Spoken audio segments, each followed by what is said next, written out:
How's it going, everybody?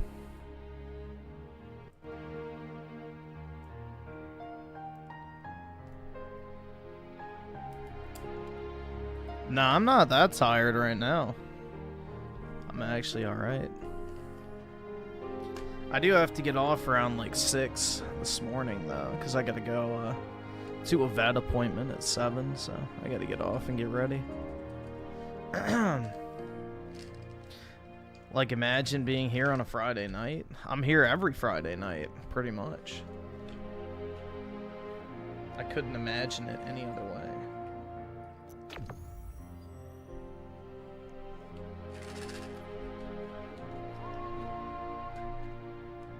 I can't afford this. Merc with the 2. My iron is in Chicago, 2 hours away from me. Very nice, man. I think mine hit the regional distribution center in Virginia, so it should be here in a few days, I'm hoping. I have a date? Yeah, with the vet.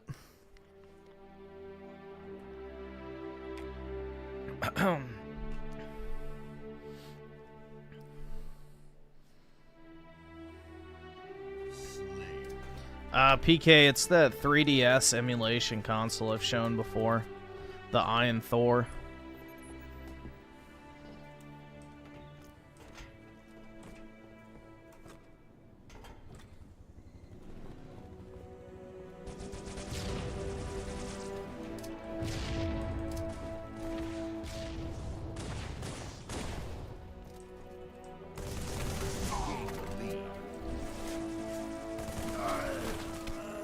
Yeah, I don't know if I want to sell mine or not. I probably will. They've been selling for like 900 bucks, so 900 to 1,000 bucks, so probably should. But yeah, I'm still waiting for it.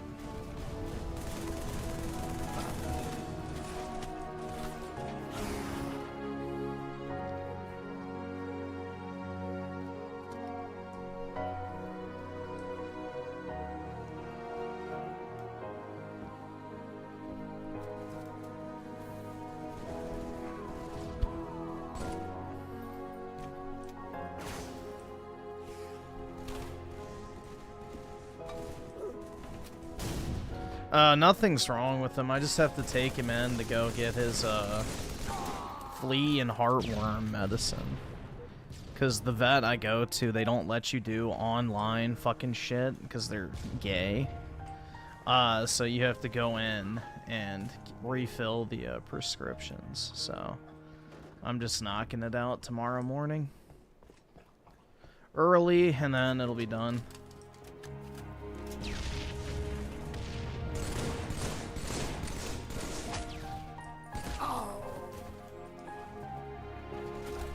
Most vets will let you do like online pharmacies and shit, but mine does not. They're gay. They want you to come in and pay, that's why. I can't afford this shit.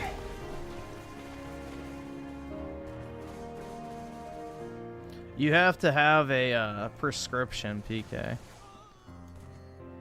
You have to get a prescription.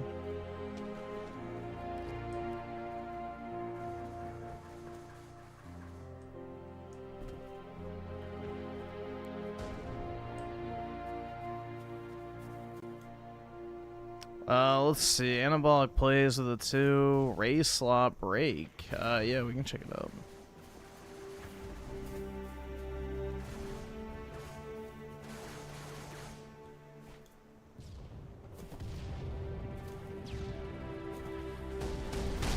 Will I redeem Sorrows? I will not redeem. Will not redeem. Nope, I will not be.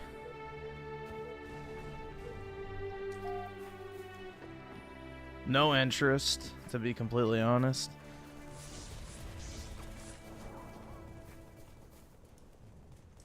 I tuned into like 30 minutes of Synthetic Man playing it, and it looks like shit, to be honest. I don't know.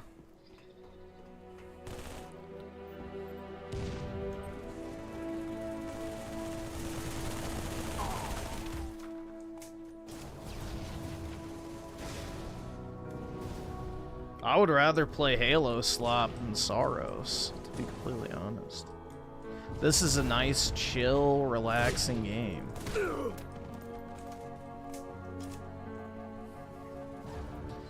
Mouse PI was fine. I don't know. I don't think it was anything amazing, but I don't know if I'm ever gonna finish it or not. To be completely honest. Like, I think I've already kind of moved on from it.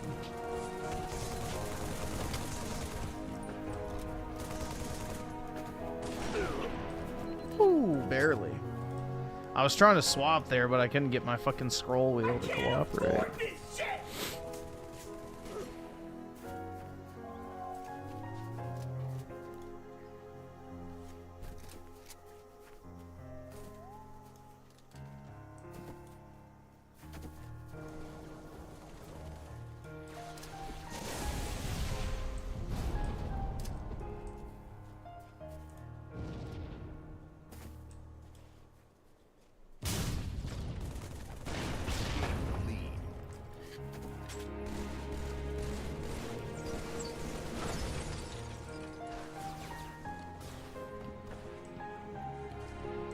All right, awesome. Thanks, nigga. All right.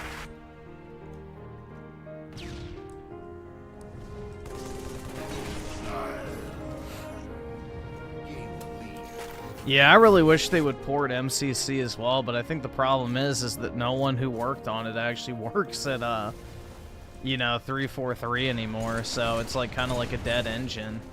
That's why they're swapping to Unreal, is because they don't have any actual developers left. So they have to be able to outsource. I think that's the brutal truth.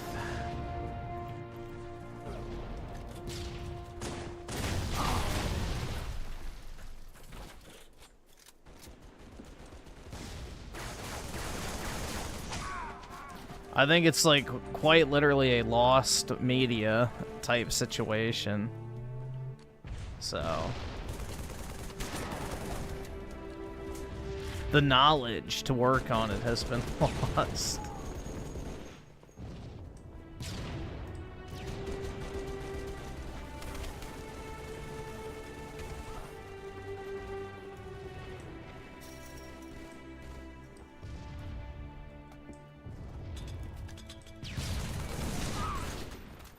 Yeah, it's criminal what's happened with Halo, man. It really is, honestly.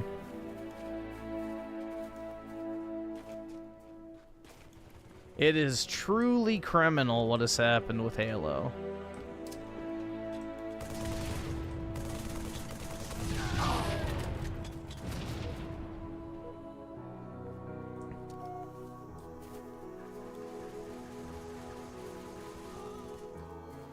Yeah, Halo 5 too, because it's so like heavily set around that rec system for the Warzone mode. I don't think they can do it either. I don't know, man. It's really crazy. Just pure incompetence from the top down.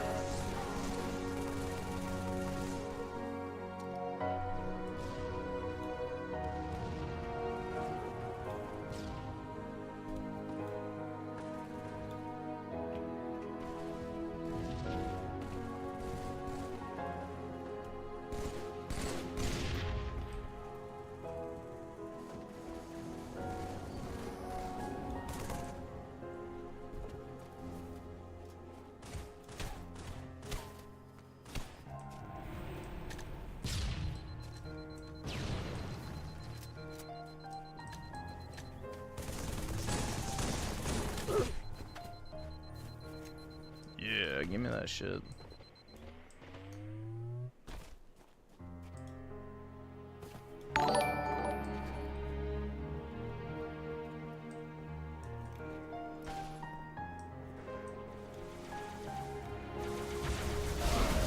Got him.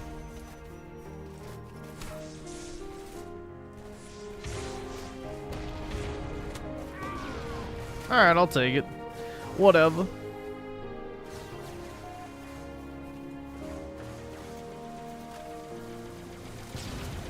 Yeah, and I heard, apparently Final Fantasy Remake Part 3, the director, Hamaguchi, has already played through the game 40 times, so we're definitely on pace for a early 2027 release, it sounds like, which would be wonderful.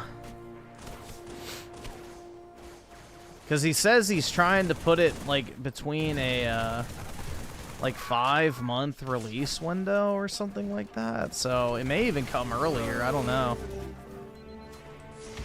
It might be, like, really early in 2027.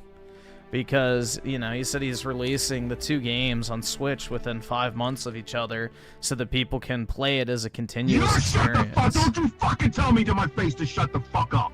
So my guess is they are going to push that out. Because I think, what, it came out in January originally in 1997? Final Fantasy VII Japanese release. Yeah, January 31st. So they could be pushing to have it out by the end of January as like the ultimate, you know, 30th anniversary celebration type thing. Because, you know, that's what they're trying to target, is the 30th anniversary of Final Fantasy VII for release. So that would not shock me if that's when they did actually put it out. Like really early 2027. Because it sounds like it's done. I mean, if he's played through it 40 times... like, you know, I think they should be good. I mean, they started doing voice acting like over a year ago, which is what you do towards the end of the game development cycle. So, yeah, I think they're pretty much done. And apparently in the very near future, they're going to release the trailer. So my guess is Summer Games Fest, which was my estimation all along.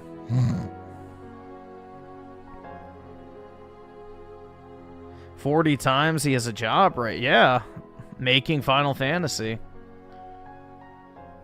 So it's quite literally his job to make sure the game is good. So this is his passion project, so...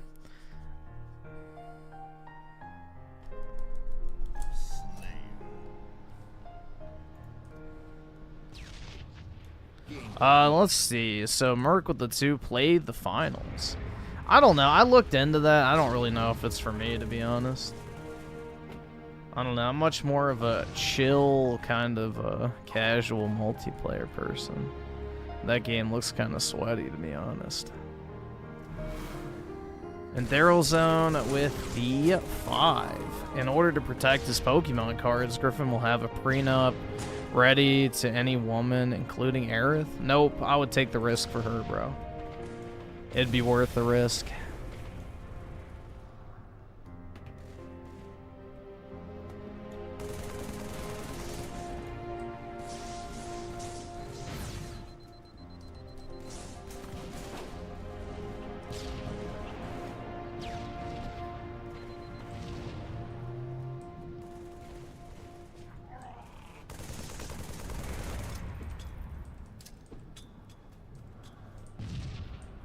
What the fuck? I got him. Fuck you. And let's see. Oski with the 4. Appreciate it, man. Thanks so much. And also, let's see. Chronicle with the 10. Room for 1. Yeah, that's fine. After this match, you can join up. Sure.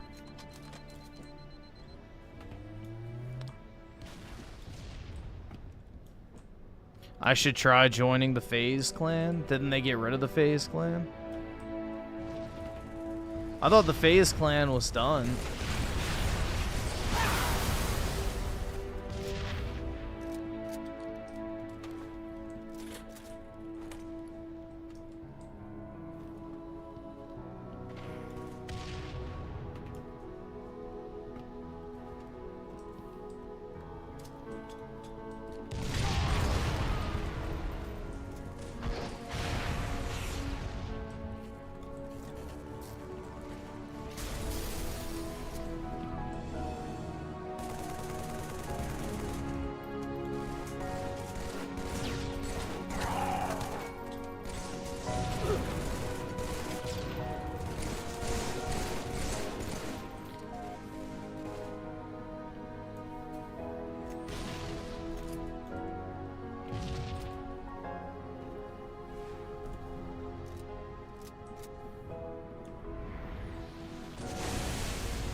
I miss when you used to play COD, Modern Warfare 2. Yeah. Trust me, I wish we actually had fun COD still, but alas. The previous 3 have been utter garbage, so unfortunately.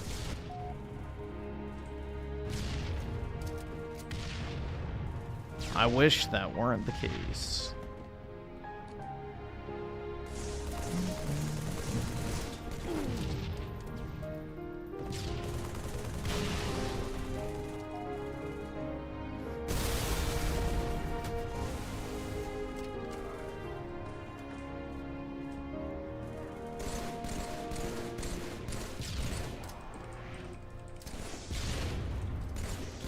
Oh shit.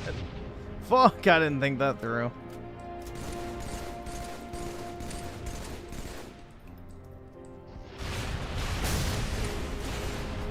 What a dumbass.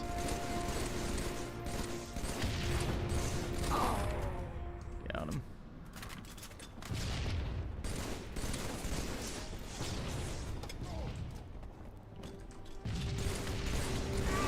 Fuck.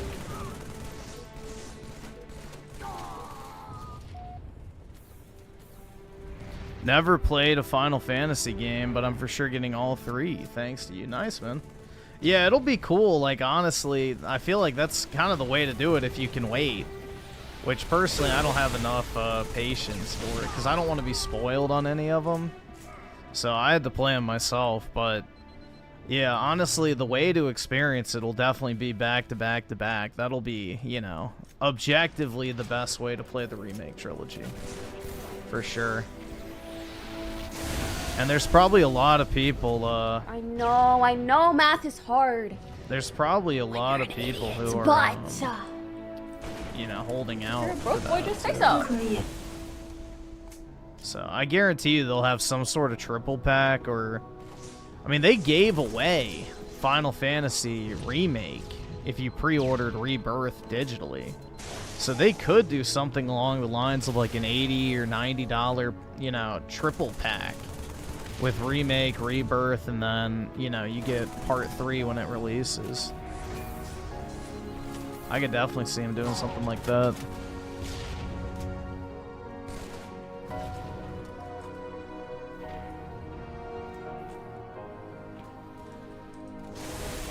But I'm looking forward to it, man. It's the one game I'm looking forward to. I just want to know what they change.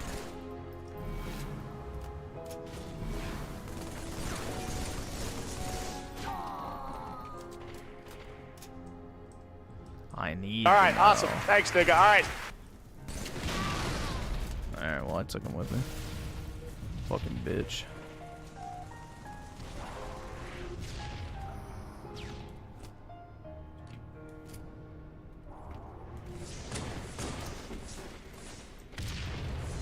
Oh shit! Fuck no!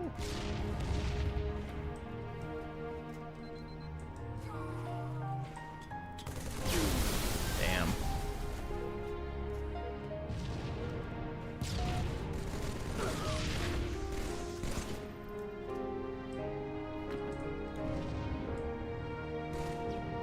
Either subscribe, donate, or get the fuck out.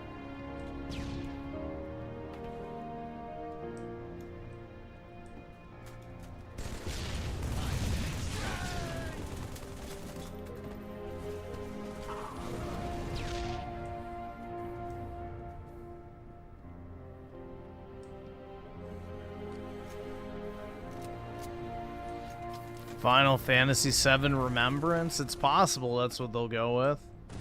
I don't know. They could. I think they should still just use Reunion, personally. Who cares if Crisis Core already used it? Just do it again. Who gives a shit? Either that or they can do Revelation. Which would make sense, you know, because all the worlds would be ending. Final Fantasy VII Revelation, or yeah, you could do Remembrance, you could do Reunion, Revengeance, maybe, but I don't know if that fits the theme.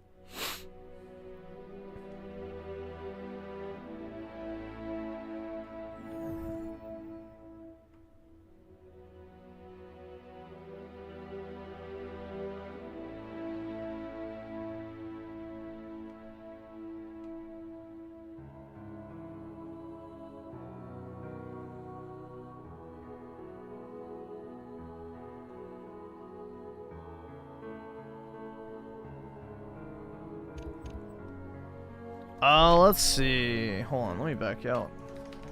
Nope, it's not gonna let me. Shit. Forgot. Whoops. My bad. Let's see. Oski Woski with the 50. Appreciate it, dude. In that case, play Lost Planet 2. We can definitely do this. Let me see. I don't remember if I have it on Steam or not. Let's check.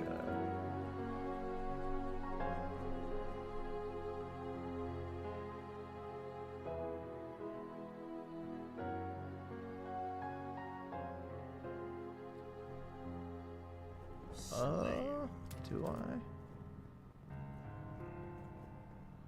No, I have 1 and 3. Why do I not have 2? It seems kind of odd. Lost Planet 2. Oh, they pulled it from Steam. Okay, that's why I don't have it.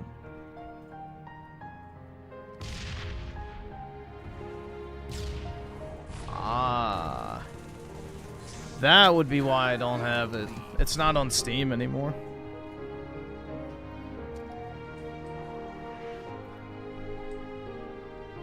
I think I have it on Xbox, but I'll check.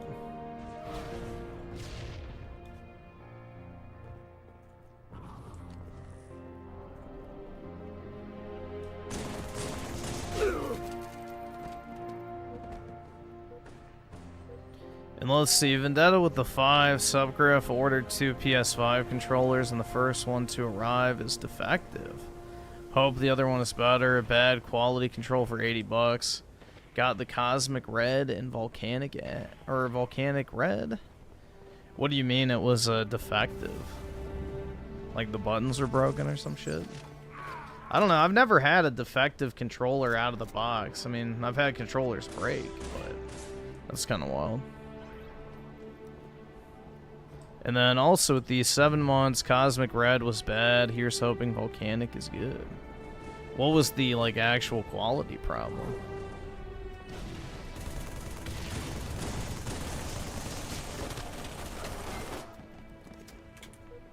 And Daryl Zone with the 2. Part 3 will flop. Trust me, bro. That's right.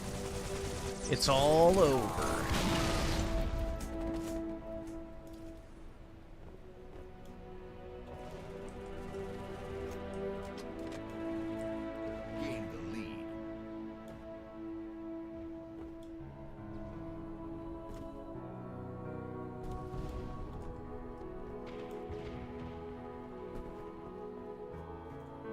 Chud coin is going down. What is that, like some crypto?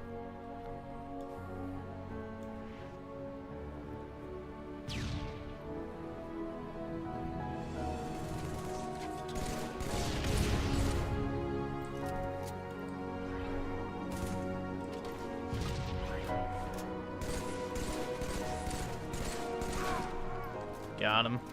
I don't know why the fuck he just stood still. What a dumbass.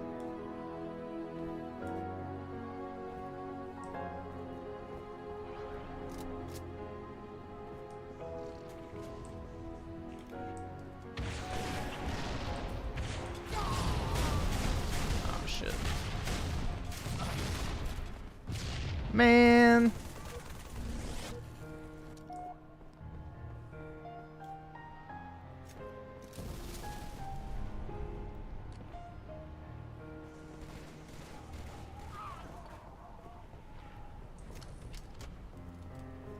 Oh, nice. Nobody grabbed him.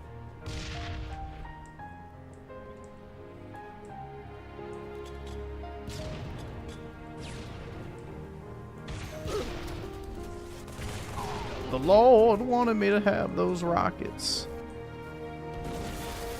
Praise be to God.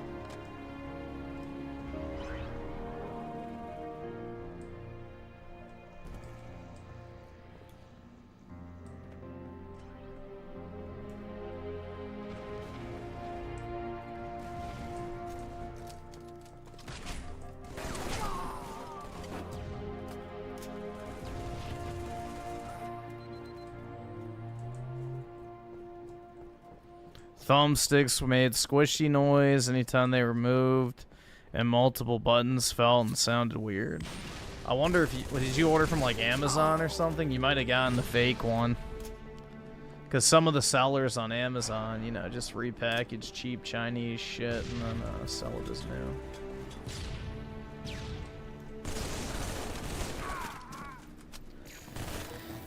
Amazon? Yeah, that's probably what it was. Then you probably just got a knockoff controller, would be my guess.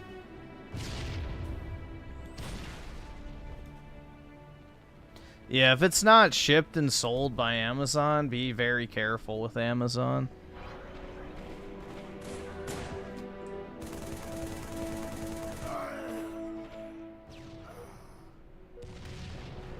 Damn, I didn't even get credit for the kill. Not a single bullet hit, huh? That's brutal, man. I'll take that.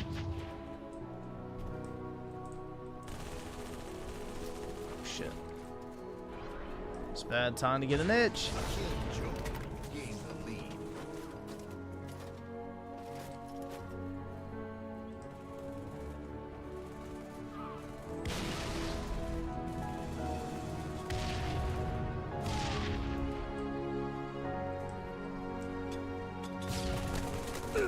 Fuck. Dude, he didn't pick it up? What a dumbass. Okay, let's see if I can get it. You seriously not grab him? I hope he did now. Fuck.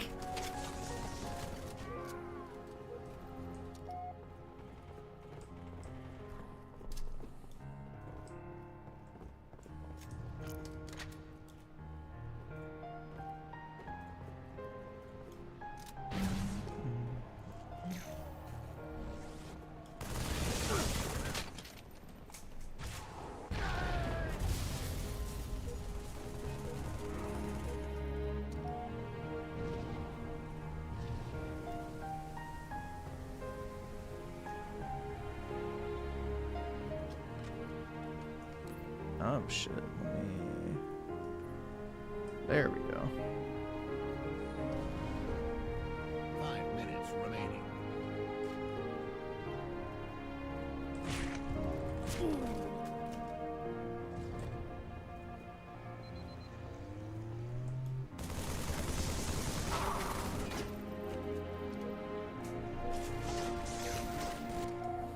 Gain the lead.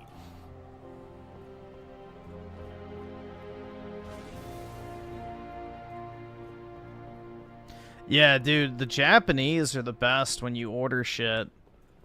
I mean, the biggest issue with Japan, though, is they will cancel your order because they wait 10 days to fucking ship. So if the value goes up on something, they will 100% cancel your order in the meantime, which is really fucking annoying. But aside from that, they're very honest about the condition of stuff, and they package stuff super well. And it's almost always clean.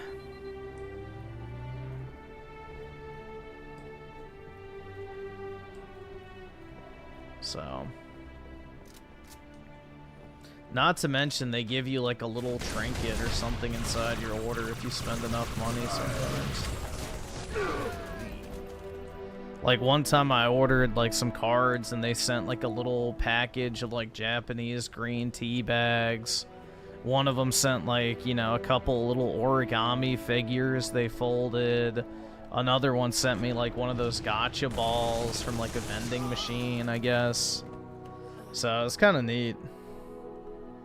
You know, the Japanese are nice if you actually deal with an, you know, one that doesn't cancel your order, I guess.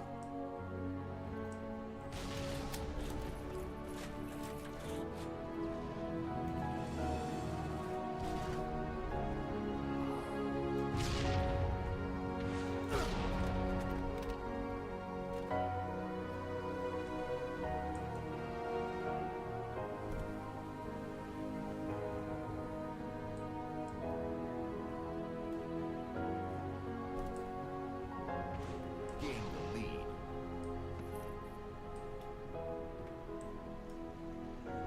Whenever I ordered a PS Vita, the Japanese guy hacked it for me and installed a 200 gigabyte SD card for free. That is nice.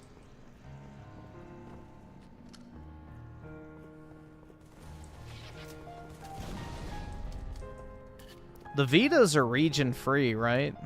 Or maybe not, actually. I'm not sure.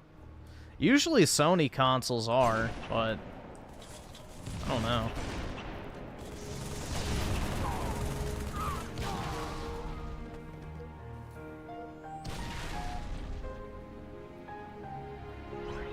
Yes, okay.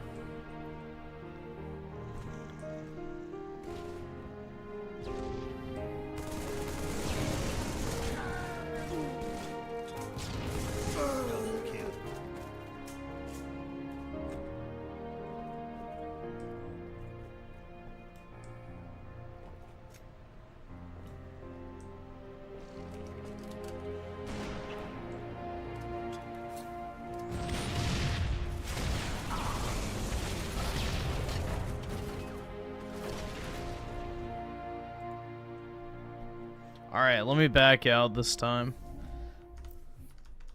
So you can join Chronicle. Let's see.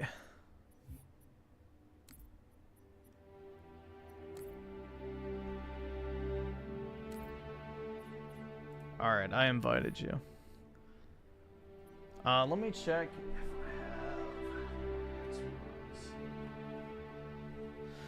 I have... Yeah, the 3DS was not region free. I remember that. The 3DS was weird because they locked all your purchases to the individual console. It was a kind of odd system from that perspective, too.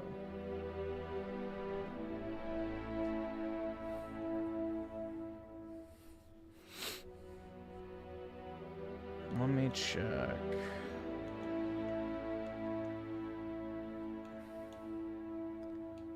I think I do, but...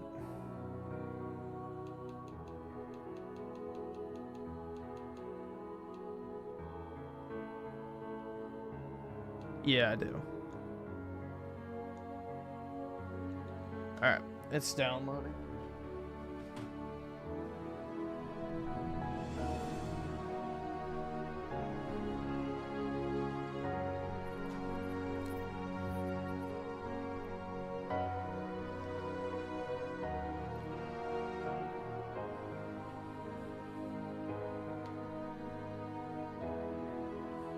Griff, I fancy you. Huh. Gay? Don't do that, bro. The finals is super sweaty. Well, I quit playing because... Yeah, that's what I heard. Like, I don't know. It looked really sweaty. So that's why I never really downloaded it. I don't know. My casual ass can't handle anything, anything sweaty nowadays.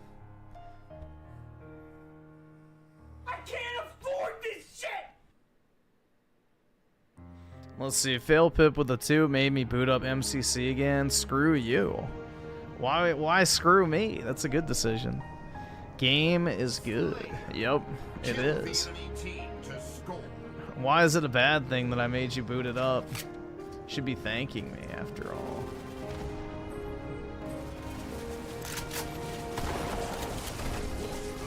No! Fuck!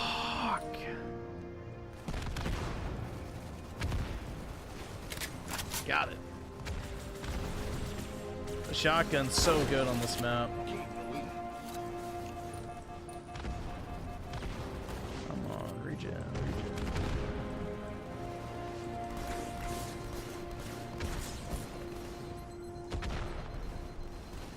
Lost the lead. Lost the lead.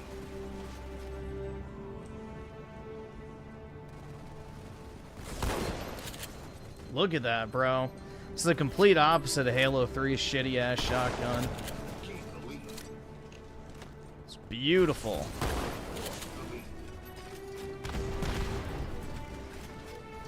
Absolutely beautiful.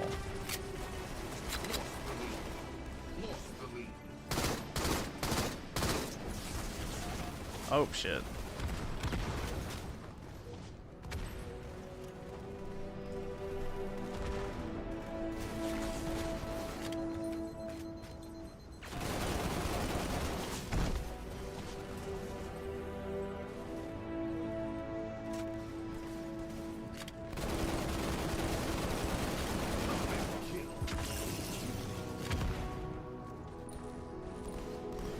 I really like Halo 2 Anniversary multiplayer. I played a shitload of this back in the day.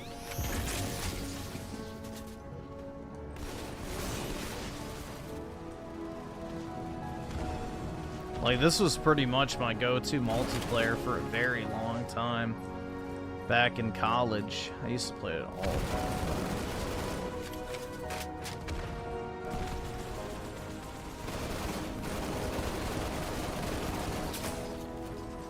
Oh shit, there goes the chat.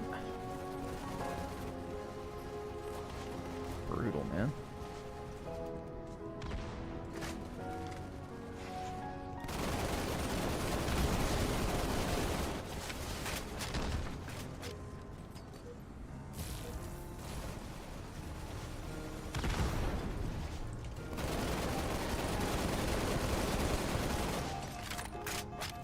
All right, awesome. Thanks, nigga. All right. Did I watch DSP's May 1st marathon? No, I did not. I didn't really watch anything today. I was pretty busy with work shit. So. Plus, I've been organizing stuff in my office to try and tidy up a little bit, because it's kind of getting overwhelmingly cluttered right now. So. I need to get rid of some stuff and like package stuff up and, you know, move it into storage, which not much room left in there, but yeah, I need to sell some stuff too.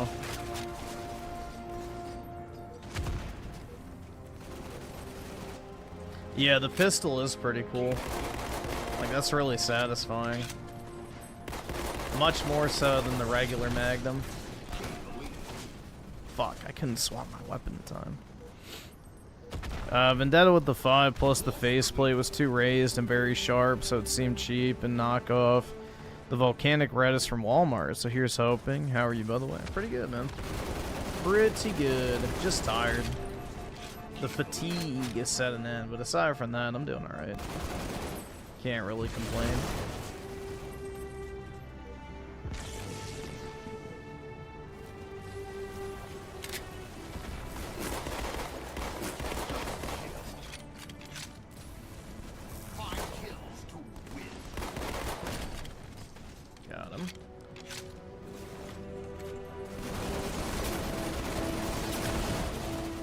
Shit. Man. I got assist cocked and I died.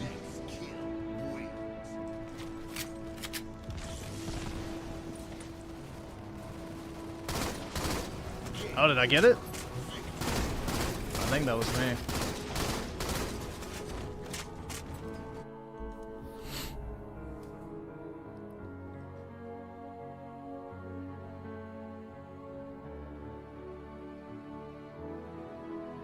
All right, awesome. Thanks, nigga. All right.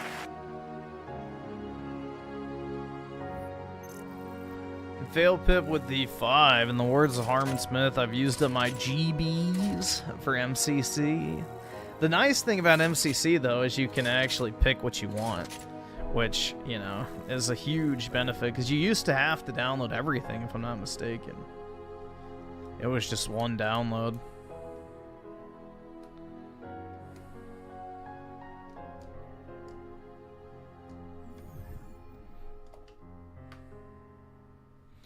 Griff, want to come to my wedding of me and my lolly? Oh yeah, man. Can't think of anything I'd rather do.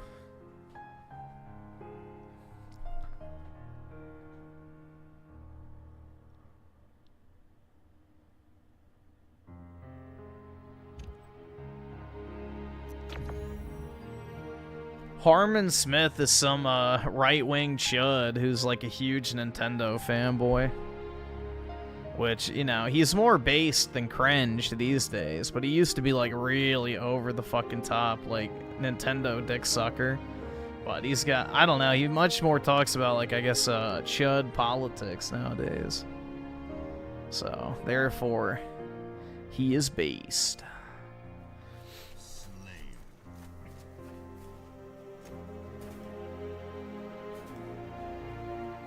Did you guys hear about the VTuber bitch in the UK that got arrested for having, like, the drawn CP of, like, her VTuber avatar or some shit? Like, apparently the UK cops, like, raided her house and everything, took all of her anime figures and porn magazines and, like, all these fucking drawings and shit of, you know, little anime girls getting fucked. So, brutal day for the lolicons, man. All right, awesome. Thanks, nigga. All right.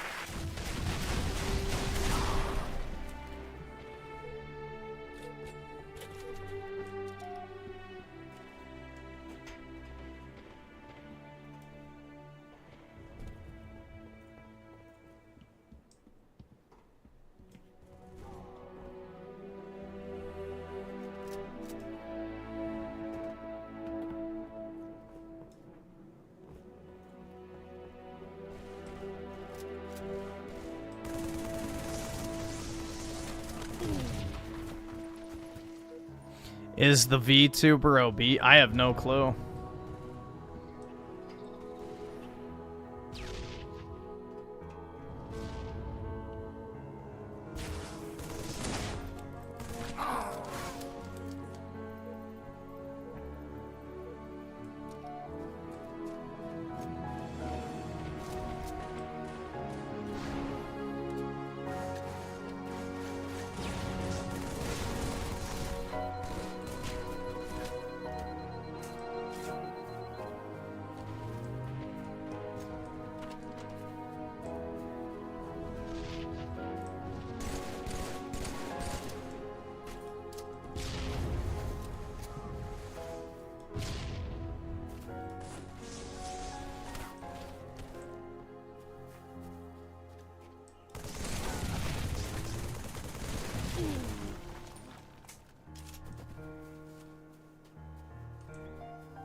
You shut the fuck! Don't you fucking tell me to my face to shut the fuck up!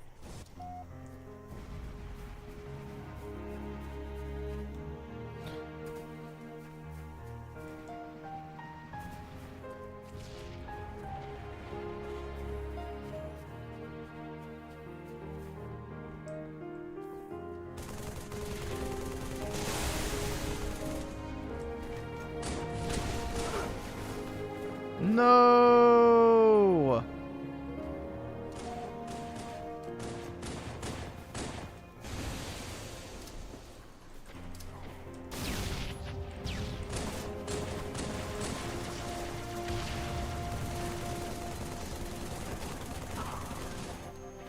Damn it.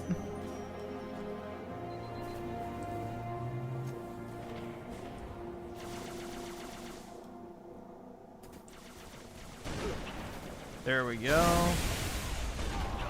There we go. Nope. Oh, nice. They're full.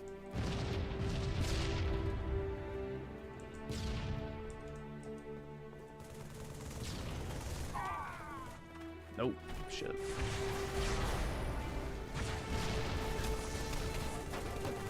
Oh, fuck. No! Damn it, man. Damn it.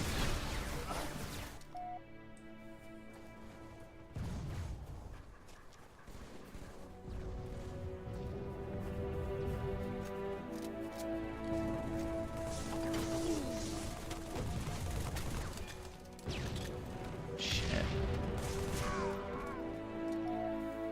Yeah, the barrel fucked me over there.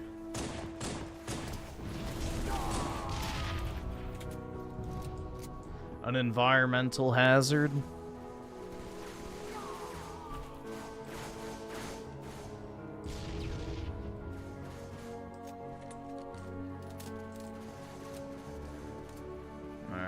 At least I got this.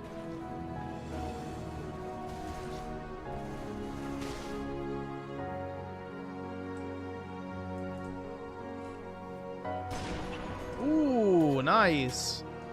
All right. We like it.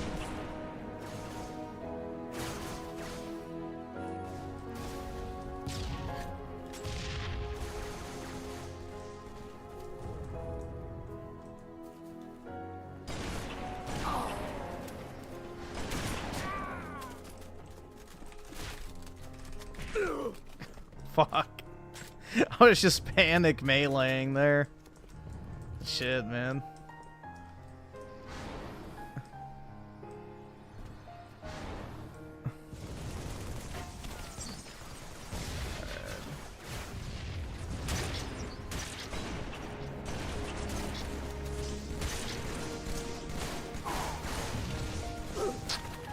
Rip.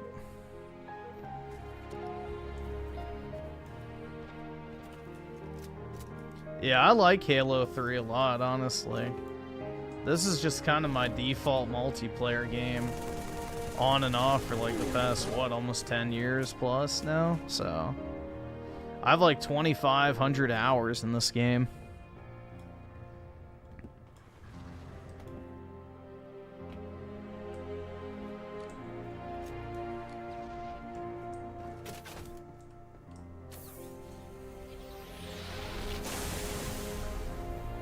Sniped. Sniped. Game over, dude.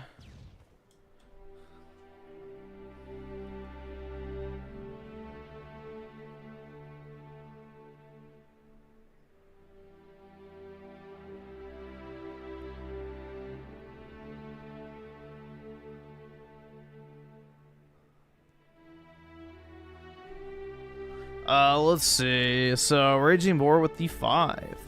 Looking at the Nike Air Max Plus Drift Red Dragon. They look fire, and I'm always a sucker for red and black. Here, I can pull them up real quick. The Air Maxes are the ones with the bubble, right? Or is that another one? I don't know, honestly. I'm not really an expert in Nikes. Let's see. Yeah, those do look pretty nice. Alright, that's... Is that it? I guess. But yeah, those do look pretty nice. Not too bad. But yeah, that is a cool color scheme. And Vendetta with the 10. Can we watch when black women put a man on the moon? Oh my god. I guess.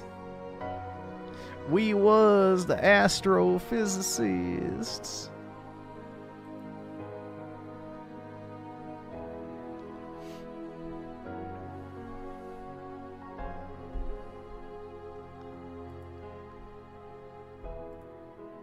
We was doing geometry and shit.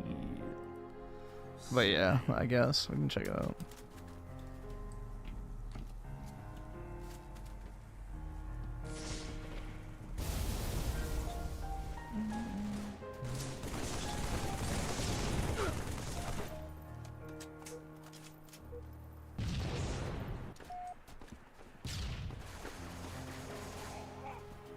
Yeah, this map does suck. Isn't this one of the ones they added after the fact, or is this an original Halo 3 map? I feel like it was added after the fact because it feels really out of place, but maybe it's not.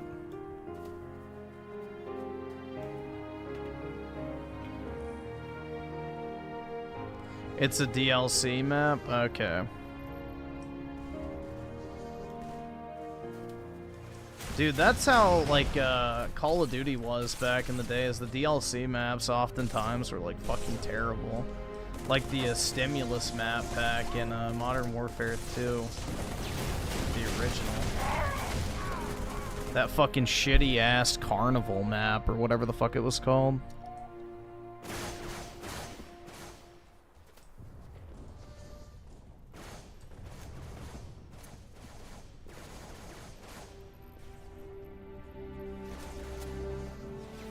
I remember in Modern Warfare 2, you had to uninstall the DLC in order to matchmake properly, which kind of sucked. But oh well.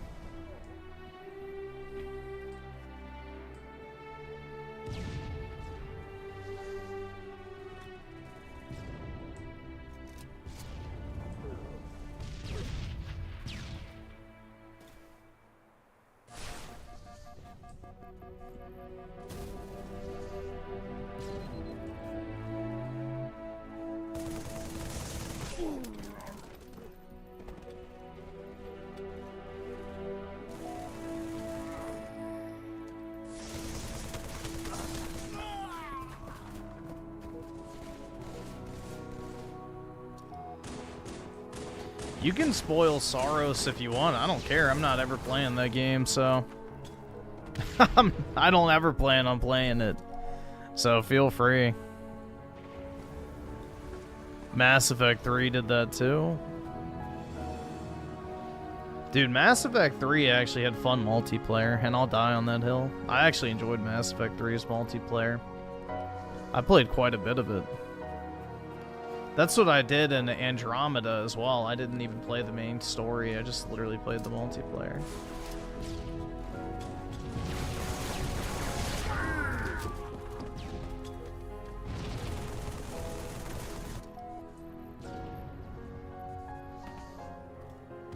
I actually need to get rid of my base PS5. I'm holding on to it for no reason. I have 2 Pros already, which maybe I'll sell another one of those. Since it's gone up in price so much, I'd make money on it selling it used.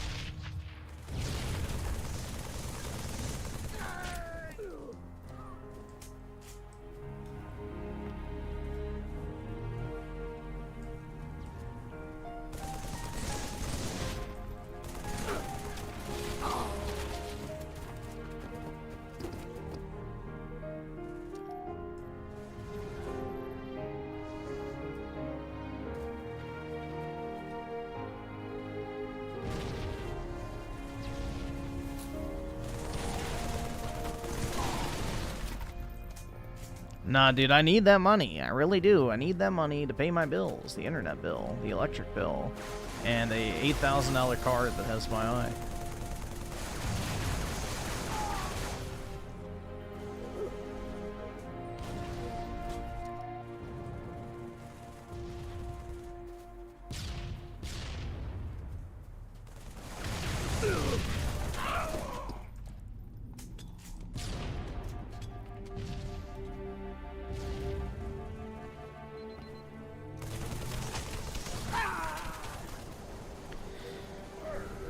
The main character cheated on his wife, and at the end, his wife refuses to forgive him and ends up in a lesbian relationship with a black woman. Alright, so definitely a work of fiction, because there's 2 issues. One, what woman would cheat with an Indian guy? You know, like, what woman is an Indian guy going out there and bagging? Second, if she's married to an Indian guy, then that would mean it's an arranged marriage, and she doesn't have a say in the matter of whether or not she gets to leave. So, yeah, I'm pressing X to doubt, bro. Unbelievable. Fake story. Immersion broken.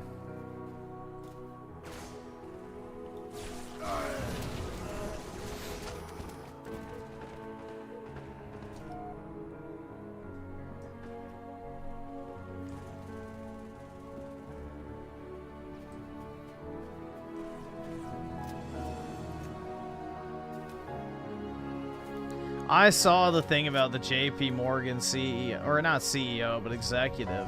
I knew that shit was as fake as fuck when I read it, bro. It sounded like some fucking race play fetish shit. And then the picture of the guy comes out, and it's literally the most, you know, stereotypical, you know... Yeah, it's exactly what you would expect, man. Exactly what you would expect. Basically, he typed up some race play fan fiction.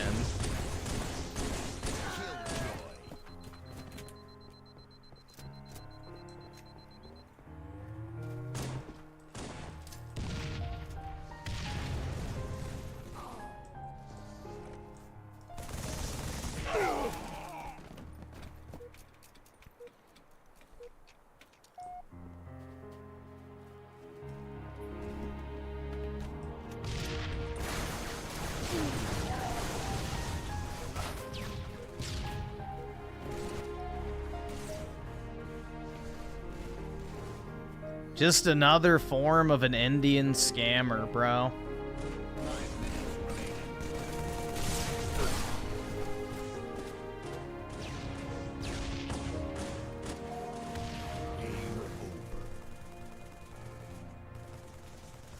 Just another Indian scammer. I can't afford Remember this Pokemon Rangers? I do remember it. I never had it. So, but Mystery Dungeon is great. I love Mystery Dungeon.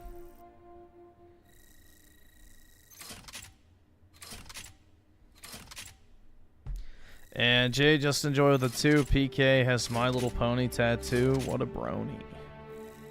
Well, as long as it's tastefully done, I guess it's fine.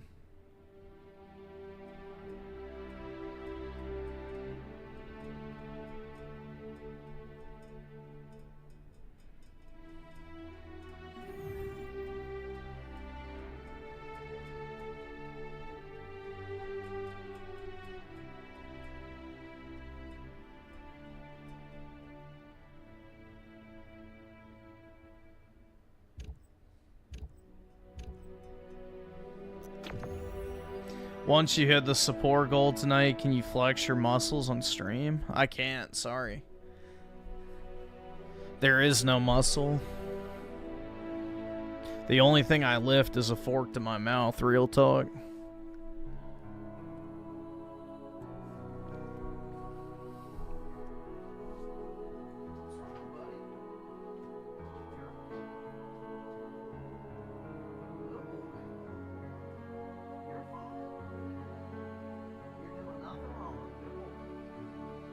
Oh boy.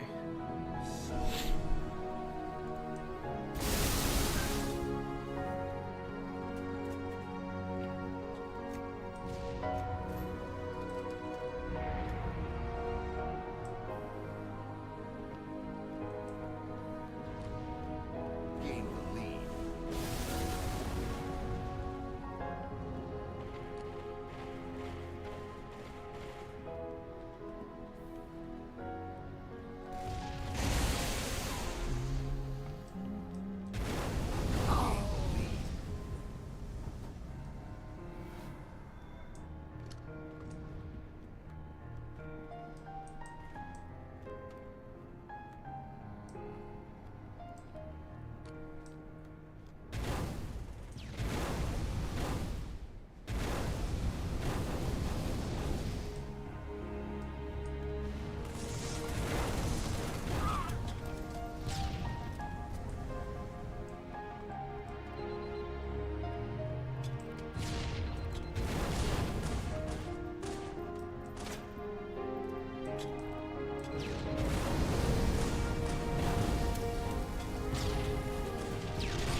All right.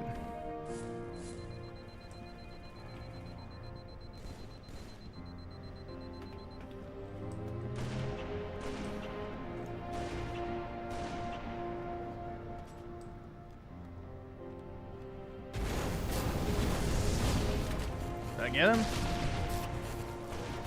No? I got an assist. Boo.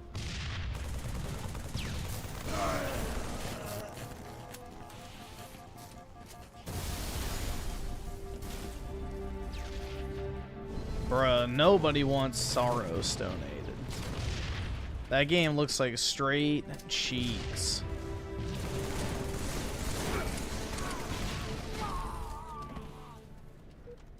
Plus, why would you want to pay $70 for a game starring a Sar, bro?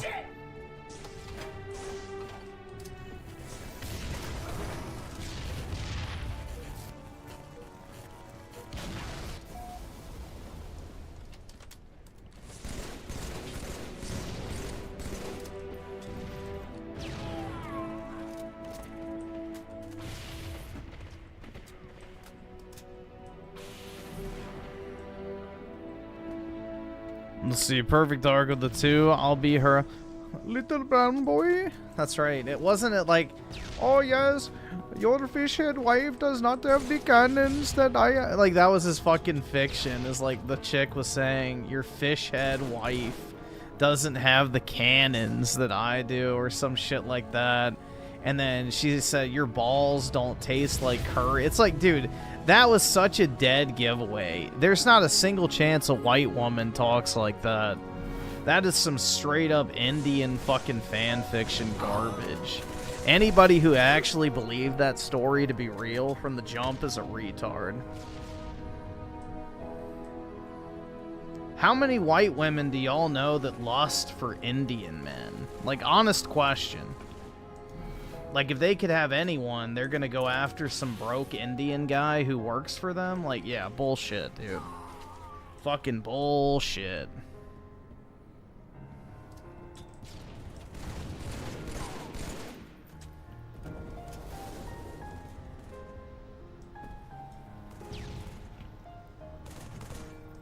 All of the white women want the Indian cock, all 3.5 inches. It's like, okay, bro, yeah. They cannot handle the BIC.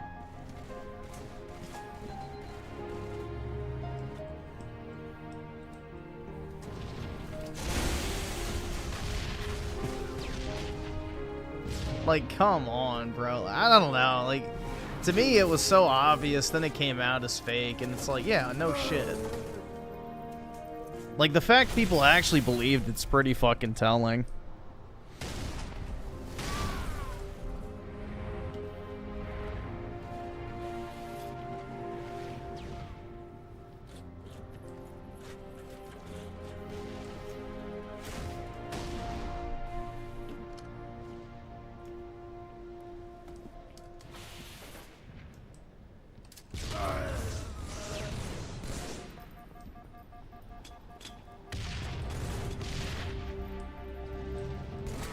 Ah. No.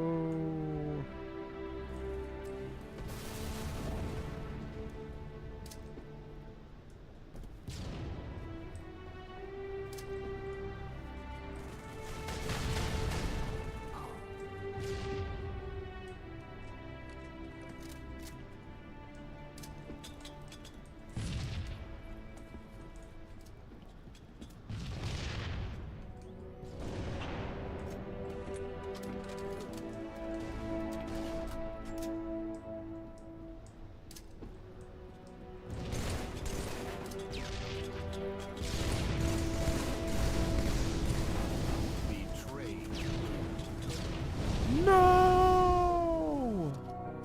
I'll forgive him.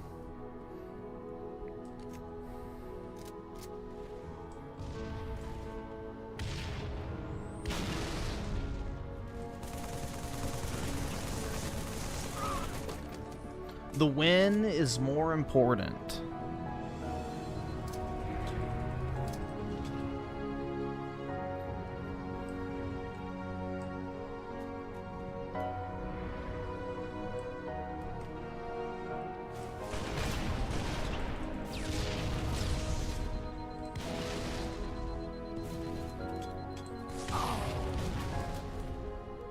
Is Battlefield 6 worth playing now? I haven't played it in a very long time. After they broke borderless window mode, I just never went back to it.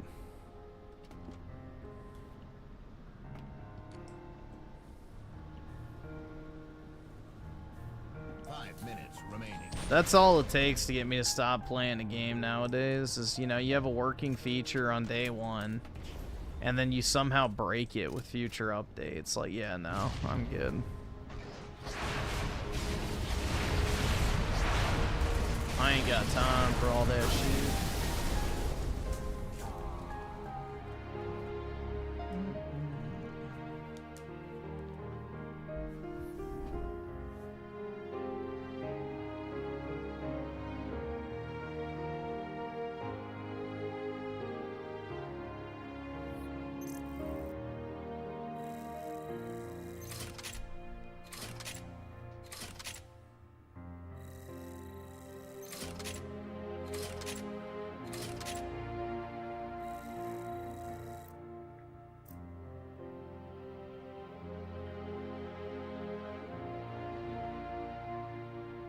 Stop playing Halo Infinite because they ruined strafing and made the game slower.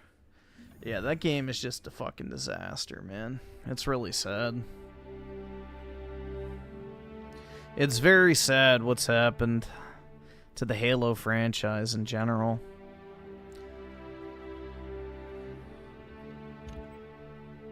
Remember, white women would rather be with white men? Dude, white women are the least likely to race mix, and that's why, you know, the propaganda is pushed so heavily to try and get them to do so. So... you know, white men and white women are the two least likely groups of people to race mix. Asian women are number 1, and Hispanic women are number 2.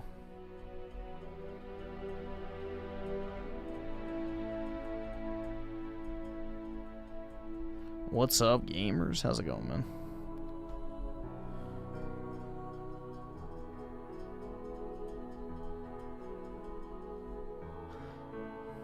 Infinite multiplayer could have been really good, but they messed it up.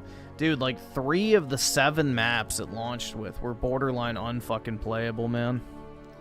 Borderline unfucking playable. Yeah, right. White girls love their BBC. Keep coping, Griff. Alright, Mutt's Law. But actually,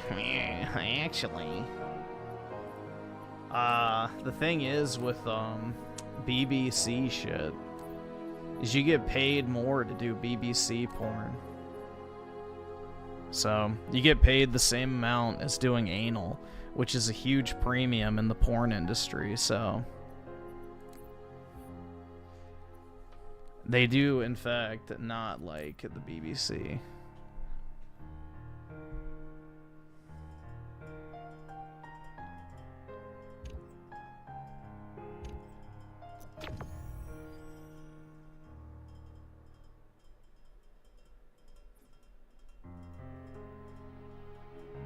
Yeah, and the only white women you see with black men are typically fat as fuck, and it's like, you know what? Have at it.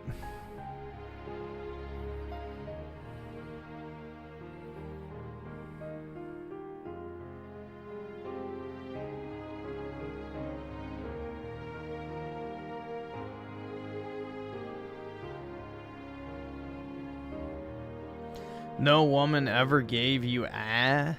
I don't know what the fuck that's supposed to mean. Speak English, motherfucker.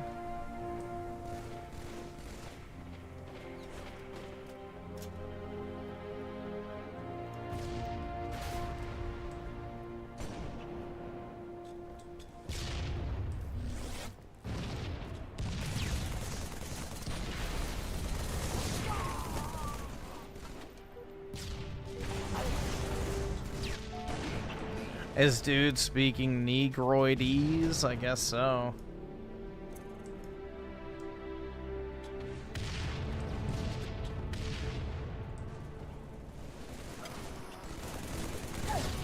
Boom.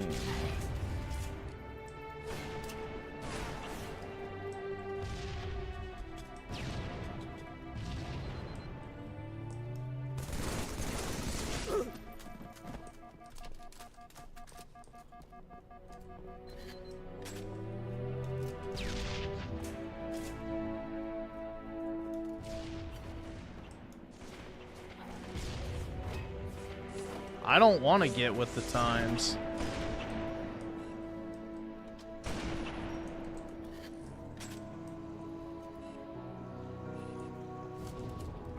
Modernity holds no interest for me.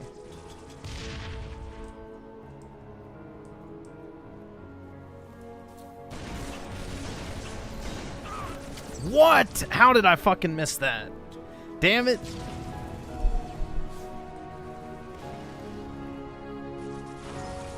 Griffin needs a black girlfriend? Absolutely not. I don't need a girlfriend, much less a black girlfriend. Thank you very much, man.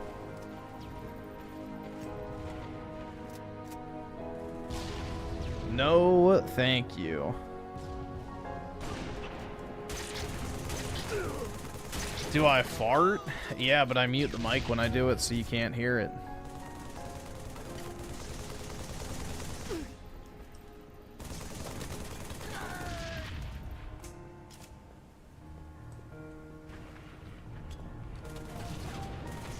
So no Aerith either? That's a wife, bro. That's not a girlfriend. God.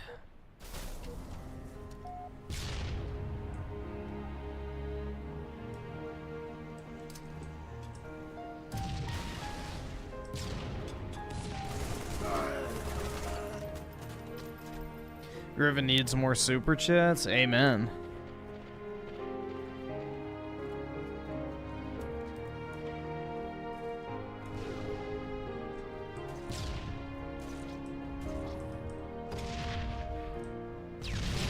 Yeah, I'm not really looking for any chocolate love, if you know what I'm saying.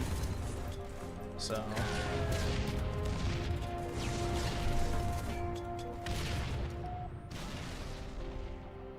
If Griffin doesn't get 200 bucks on the front end, he's gonna shut this shit down. Exactly. Give me my 200 fucking dollars a night and fuck off. What a fucking entitled prick, man. Jesus.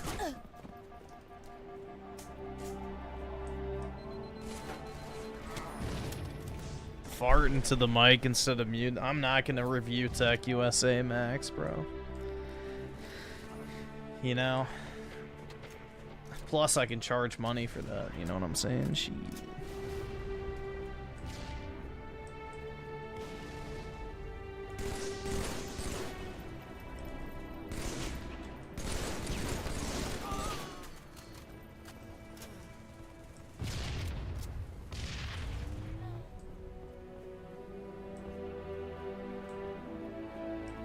Yeah, I've seen that video of the black people thinking the glasses have medication in them. Yup.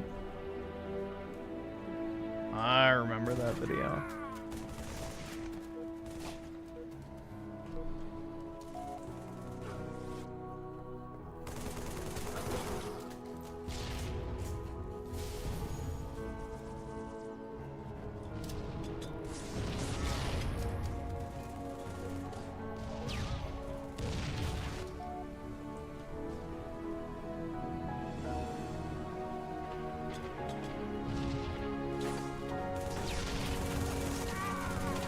Have I at least sticked my...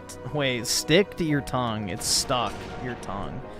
In a girl's... oh, I thought you were going to say asshole. Mouth? No. It's gross, bro. How do I know that she brushed her teeth?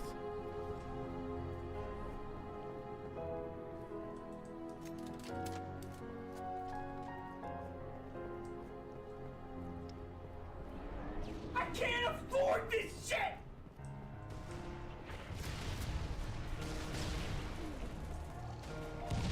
7 inches?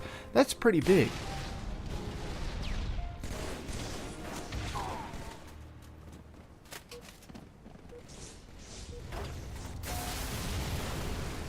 I lost me rockets.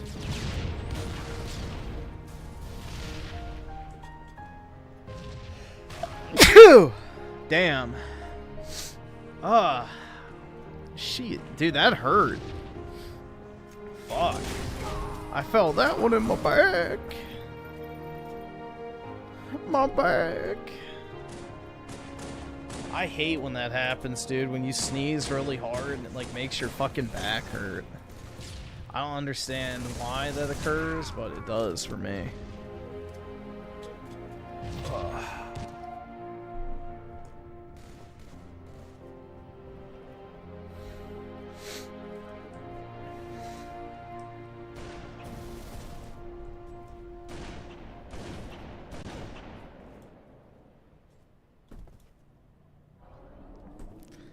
And what about licking her arse? No.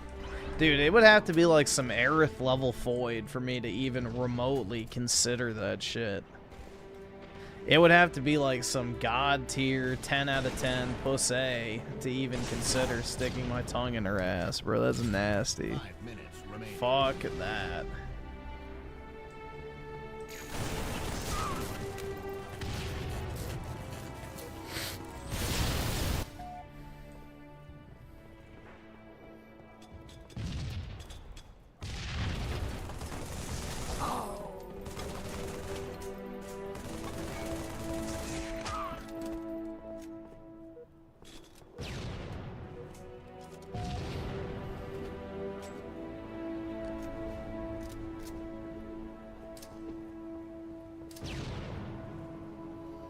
Yeah, risking E. coli for a mid, bitch. Like, hell no. No way. That would have to be some premium pussy to even consider it.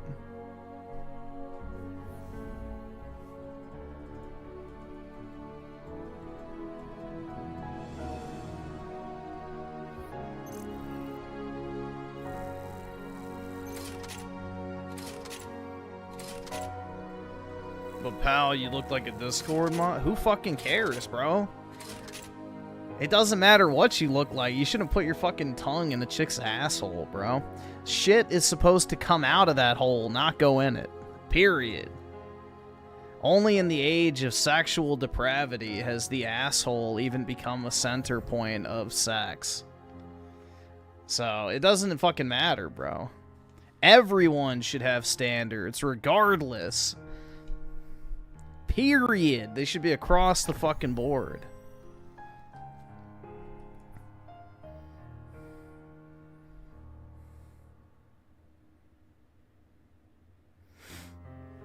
So, I don't know why people are so obsessed with the fucking asshole when you literally have the perfect, specifically made hole for the job less than 2 inches away. You know?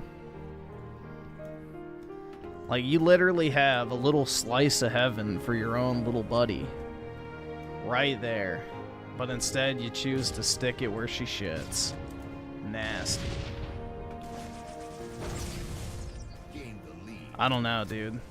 The whole anal stuff is... Nah.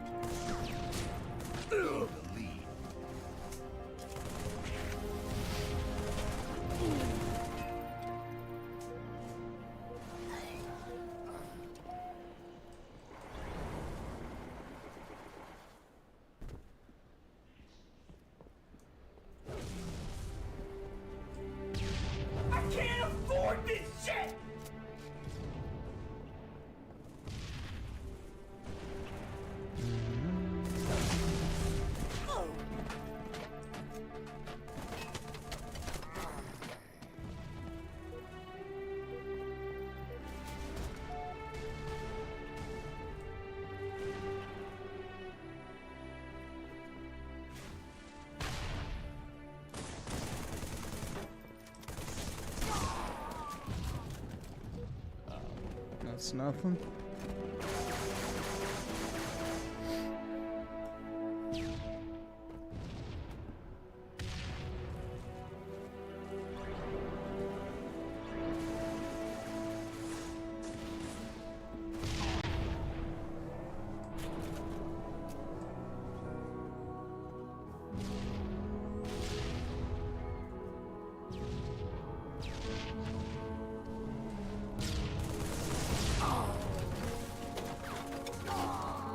Griff's parents think he's gay now? Oh well. They're painfully mistaken.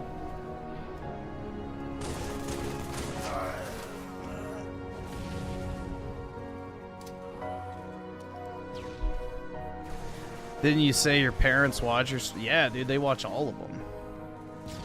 Just like Raymond's dad. In fact, my dad is one of the mods, but I'm not telling.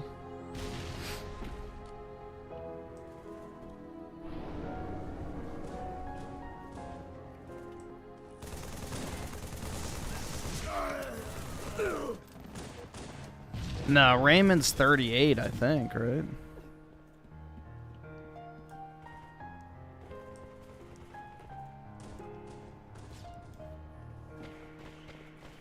Y'all ass eaters be nasty and shit. Yeah, I agree, man. That shit is gross.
Dude, this song is super fucking addicting to listen to. It's just like so serene, man. It's so serene.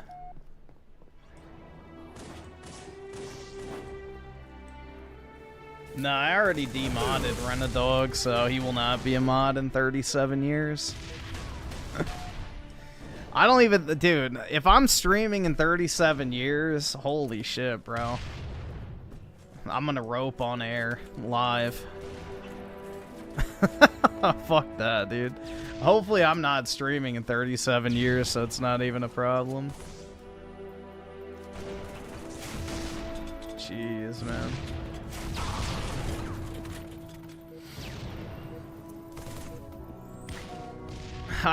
Hopefully I'll be long gone at that point.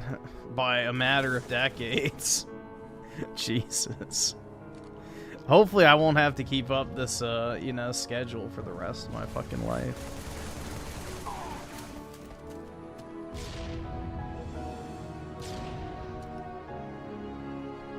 I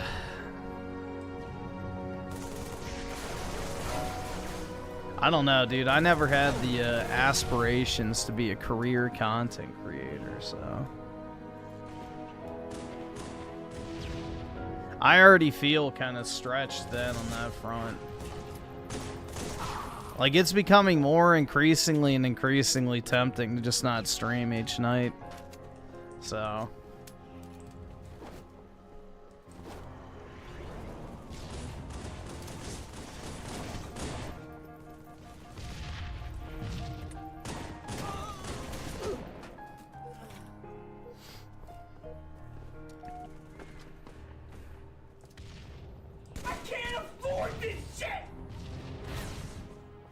Am I gonna quit after?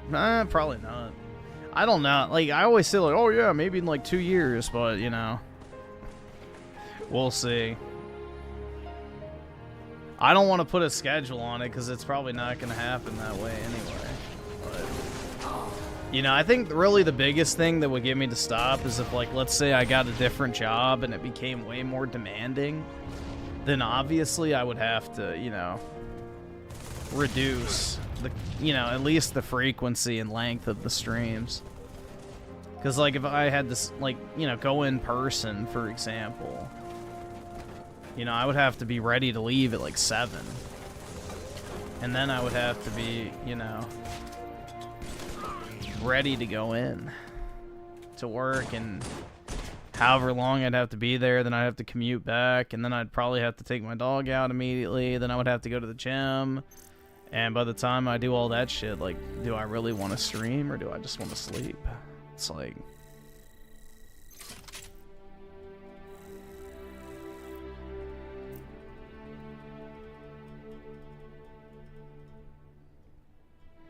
So it really just depends, man, because if I have to work in person, my social battery is going to be fucking drained, man.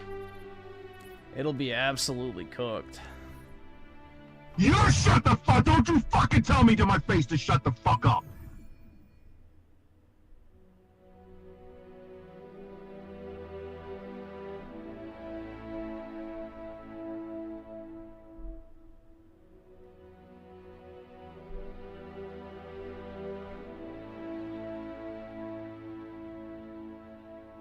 Streaming is a good job. What the fuck? Let me make sure it's not gonna make me sign in or some gay shit.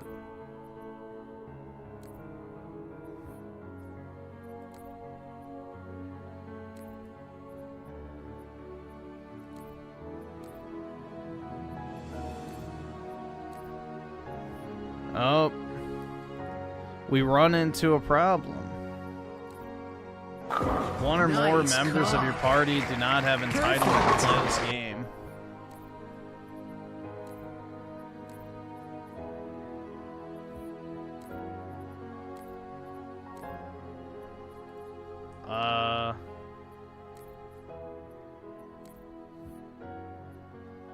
Let me just see.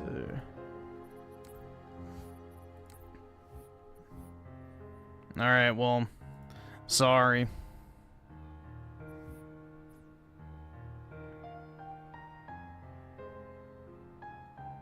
All right, awesome. Thanks, nigga. All right.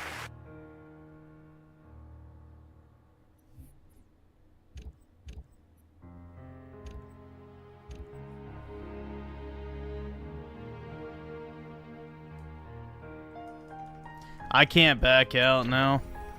It's not letting me.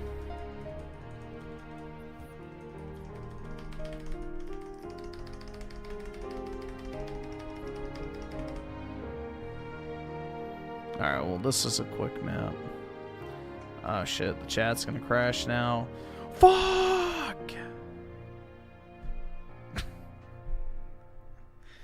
Let's see. So, Alex of the 20. Okay, can you tell me a random Halo lore fact? Master Chief's suit ejaculates for him, or whatever the fuck, I don't know. It milks him, basically.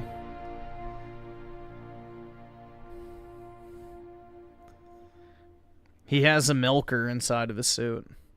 And let's see, Yogi Bear of the 10. Toe. Yeah, bro, put that toe in my mouth, dude. Hell yeah. As long as it's attached to a $10 bill. You got Chibi reviews to react to? Brutal, man.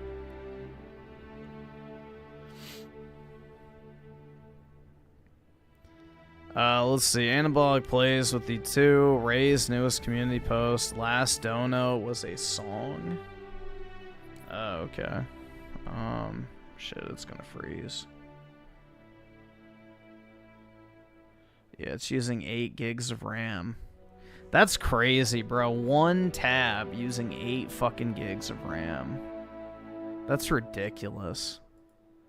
Fuck Google.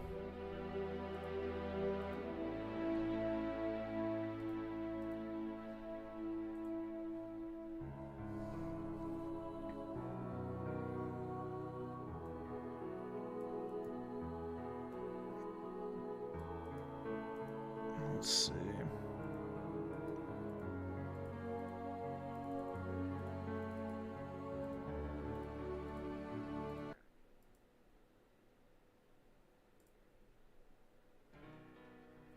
A one-woman brony's what I want to be. Stay by her side so faithfully. Jesus. I would if I could, but it's just no good. Daryl Zone the 2. Griffin will start streaming. Wait, we'll still streaming at his 60s? I don't think so, bro. That'll be the rope maxing stream, if anything. Oh, try. One woman brony's what I want to be, but there's 2 perfect mares for me. Oh, yeah. Hey, sunset shimmer, what can't you see? Cast a spell and set my soul free. Sunset, if I love and use my faith, then take me now. I won't hesitate. This is worse than Chris Chan.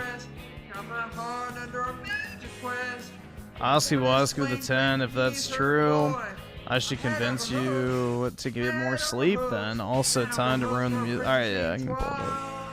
Funnily enough, with the 20, do a few of you guys mind liking a podcast that was just posted called Hollywood and Divine? Hollywood versus Faith. Nobody, including Griff, need watch. Either subscribe, donate, or get the fuck out. Wait, so why like it if we shouldn't watch it? I can see what it is. I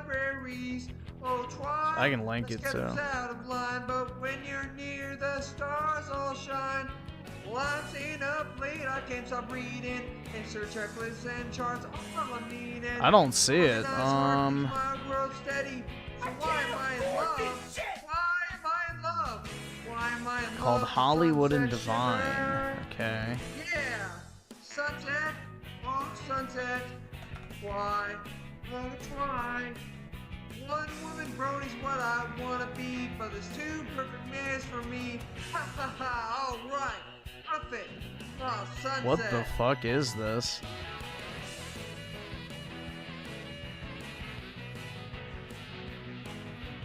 What is this, bro? Uploaded 42 minutes ago?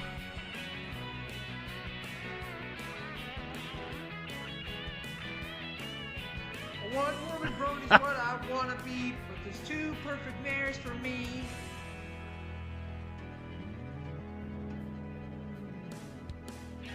tried, and have tried, and I've searched way deep inside.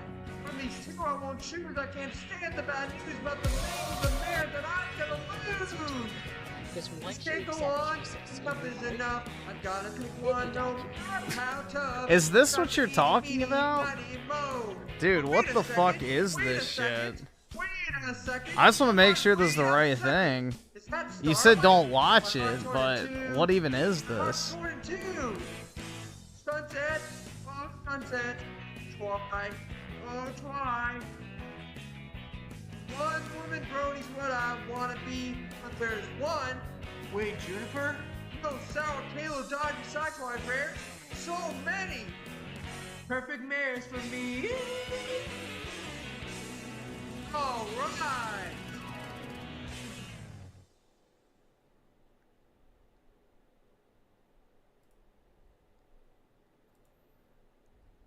All right.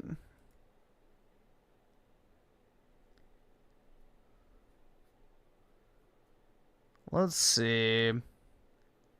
So, I need somebody to touch my damn penis!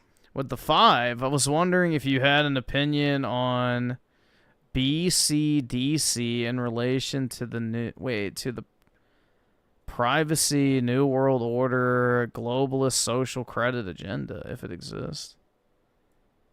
What is... Do you mean CBDC? Let me make sure that's... Hold on. I think you mean CBDC, I think is what it is, right?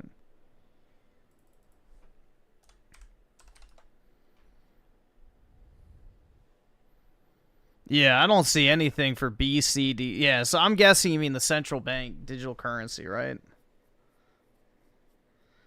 I mean, we already pretty much have one, to be honest, man.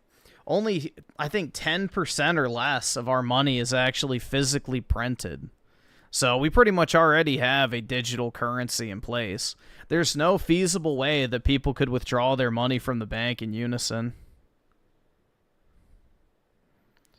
That's the crazy thing, is like if everybody actually went to the bank and was like, give me my money, we could only give 10% of people their deposits. Like, there quite literally is not enough money printed to even give 10% of people their money back.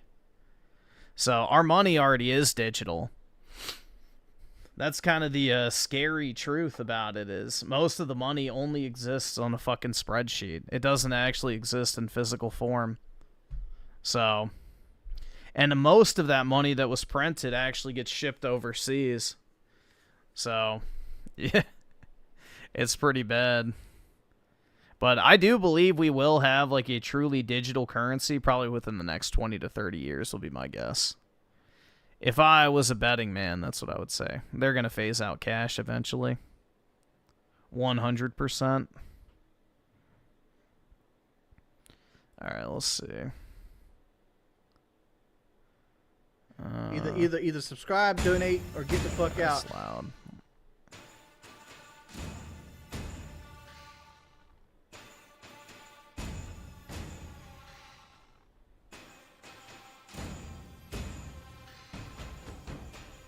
Well, let's see. Even star with the 33 months play OG Final Fantasy. Okay.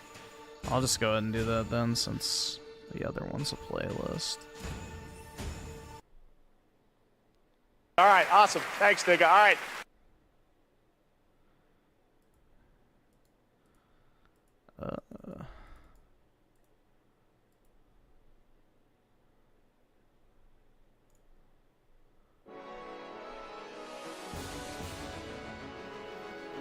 Schizo Garcia with the 5. I posted a thread on the Shardy called Chibi's Brother Grave Coom Tribute, and it ended up getting pushed on Twitter. That's fucking weak, bro. That's fucking weak. Alright, I'll do a few more matches, and I guess we'll switch over to Lost Planet.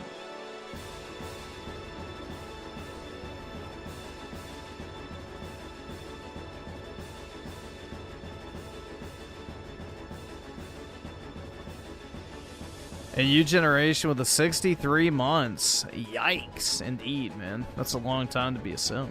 but I appreciate it regardless. And Bud Sunny with the 5. JakePlayz, no. Synthetic Man, Donkey Kong Bonanza isn't easy. He actually has the video audio on. It's the Oh, okay. Dude, Donkey Kong Bonanza is absolutely piss easy. It is not challenging at all. It is not challenging at all. Which personally I like, you know. I'm perfectly A-okay with games not being difficult. But I'm perfectly happy with a fun, arcadey, power fantasy, monkey smash game. Like, that shit's fun, man. I really like Donkey Kong Bonanza. It's a gay old time.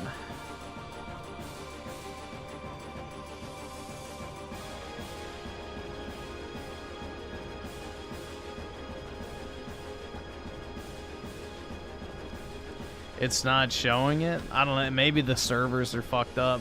Because it booted me from the last lobby. So, I don't know. It may just be fucked up currently.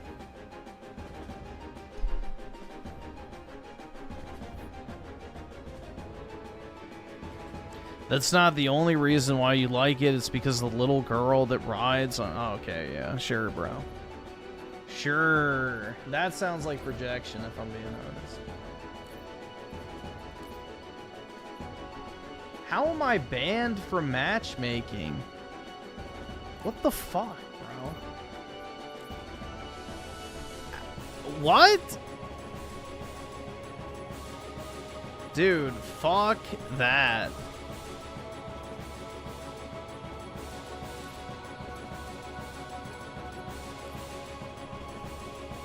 Microsoft. Yeah, but you should still be able to join my lobby. What a fucking retard. Dude, what the fuck is wrong with this game, man? I was literally sitting in the fucking home menu and it banned me for 5 minutes.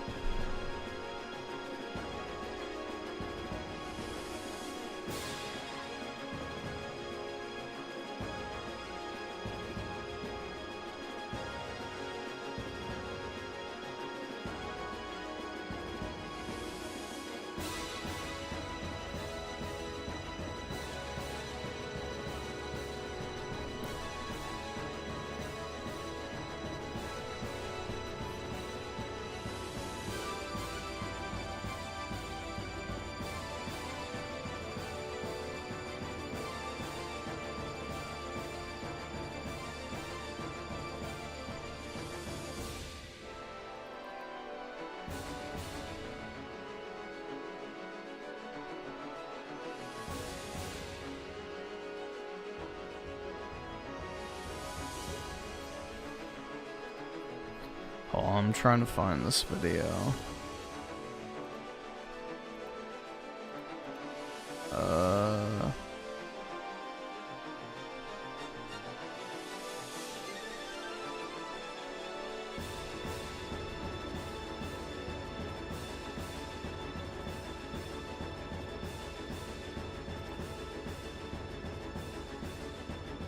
No, that's definitely not him.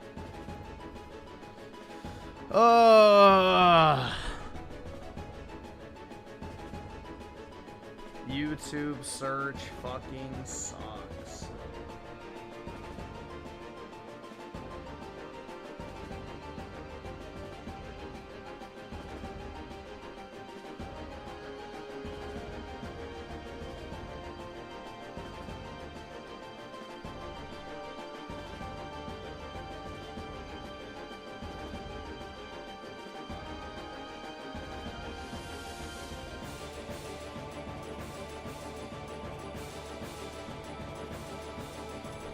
I do not see this video.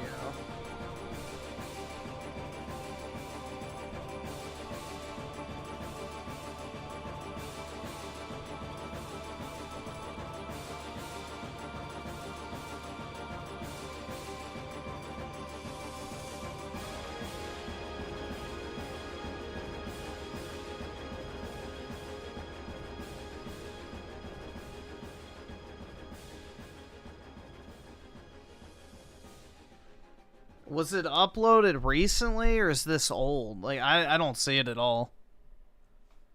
I don't see it.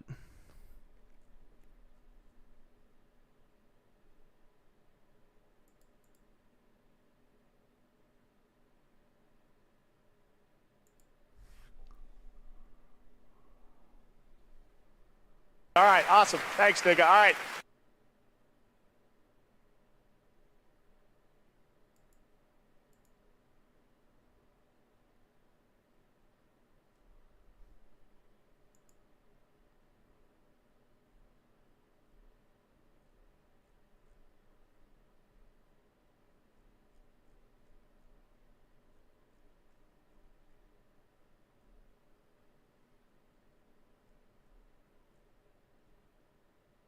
Yeah, I am not seeing this video, man. I'm coming up blank.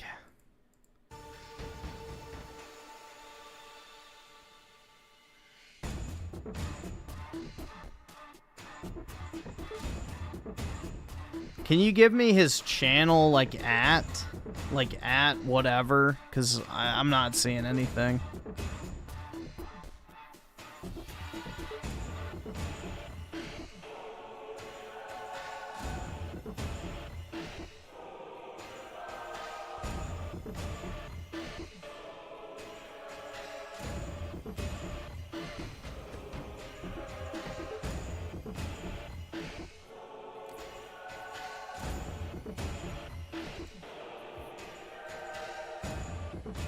Oski Woski with the 5. So apparently when Chronicle team killed you, it gave you the ban for some reason. That's nice, man. Good old spaghetti code. Alright, I'm not banned, so join.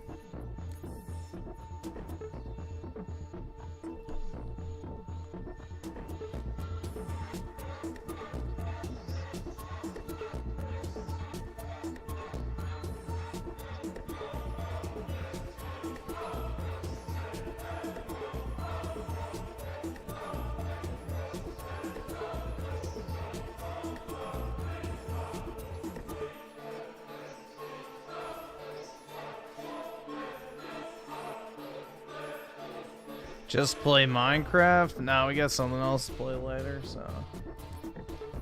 Alright, well, it's not gonna work.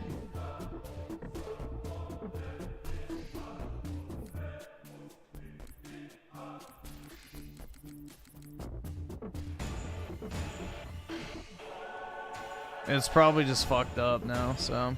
If it doesn't work, I'm just gonna keep playing. Sit at the main menu for multiple minutes, more than I already had to.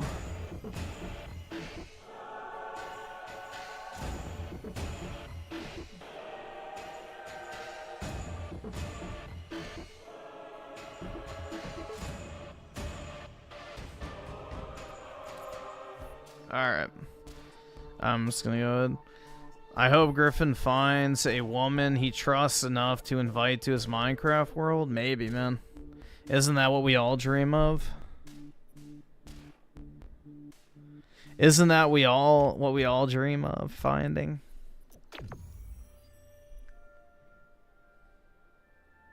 But easier said than done, should.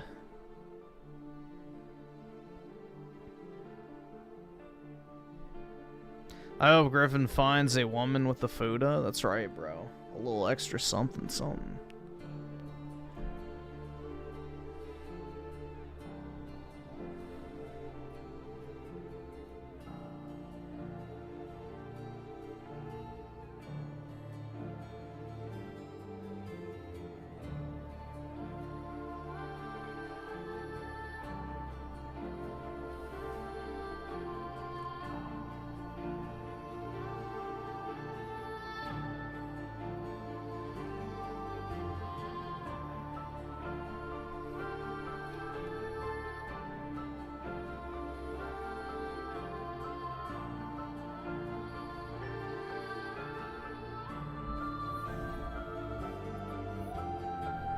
Yeah, this shit's just fucked up.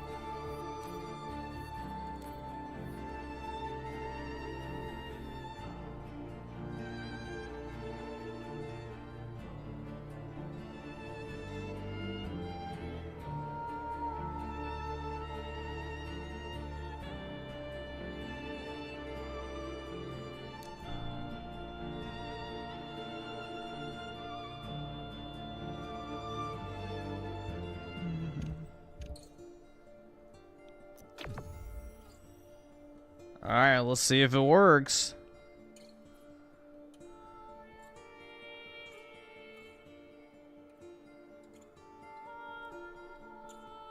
I can't afford this shit!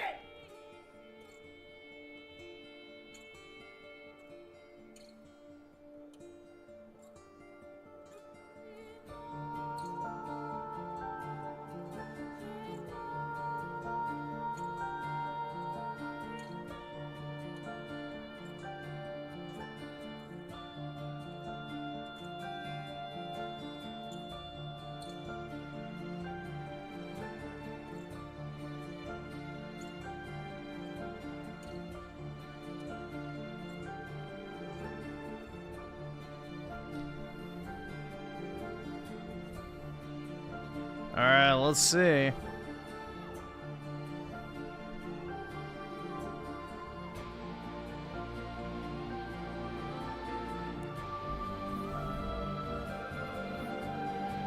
Alright, well, fuck that, bro. I guess we'll just play Lost Planet now.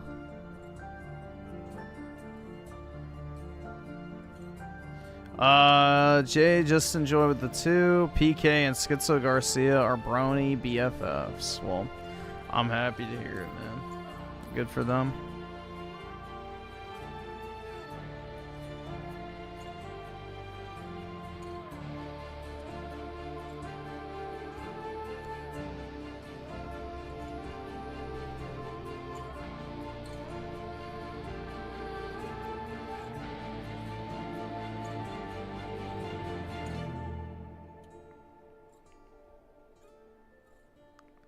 Alright, let me just make sure everything's good. I can't afford this shit! Let's see, Oscar the 2. I love Microsoft, don't you, Griffin? Yeah, I absolutely do, man. They're great. Microsoft. Truly the gold standard of gaming.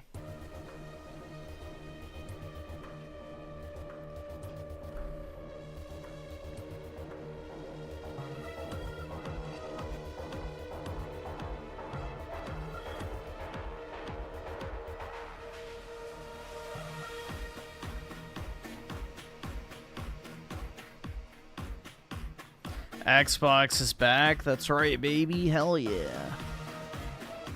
It never left, dude. You just weren't paying attention, man. They've been cooking up some fire bangers this entire time, dude. I mean, just look at Avowed and the Outer Worlds 2 and whatever else they put out. I don't fucking know.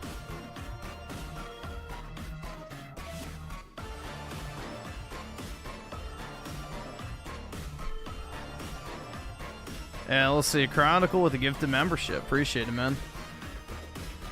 Big ups.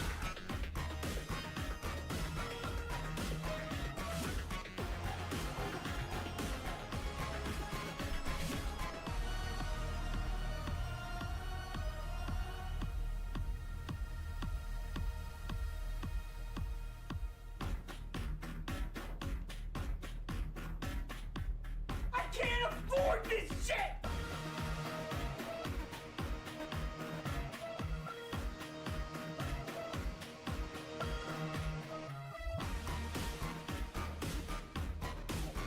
Sometimes things can actually get better. Apparently not. I know, man.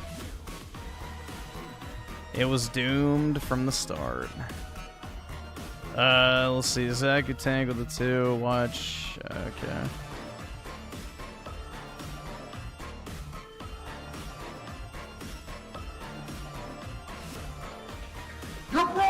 Nobody likes my favorite manga.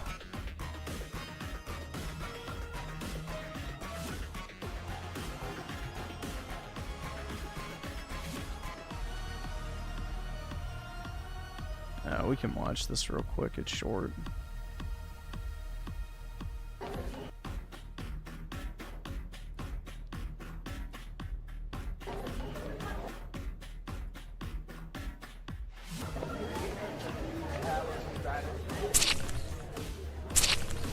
Hey. Look.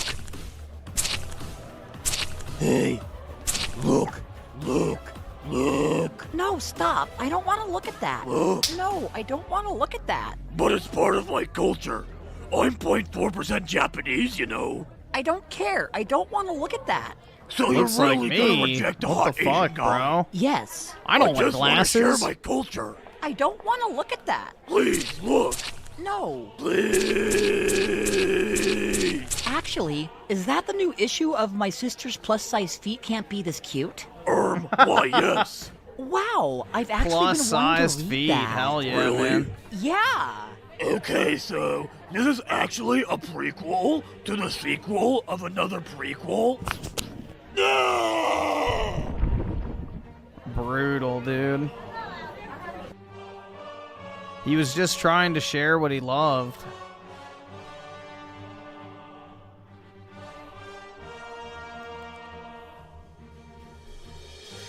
Just buy a booster box of something, man. Pretty much anything recently released, sub $300, you're probably in a good shape to buy and hold. I mean, if you want like the absolute best bang for your buck right now, I would say probably Phantasmal Flame. Hold on, actually, let me check. Let's see. I will check, and I will tell you. I mean, honestly, you know what you should buy? You should buy this. Buy this. Hold on, it's not on the phone.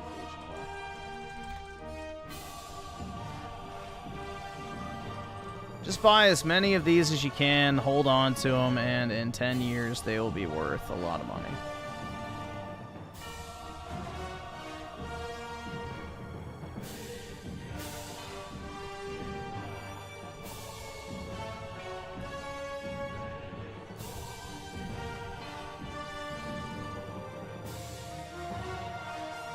There you go. Buy those.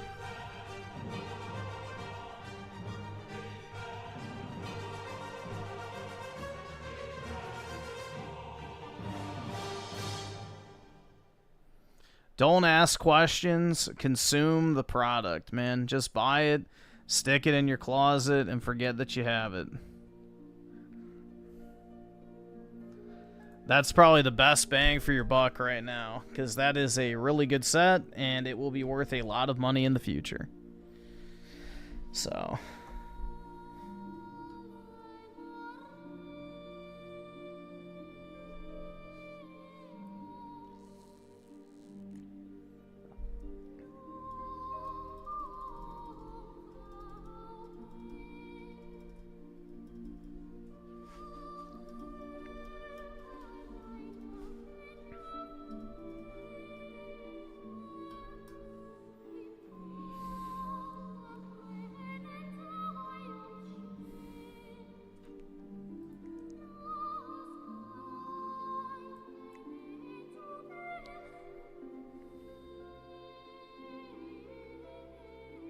You can't buy them at Best Buy. They're out of stock everywhere at retail. You gotta buy them secondhand.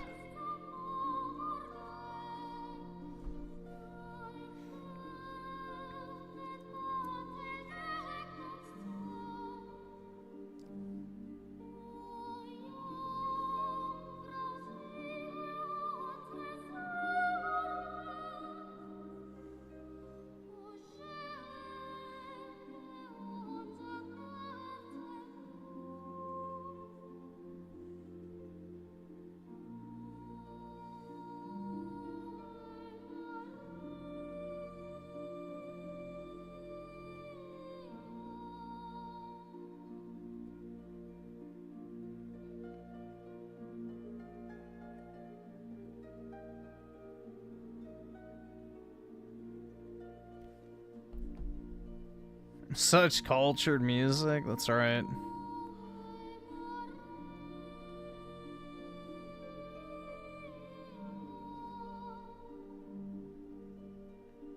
Griffin, do you like my choice of YouTube PFPs? What is it? I can't really see anyone's profile picture from my end. It's too tiny. Alright, I'll check.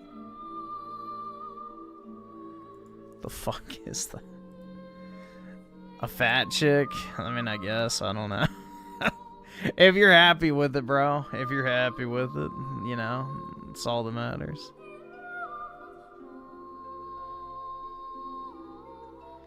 Schizo, you did not send a super chat, so. Oh, wait, nope, never mind. It just popped up. I had to scroll down for whatever reason. Let's see. Schizo Garcia with the 2. Jay Just Enjoy is a Nigger. There you go.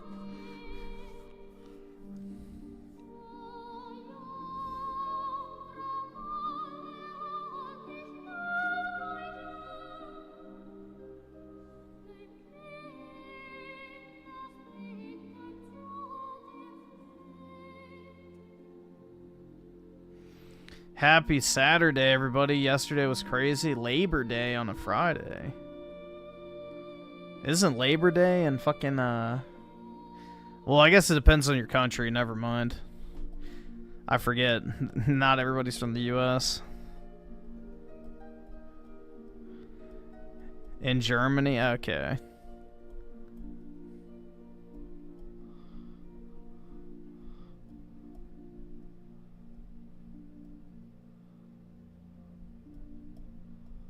Yeah, we have Memorial Day coming up, which I think is like towards the end of the month, if I'm not mistaken. Memorial, yeah, the 25th, so that is on a Monday. Nice.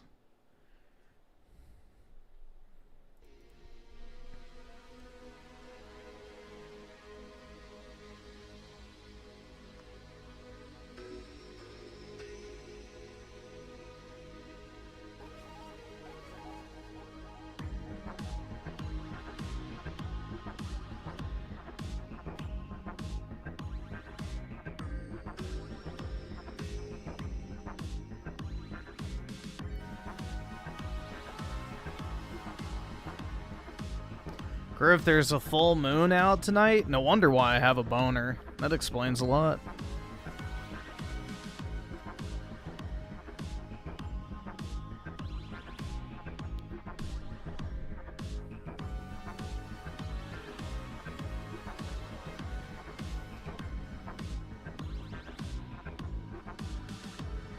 Everything makes sense now.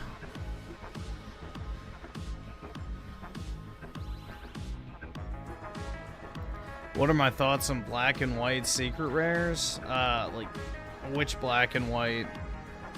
Like the old black and white sets with the shiny Pokemon with like kind of the gold border? Or are you talking about like the actual new set, black and white?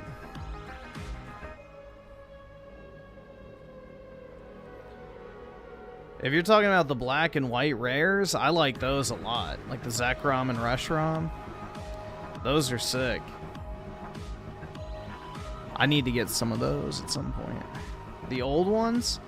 I'm not really too big of a fan of the old ones, but they're super low pop, so they're going to be valuable.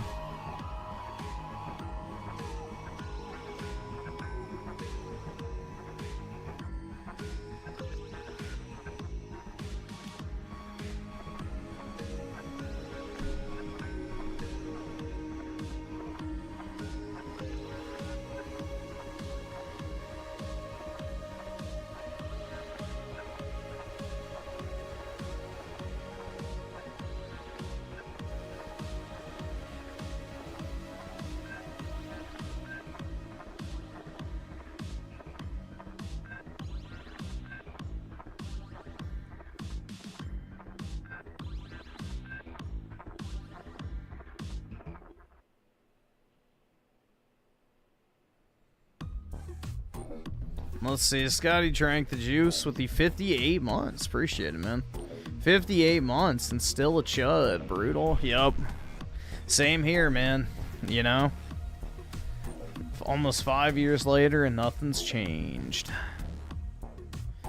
It do be like that. Not a single woman has even spoke to me, guys. It's over.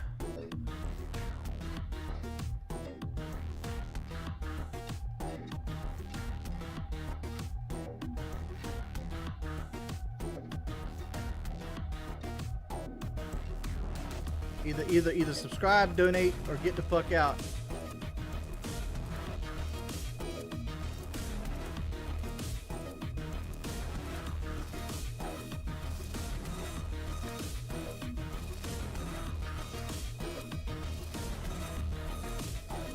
The chud life, it do be like that, man. You see Chibi is defending a pedo V2. Yeah, the one that got arrested in the UK, right?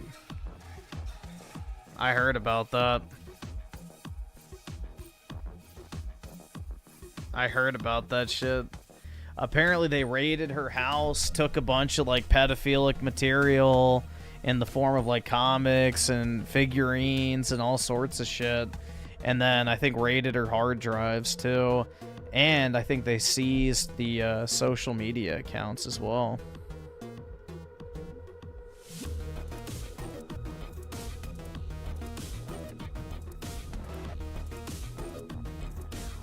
My favorite black and white era cards? Oh, let me see if I have a picture of them.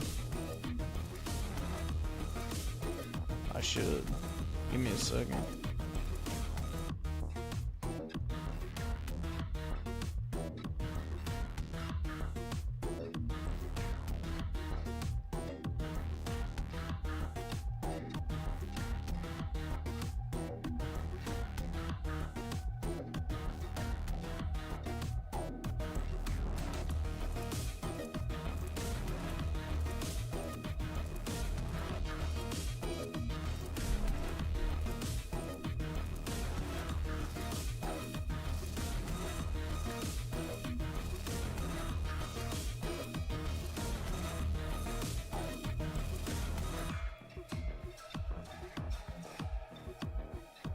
These are my personal favorites.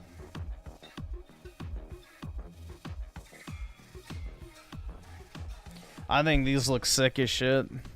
Like, the picture doesn't really do it justice, but like the texture on these is like insane, bro. They're absolutely gorgeous in person. They look so good, especially with the Japanese texture.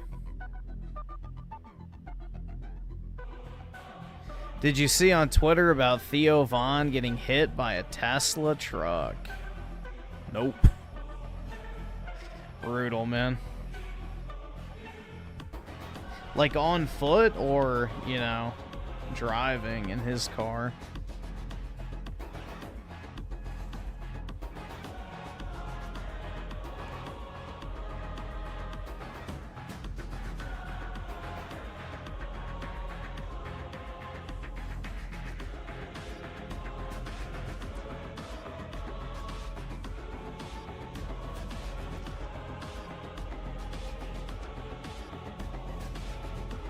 Yeah, okay, now I know you're trolling. You gotta make your schizo posting a little more believable, dude. So, as soon as you said he died, now I know you're lying. But yeah, these are my favorite black and white era cards. I think this is like almost 7 grand now. This, I think, is like 4. And I think same with this one. I don't know. There's no public sales on this one.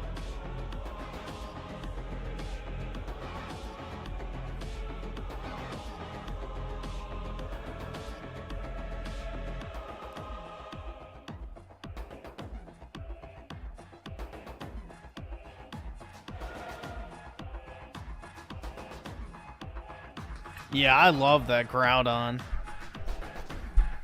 I sold my English copy of it, and then I bought all 3 of the Japanese ones so I could have the set. But I wish I would have kept the English one value-wise, because it's worth like 15 grand now.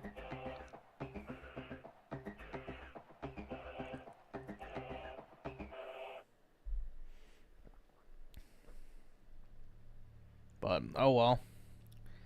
You win some, you lose some. I sold it for 5,000, so it's not like I lost money on it.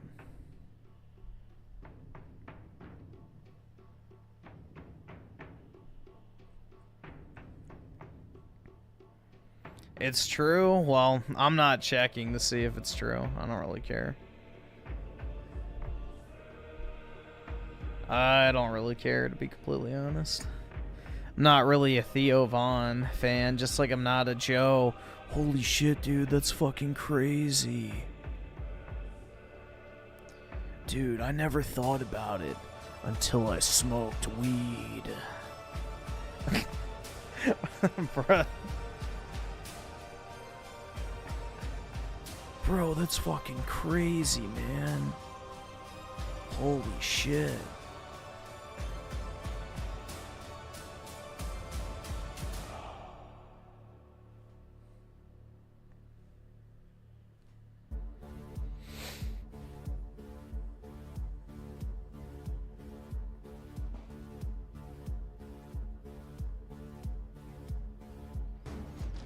Let's see. Anabolic plays with the 2. Watch. Okay.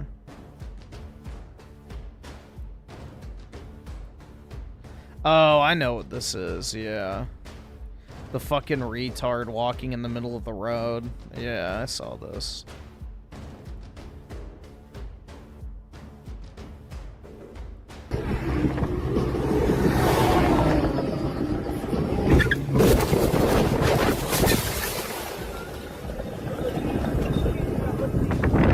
Hit me. Car. Right here. Pants ripped. Who was it? Pants ripped. Sneakers ripped. All my stuff on the floor. Who hit him?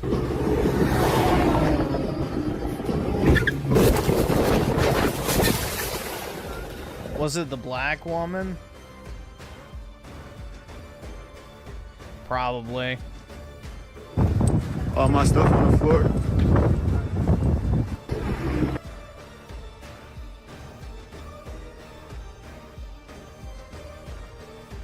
Yeah, it doesn't matter, bro. He's walking in the middle of the fucking road, so that's on him.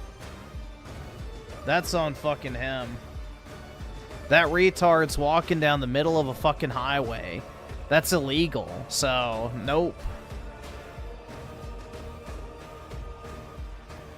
You can't take up a fucking lane of the highway as a fucking pedestrian.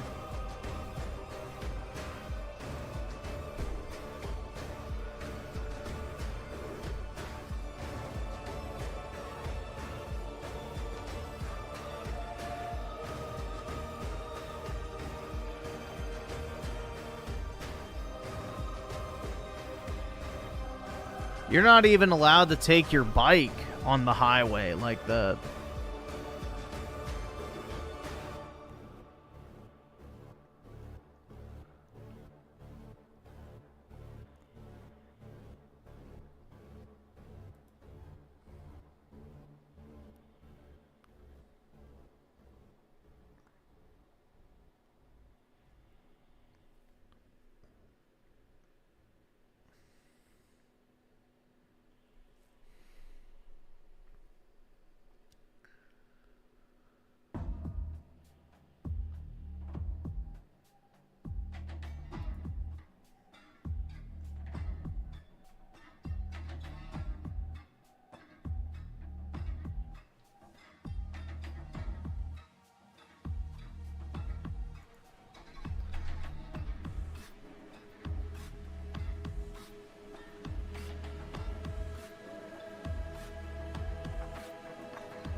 There should be like an enchantment to an enhancement charge for people that do stupid stuff, but for streaming it, yeah, I guess so.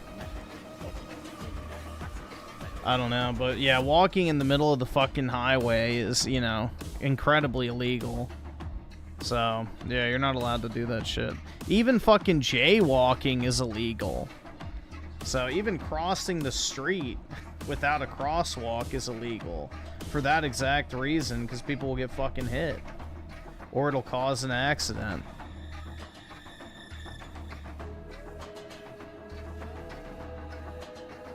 So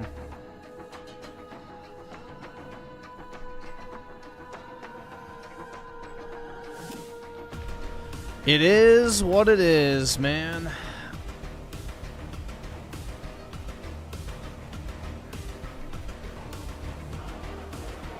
In Afghanistan, if somebody's in the road, you can just run them over. Which is pretty base, man. I think that should be the law in the US. If someone's standing in the middle of the road, strike them down and nothing will happen to you.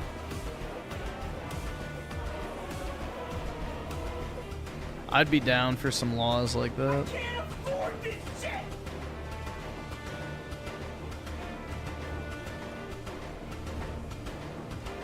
Another astronaut down. Many such cases, man.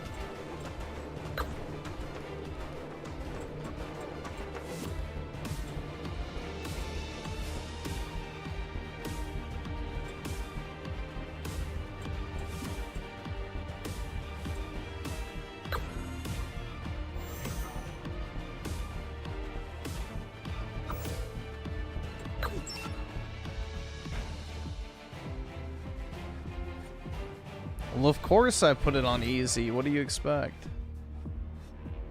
It is year 12 of the after-trial era.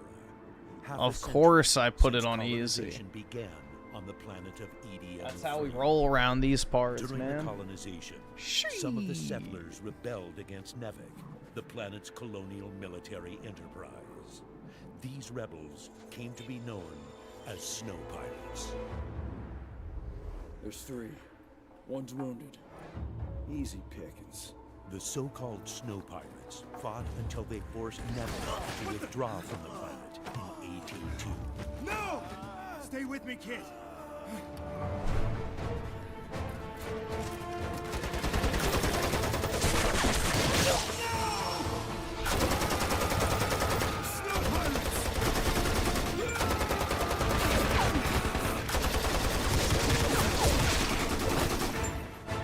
The horseshoe of gaming? Easy mode? What the fuck does that mean? What? He's got a harmonizer. With a newfound power source, I've known played as games thermal on energy, easy ever since the I was a snow kid, pirates bro. utilized the harmonizer, a device which gave them superhuman regeneration. That's never gonna change.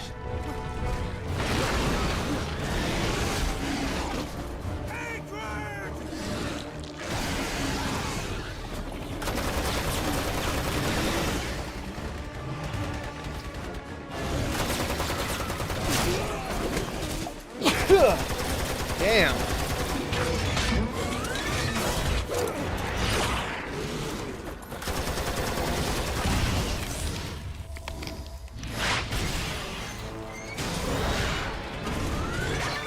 Dude, who the fuck cares if I suck at games? Like, oh no, dude, I'm not good at video games. Oh shit. I'm a failure, man.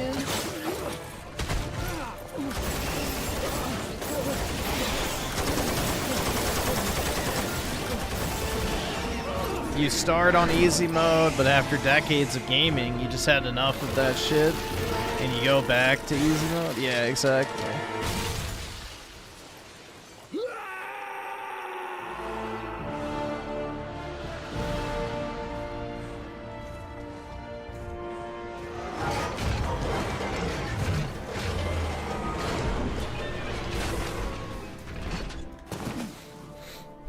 Well, at least it got us this far.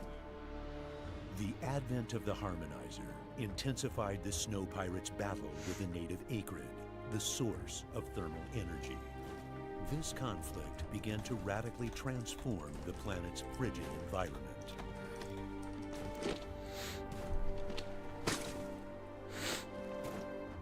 It is 1812, and EDM-3 still shows no signs of being able to shake off the chaos that envelops her.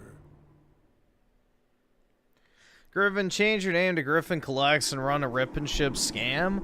Why would I scam, bro? Rip and ships are super profitable if you run them legit, so I'd rather just run a legit rip and ship. But I've thought about doing that before.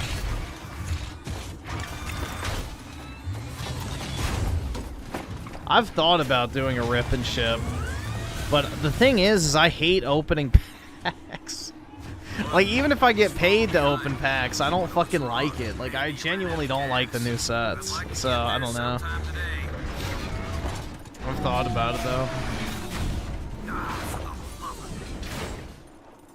That's what you get from a stolen VS. I don't know if there's enough thermal energy to last us. We barely have enough to go around. If we have to activate our harmonizers, we're done for. Hey, I got a life form reading just up ahead there. Copy that. Multiple readings too. Griffin doesn't want to have to get a manicure before he films. Dude, I don't fucking care if my fingernails look grimy or whatever. Who gives a shit? I'm no woman. Plus, my hands are pretty clean anyway, so it doesn't really matter. We're moving out. Take up the rear. Initializing. Ready.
Time to crap out on us.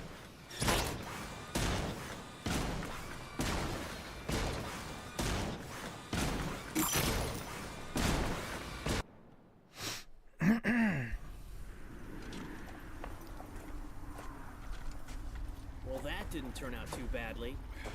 Aside from the fact we lost another VS. According to the map, Keno Casino got copyright trouble for what? Or bad? I don't know.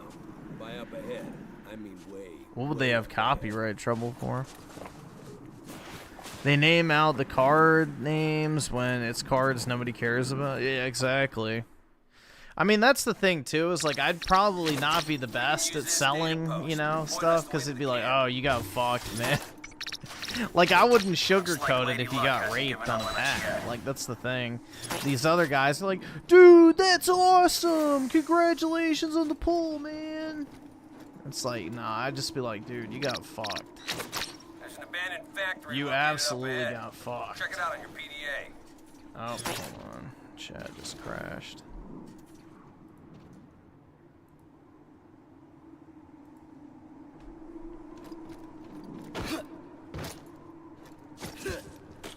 Oops.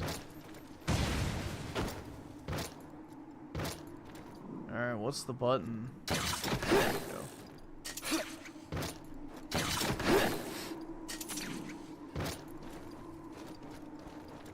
Well, let's see. No Lemon Nico with a tier 1 membership. Appreciate it, bro. Big ups. Much appreciated.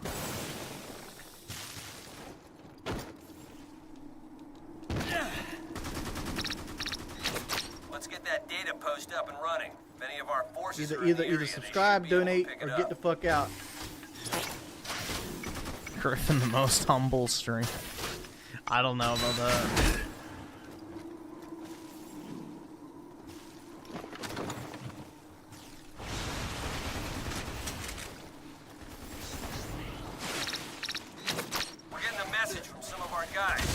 Looks like help is on the way.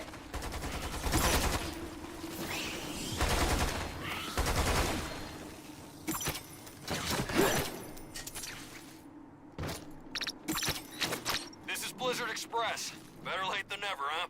I'm sending some supplies down to you. Oops.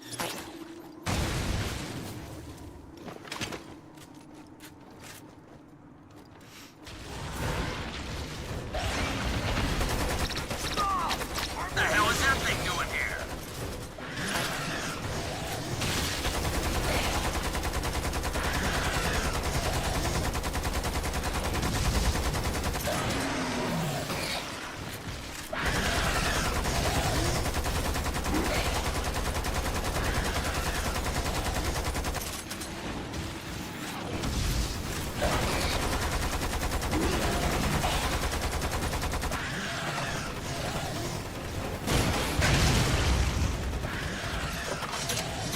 Well, that works.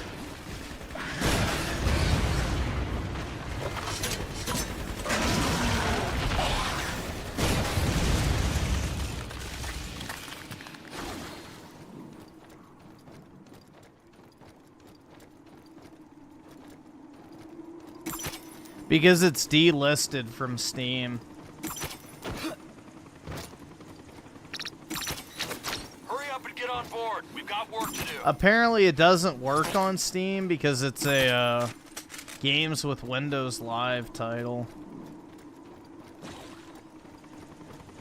So I don't know. It got delisted.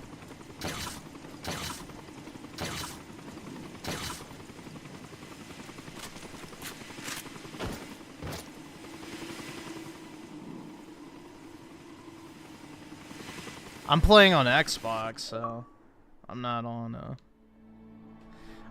PC.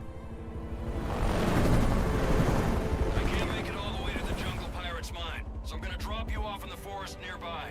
Hope this mission's worth the risk. Can't take the heat, huh? Tell you what, when we get back, I'll have one of my men give you a full Sounds good to me. Okay, buckle up and get ready for a nice change of Buckle up, scenery. buckaroo.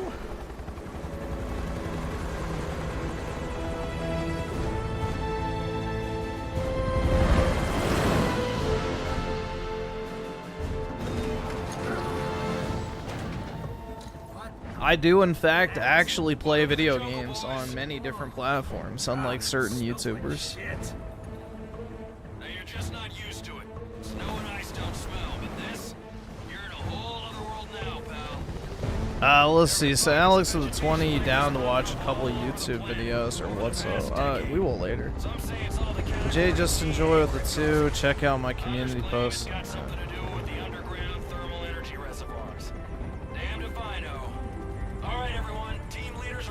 Yeah, I saw this on Twitter earlier.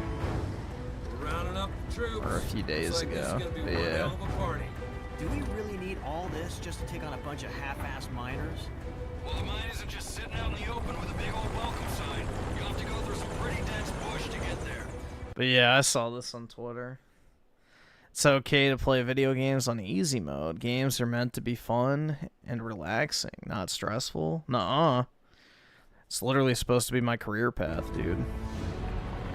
If it's not back-breakingly difficult, it's not actually video games. Obviously.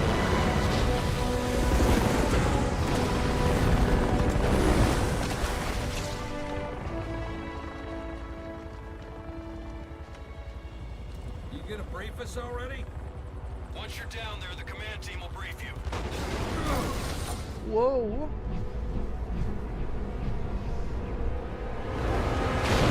Jungle pirates! Negative, Acrid!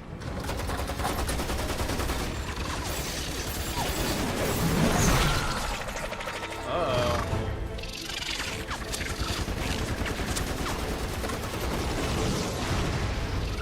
They're coming around!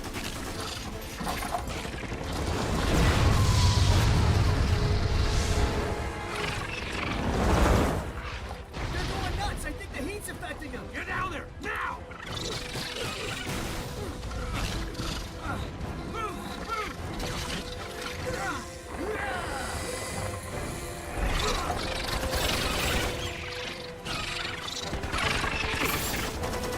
Too many!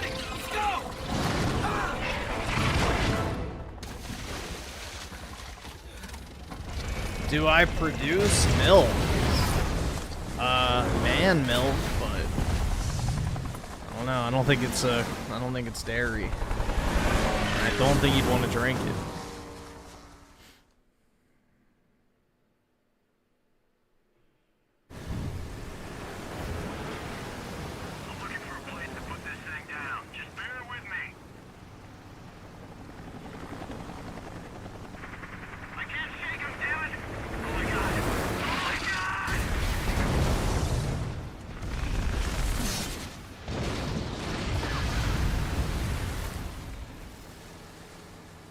Yeah, I don't really like feeling stress while playing a video game, because it just makes me angry.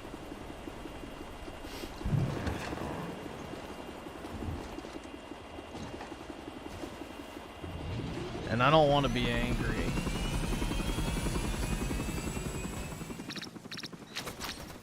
Keep your radios on to receive mission updates. Activate any data posts you find so you can get a lay of the land. Also, don't let your thermal energy reserves run low out there.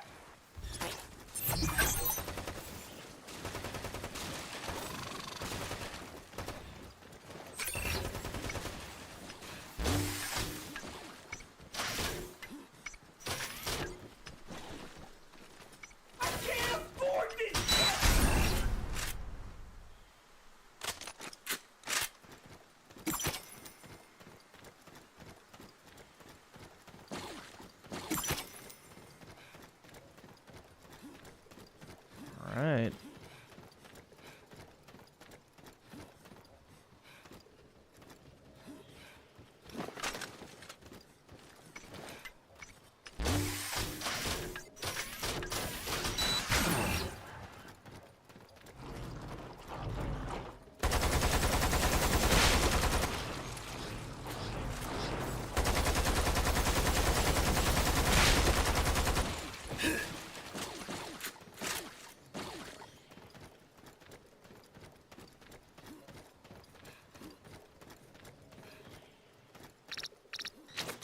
Dropping off a team up ahead. Rendezvous with them.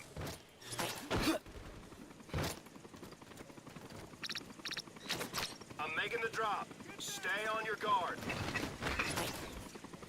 Whoa, dude.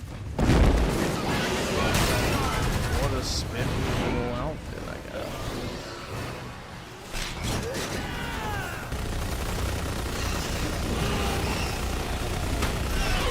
Get out of the fucking way, retard. I'm trying to do some real damage here.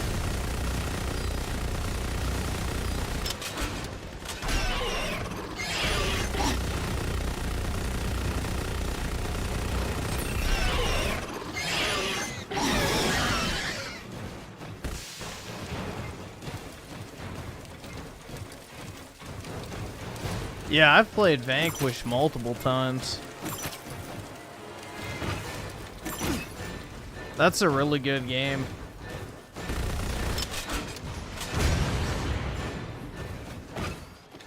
I actually have a pretty cool graded copy of Vanquish with like this lenticular cover. It's pretty cool.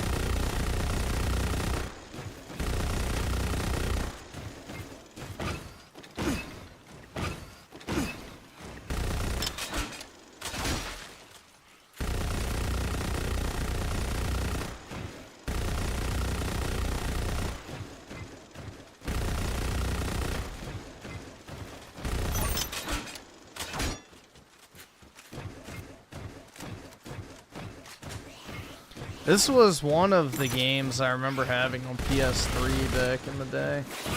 I don't remember if I ever beat it or not, but I do remember I had it. I got it from Best Buy. Around the same time I got Final Fantasy 13. So. That and Dark Void. Those are like the 3 games I picked up at once, I remember. This game, Dark Void, and Final Fantasy 13.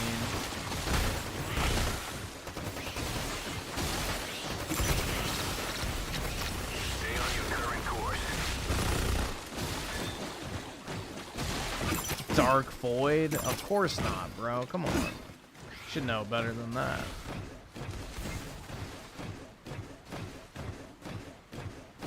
You know I'm not into those. At least I hope you do.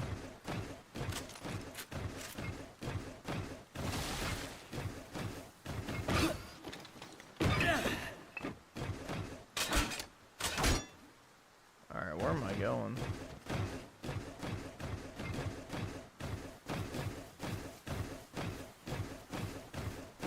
Oh, I guess up this way.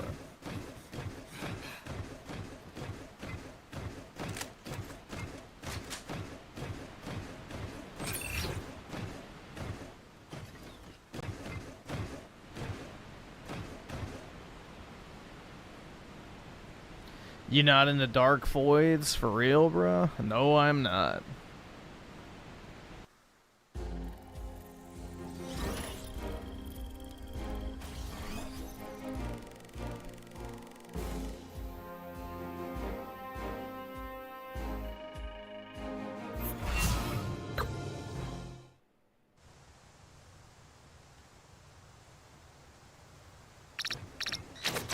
Break up into smaller groups. You'll have a visual on the jungle pirates before long.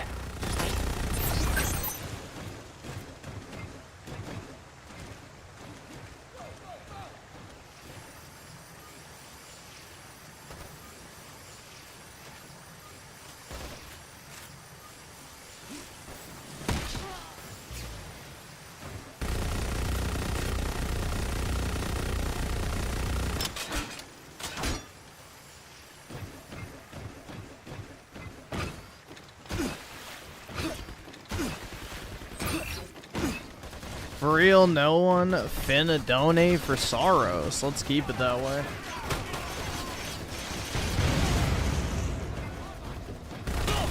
Let's keep it that way.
Hell yeah, dude, a real man's weapon.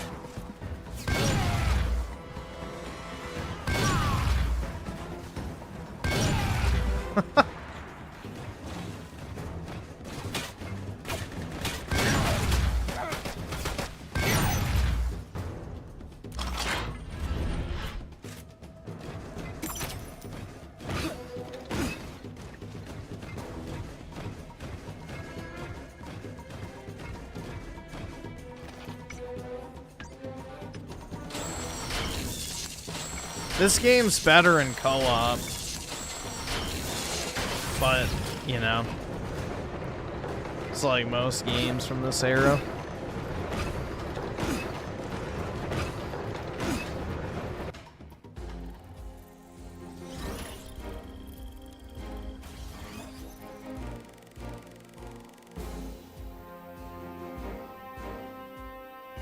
Every game's better in co-op, especially sex. Well, you know, not like I would know. Your objective is to destroy that mine. Even when it comes to that, I play solo. You can collapse the entire mine by making Griffin Kino Casino's having Raymond eat a slop boomer buffet. What the fuck does that mean, man? access to the control units. What the hell does that mean? There are 4 control units for the drills.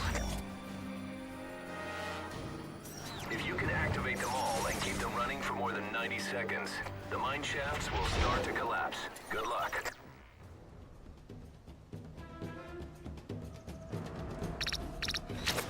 Activate all the generators.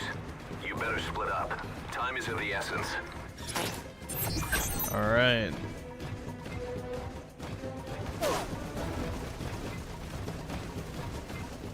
Well, to be fair, the gameplay of Anthem was actually pretty good. The shit that people didn't like was the story.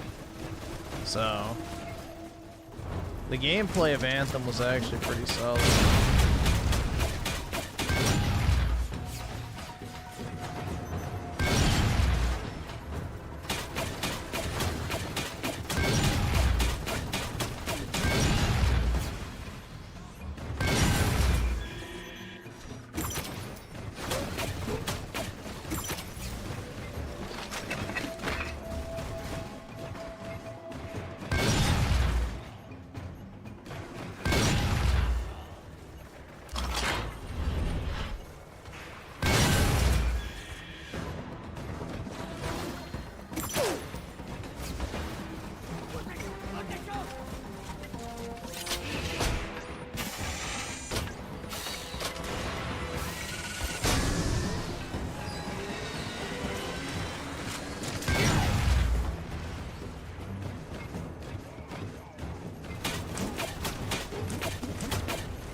Damn, bro, Apollo's just snoring away.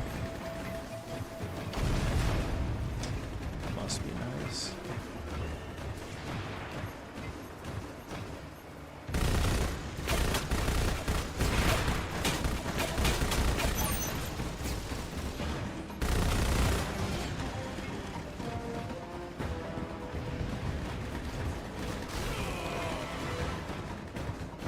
Alright, so where's the next one?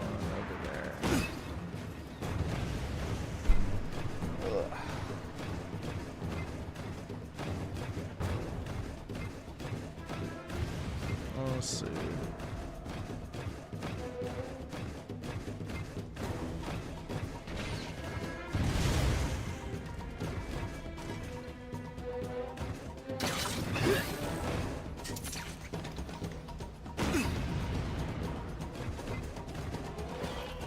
Oh, there we go.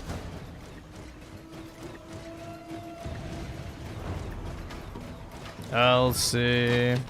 Jay, just enjoyed the 2. You missed one of my super chat? No, I didn't. I did not. I literally pulled up your community post. So I don't know which one you're talking about, but there's no other super chat for me to miss. And let's see. Also with the 2, mute Shaka Shaka Gaming. He is a juice. Okay. Let's see. Where is Shaka Shaka?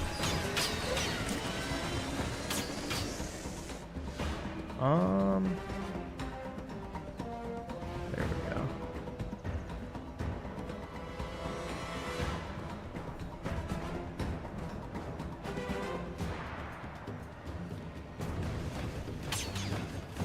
Griffin will run for Congress a bit. Oh yeah, man, that's a great idea. Yeah, I would do extremely well in a public opinion contest. Absolutely. I'm just a super likable guy. What can I say? You know, I really can relate to the common man.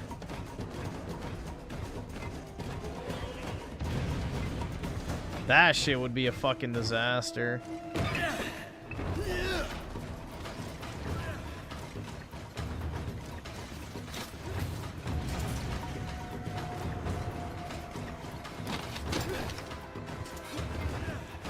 Yeah, I would campaign on ending democracy. Be a real hit, I'm sure.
These guys are camping spawn.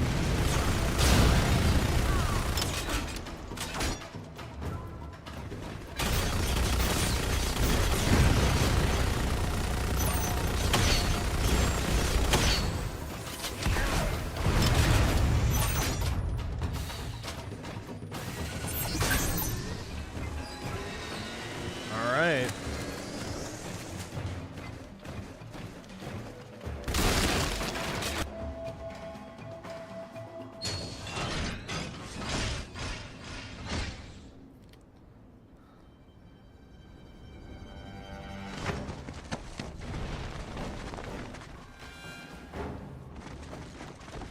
And Oscu the 2, you could be as well if you weren't out playing games, exactly. But the show must go on, right? Uh-oh, we got Kunta Kente here.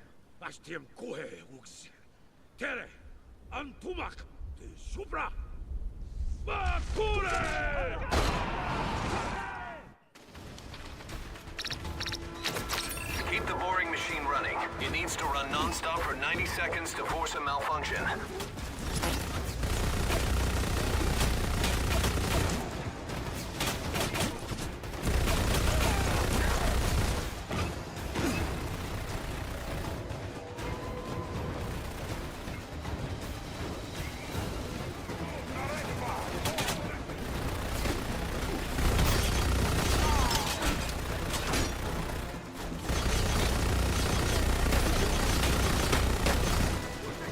Dude, why does that guy keep jumping in front of him? Is he fucking retarded?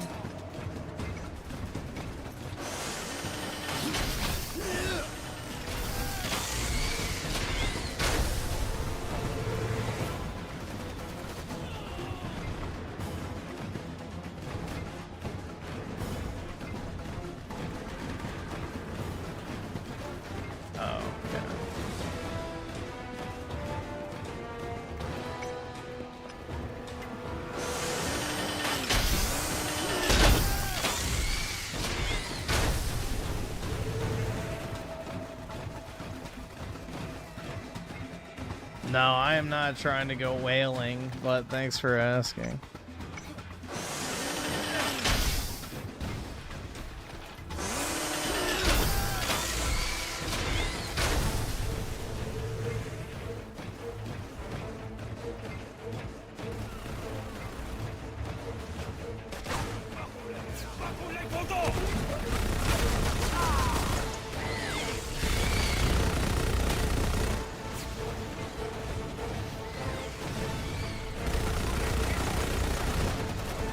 One already got deactivated? Jeez.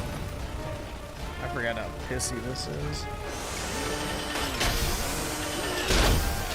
Yeah, this is where the game gets annoying if you don't have co-op, because, you know, the NPCs are too fucking stupid to actually guard.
already down, huh?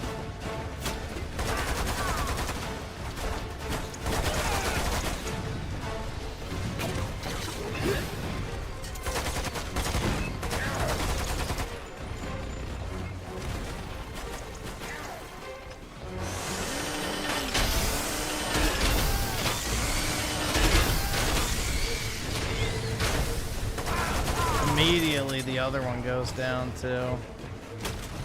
Brutal, dude.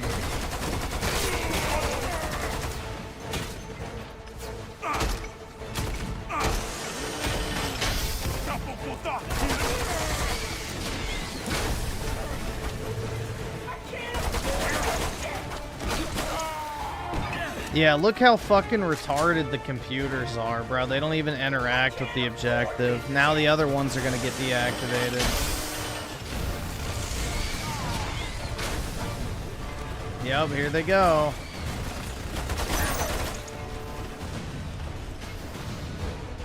Already deactivated.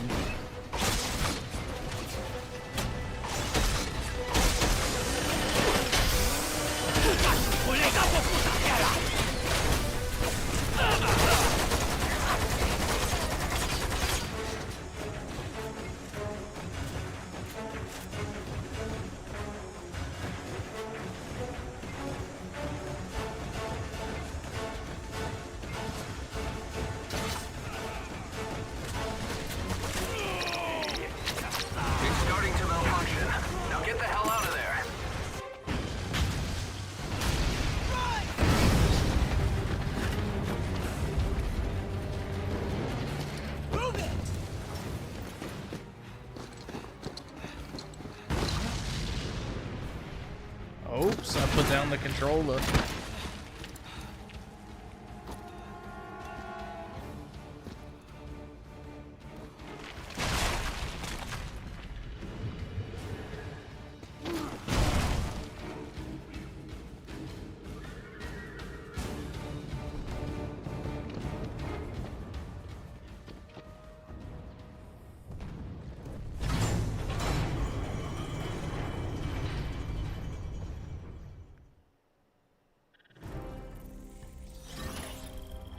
Mission complete.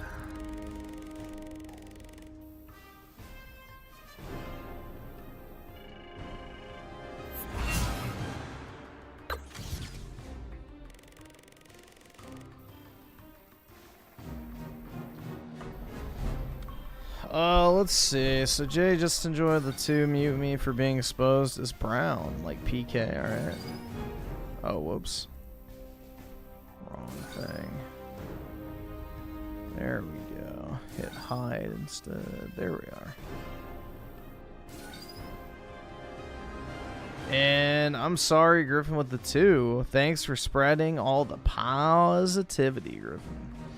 No problem, man. Happy to do it. That's what it's all about, after all, you know? That heckin' positivity.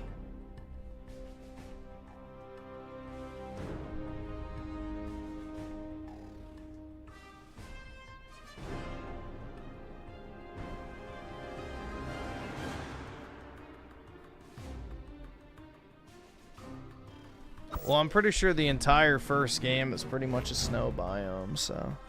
And then the planet turns into a tropical kind of setting afterwards.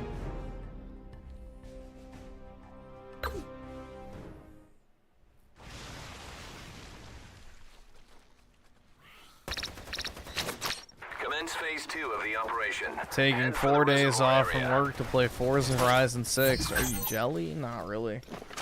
I have a shit ton of PTO I could take whenever I wanted. Apparently Brandon Brony got caught talking to another child. Man, many such cases. It's like the furries, bro. Well, he is a furry technically. But yeah, they just can't help it. It was probably a heckin' wholesome conversation, dude, so we shouldn't get too much.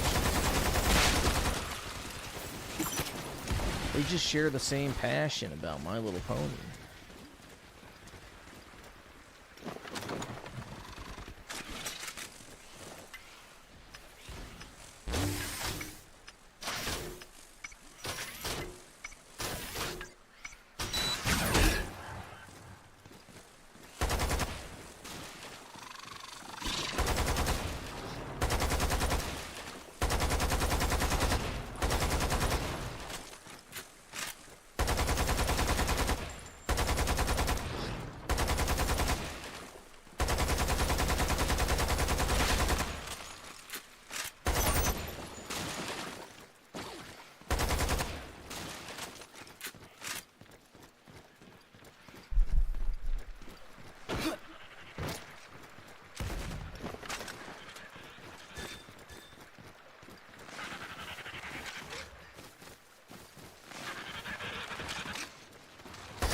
There we go. You're almost at the reservoir area. Hook up with the reinforcements I'm sending your way. Wahoo.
Wahoo.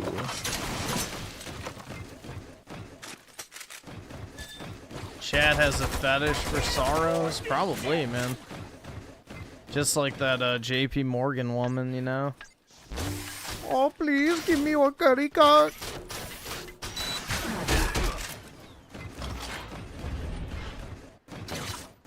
Every woman's dream, man.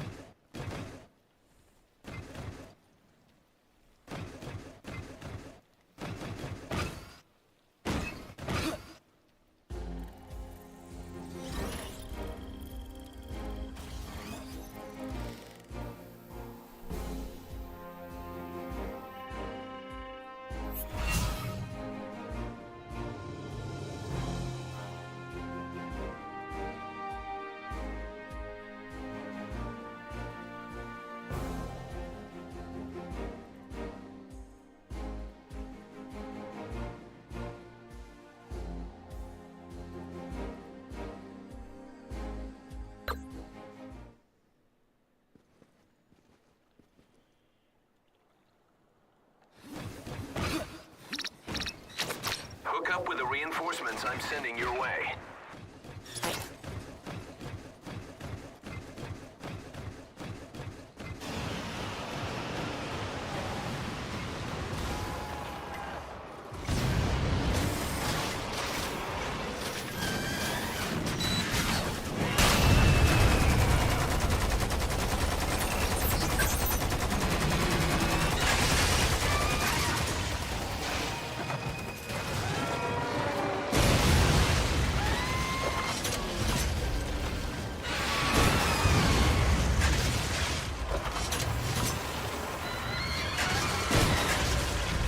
Oops, it missed.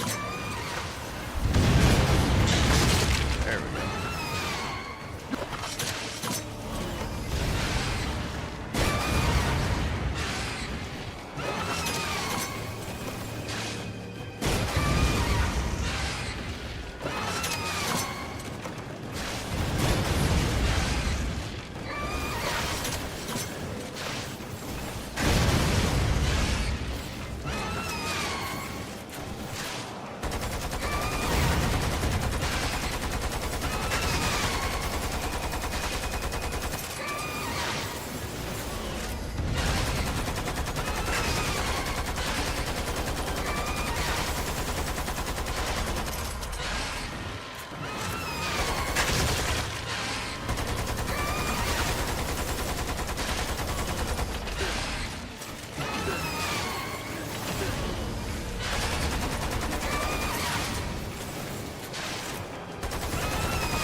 There we go.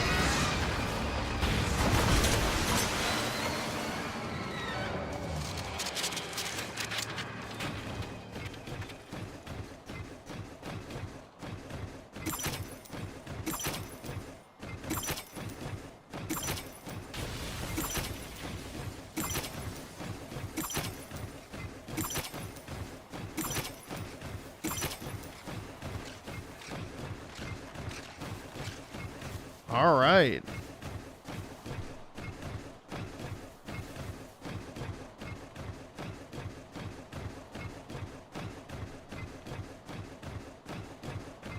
It's Lost Planet too.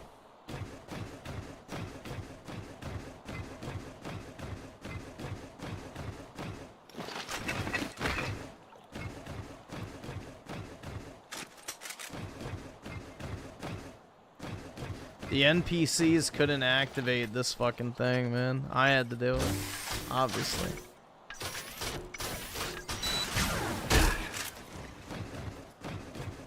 Brutal. Glad you're still with us. Now round up whoever's left and finish up this mission.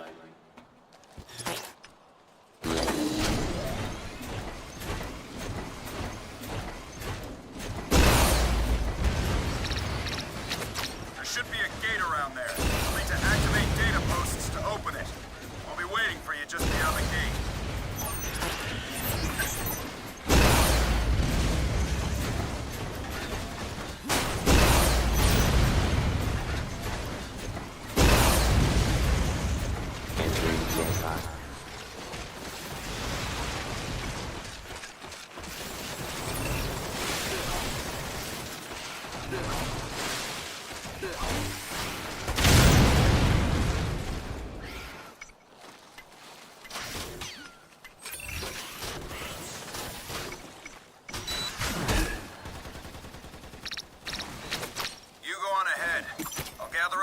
Still breathing and catch up with you.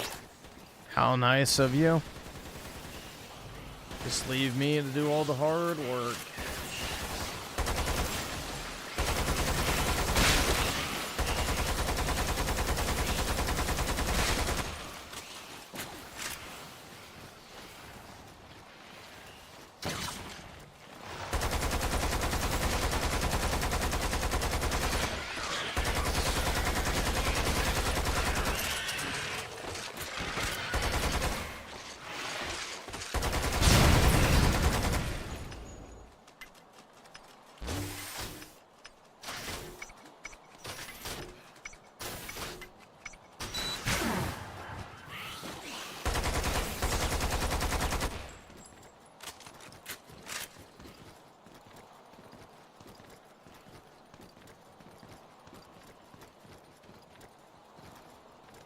Okay. I guess through the store? Yeah.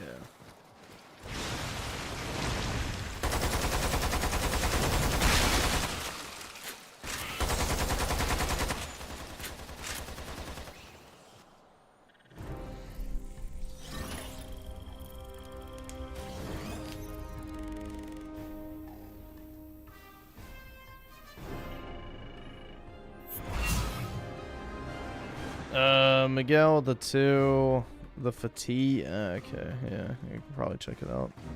And Stomp Iranian Babies with the two. I love to grape beautiful Israel women, Sar.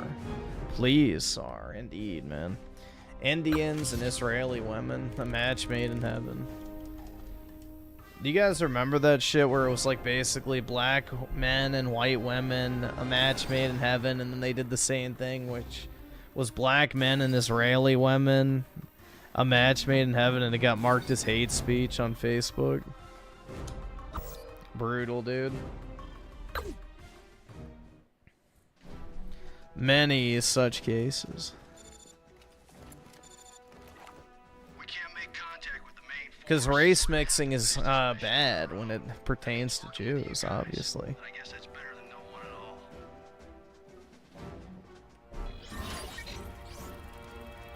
When it's the white people diluting their blood, then it's good. Activate any data posts you find along the way so the main force can get a fix on our location. Got it?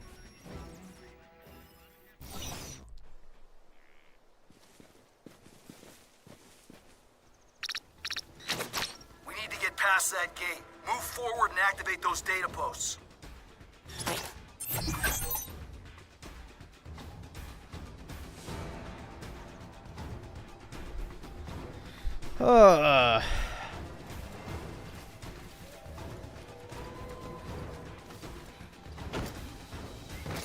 Griffin is sucking at a game on Friday night rather than going out.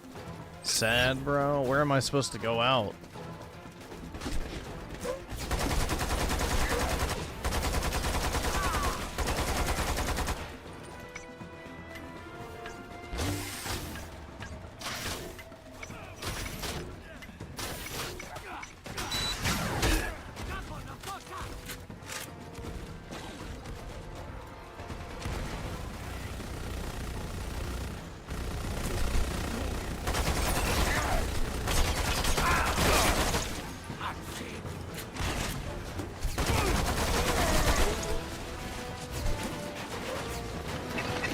Either subscribe, donate, or get the fuck out.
Yeah, I don't know. I don't really enjoy going out to bars and shit, so there's not really much to do outside of that.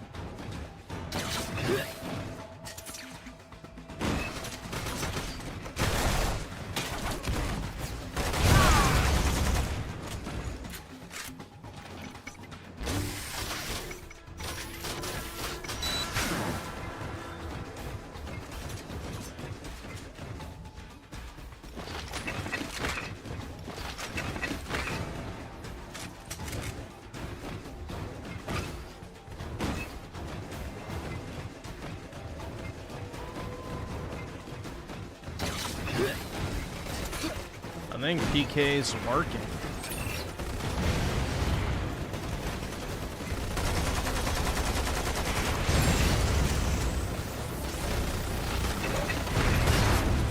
He drives Uber, so he's probably working right now.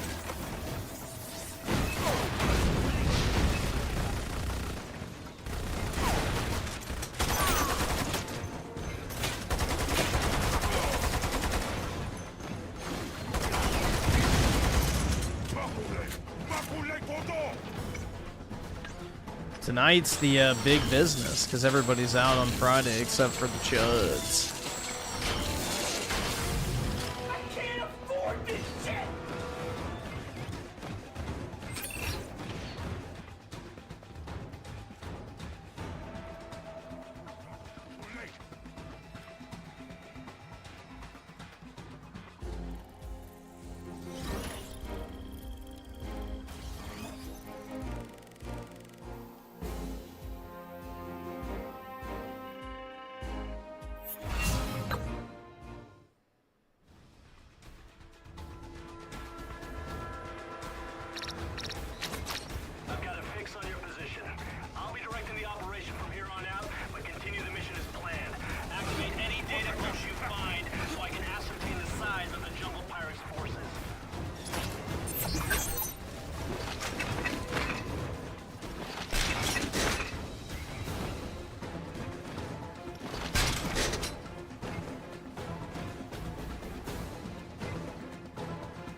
Why is that doing like no damage?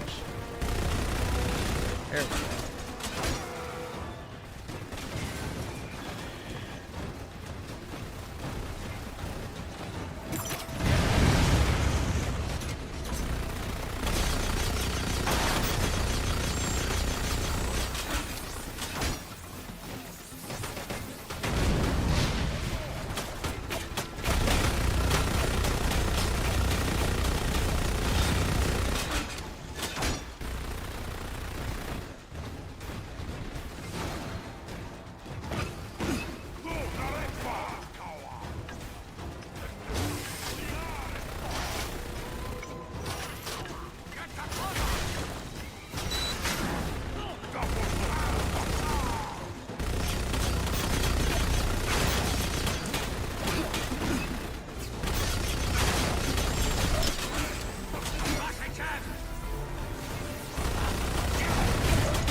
I don't know why these take so long to activate.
Uh-oh.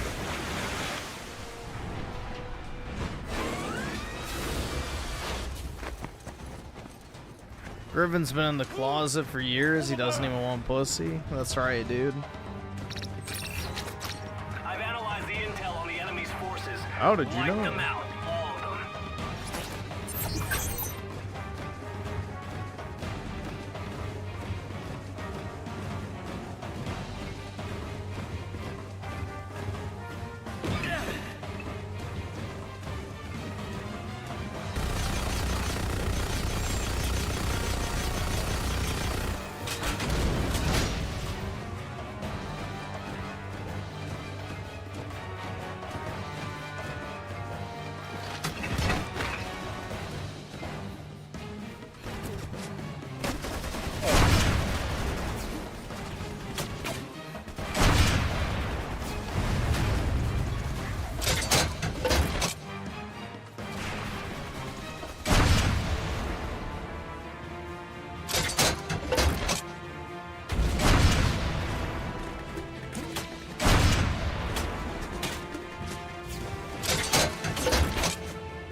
Bakule! Bakule Kono! I can't afford this shit! Nah, I don't want that.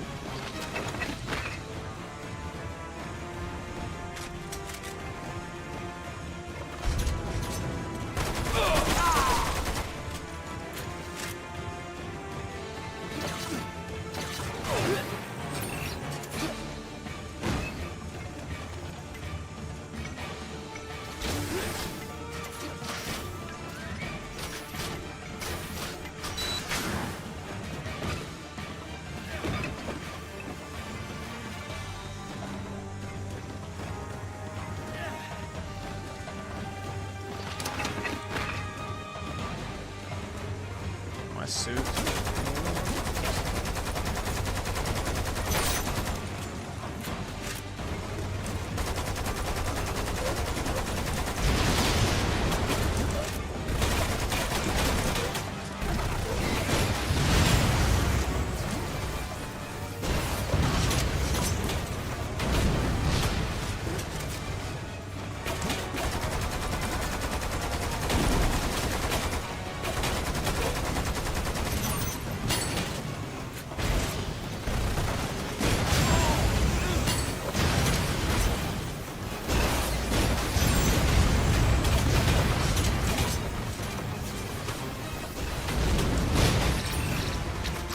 You're done mopping up there. Leave something for the backup units. Prepare for extraction.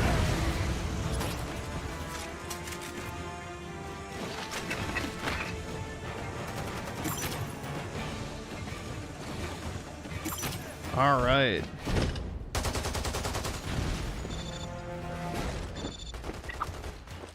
I need you to verify the rendezvous point. I want to retrieve as many of you as I can at once. Join up with the others, and we'll get you all out of there.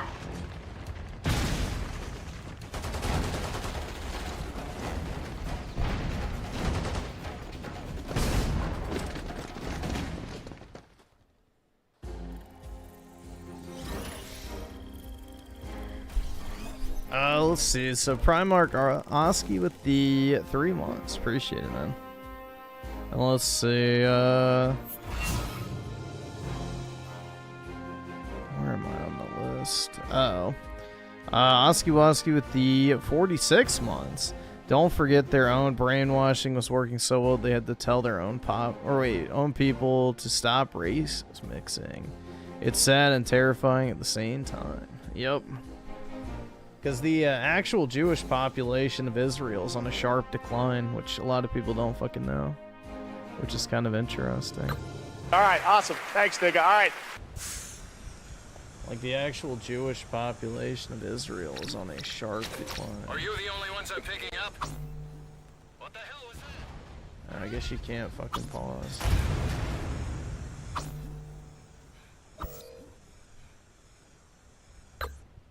I think it should be alright. Let's see. Buzz Sunny with the 2. We'll see if we have time. Because I have a hard stop at 6. So.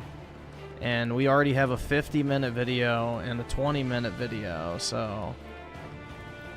We'll see. Yeah, 30 minutes. Or however long is it? I don't see it. Okay, 10 minutes. I think we should be alright, but Mr. Spice Lancher. Oh, never mind. It's something else. With the 2, watch up. Yeah, I don't know if we're gonna have time for that.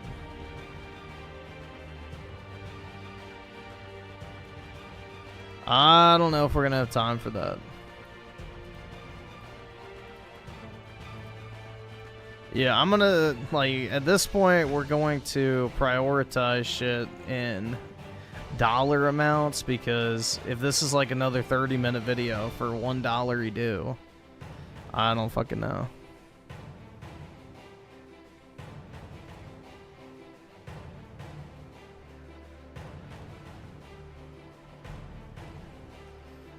Yeah, let's see. Oski Woski with the 2. I wish Capcom would bring the series back. I love it. Yeah, Capcom is just gonna keep prioritizing the shit that makes some money, unfortunately. Which is Resident Evil, maybe Devil May Cry, and Monster Hunter when they don't fuck it up, I guess.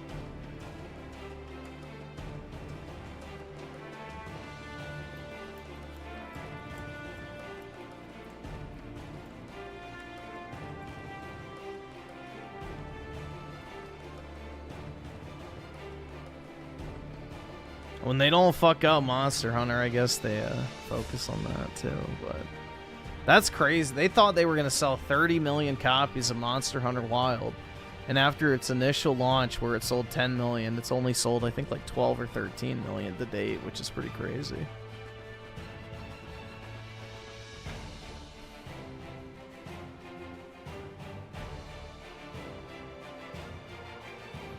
And let's see.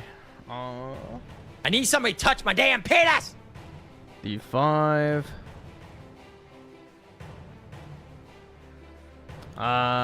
Former Chief of Border Patrol Greg Bovino did an hour-long interview with Lauren Witzke. She's from Red Ice TV and a popular white nationalist. That's so big. Yeah, apparently he was like super fucking based. But supposedly they were about to like try and do some criminal investigation against him, so I think they just got him out of there before, you know, the you know, lefties went out for blood is my guess, but I'm not sure. And let's see, President HMV with the 20. Really appreciate it, man. If you have a Raymond recommendation, use the super chat to not watch it. We do not, thankfully, but I appreciate it in spirit. Nice cock. Perfect. So, thank you for the positivity, dude. But yeah.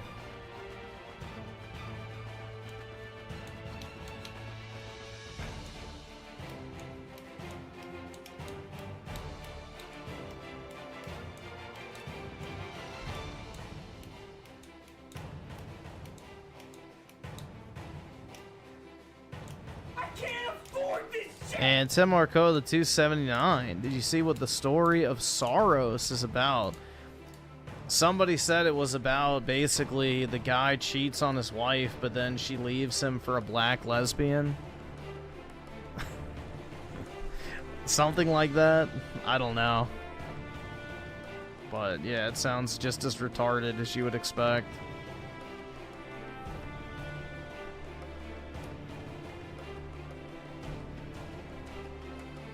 Classic Sony story, yep. I mean, I already wasn't going to buy it because, you know, Indian main lead. Like, no thanks. No thank you. There's plenty of games to play, and that doesn't need to be one of them.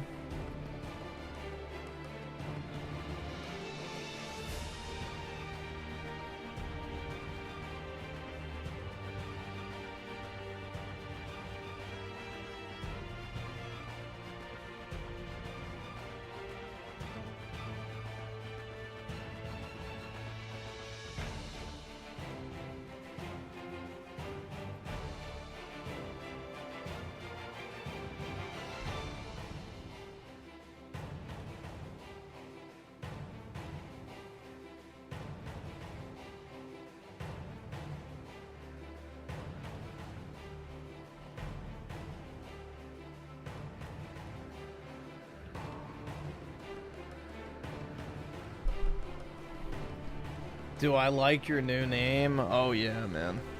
But I gotta say Spice, so sorry.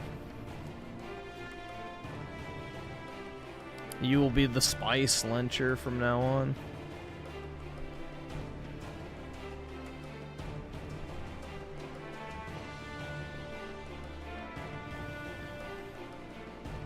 Yeah, of course it's Schizo.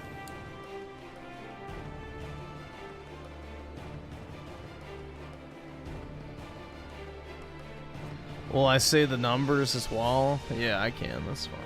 I don't think that's a problem. I mean, you just named yourself after your favorite content creator, Boogie1488, so, you know. R.I.P.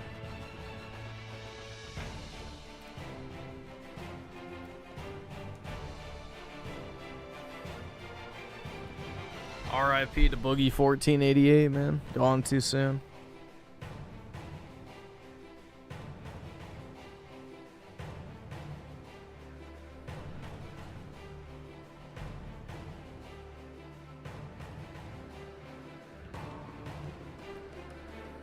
Alright, I guess we'll do one more mission and then we'll do video since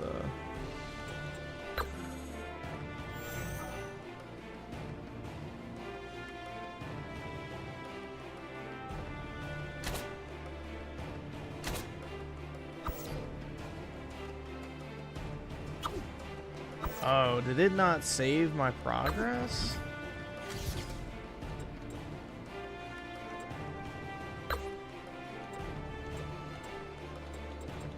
Okay, there we go.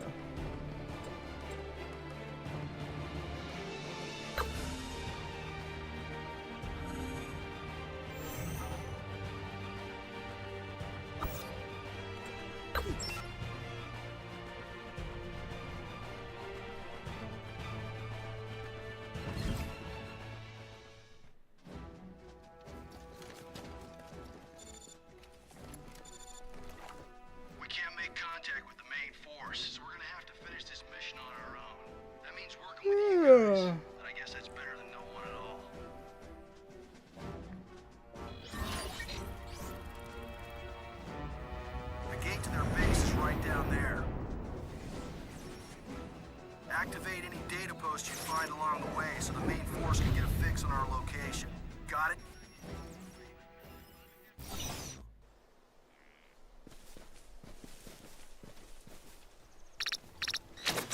We need to get past that gate. Move forward and activate those data posts.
Pew!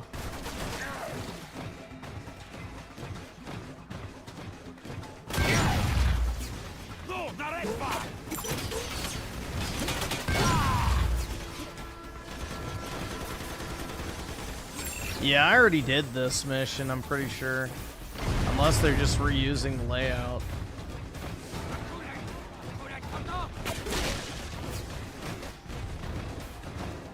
I'm guessing it didn't save.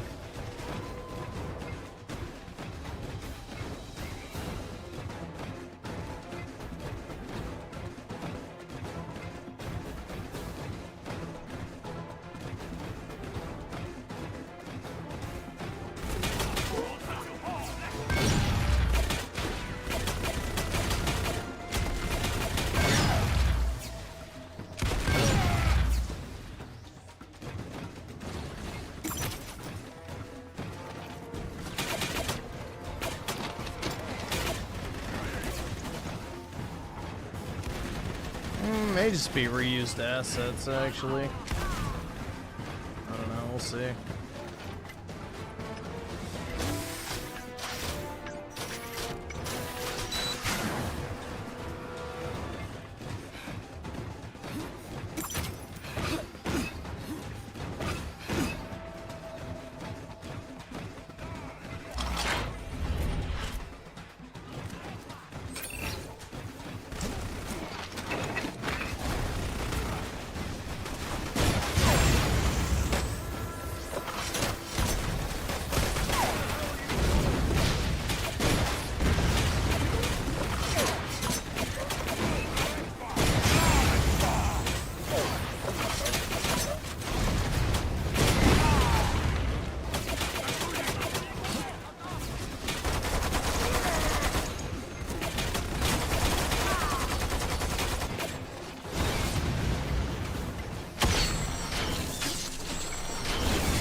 Yeah, I think I already did this.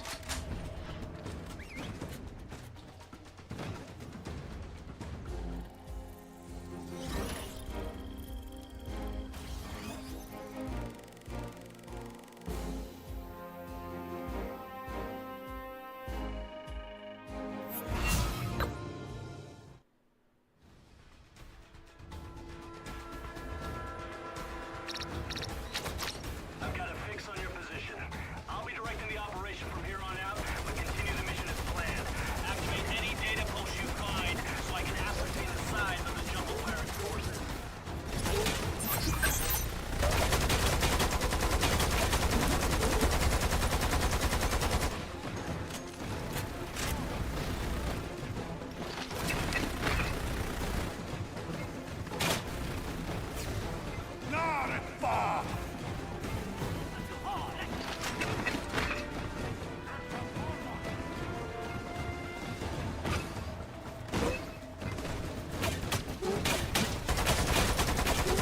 Yep, I definitely did this part.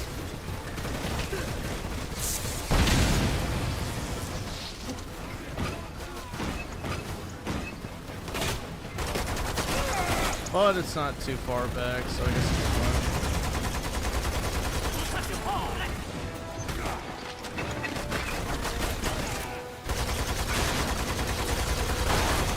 Just make sure to save.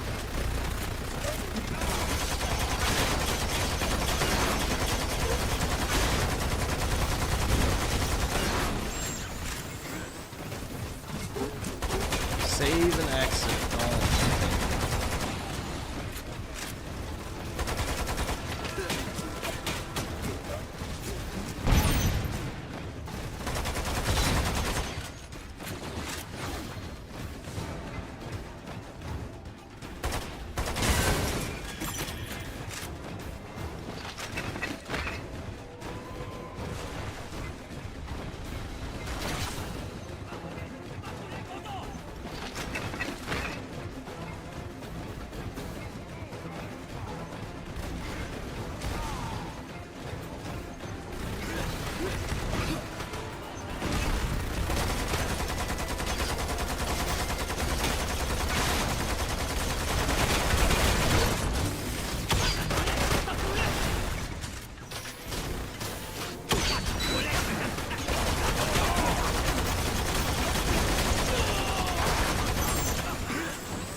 That put me way back. Never mind. Shit.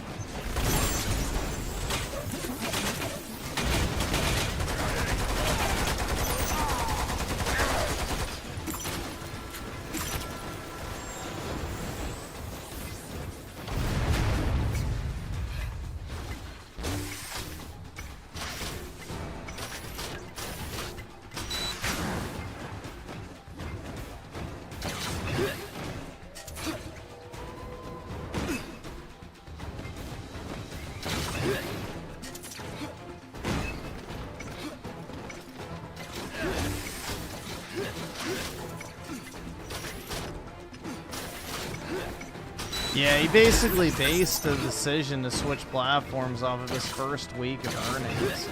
Is what it sounded like. It's like, bruh. Oh well.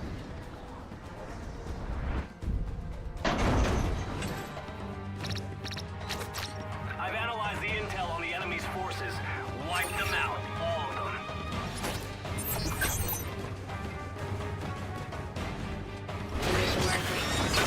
Ready.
Stand by. Releasing pilot.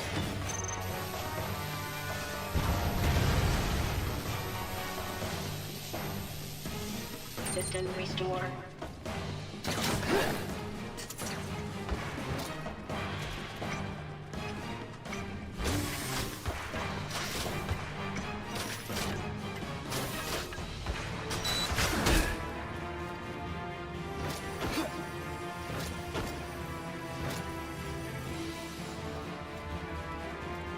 Initializing. Ready. Entering standby. Releasing pilot. Initializing.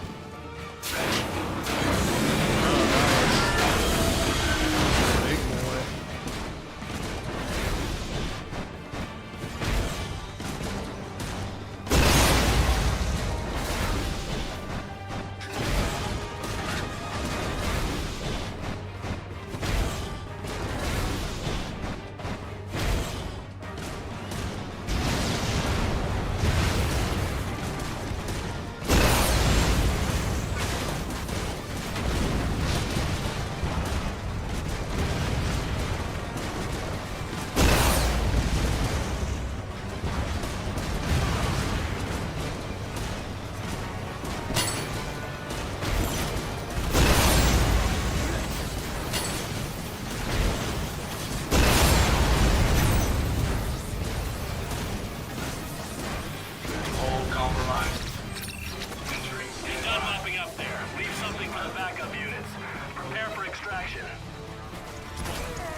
So I guess that's not the end of the mission yet. Are you the only ones I'm picking up? What the hell was that?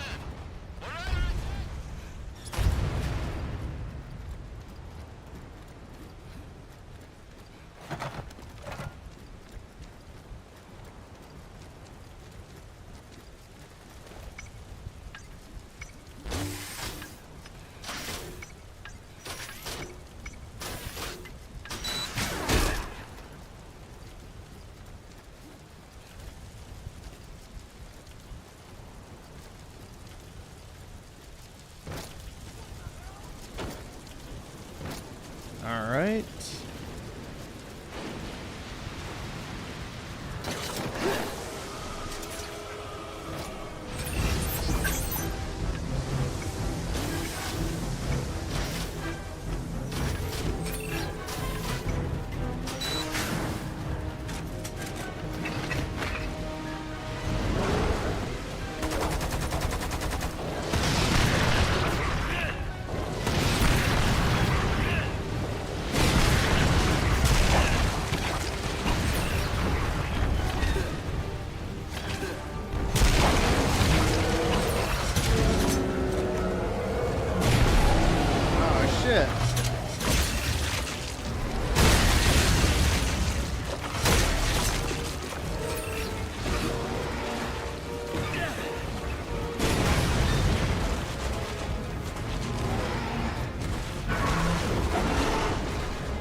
The loot boxes, dude.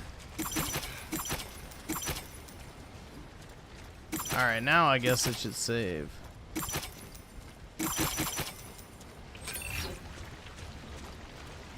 Chapter complete. Okay, there we go.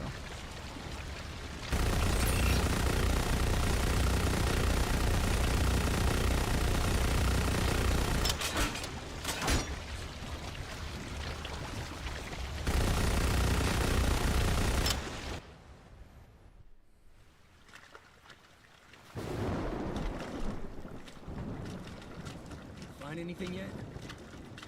It's the same message we got.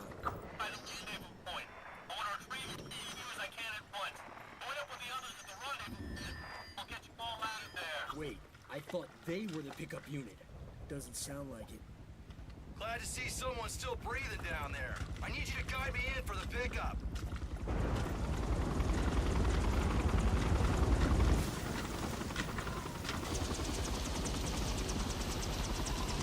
Let's hope this pickup's the real deal. Come on.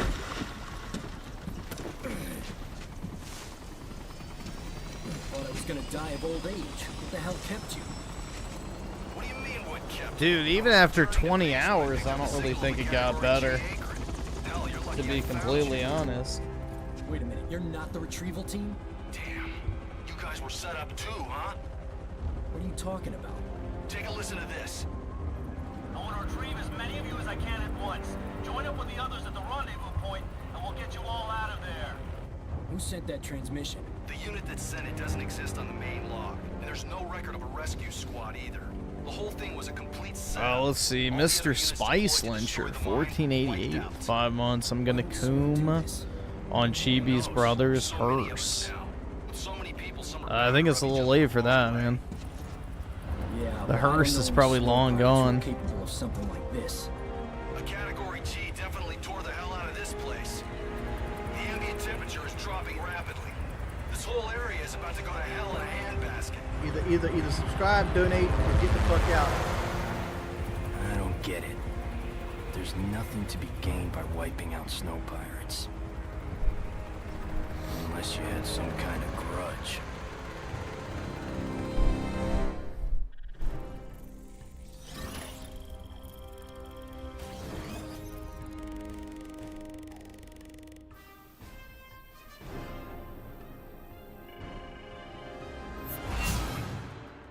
S.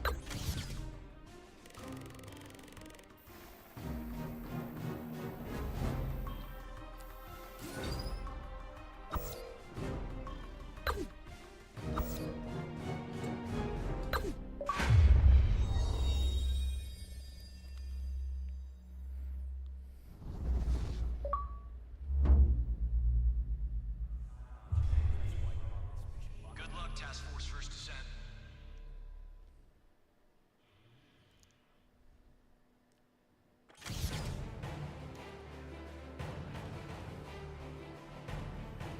Alright. Guess we'll do videos now.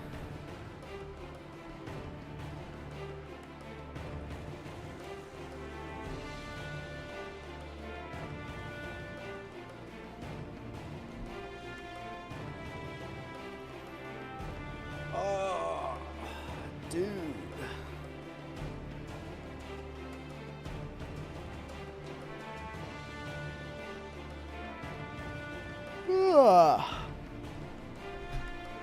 Hopefully I can stay awake for this fucking vet appointment. It might be pushing it.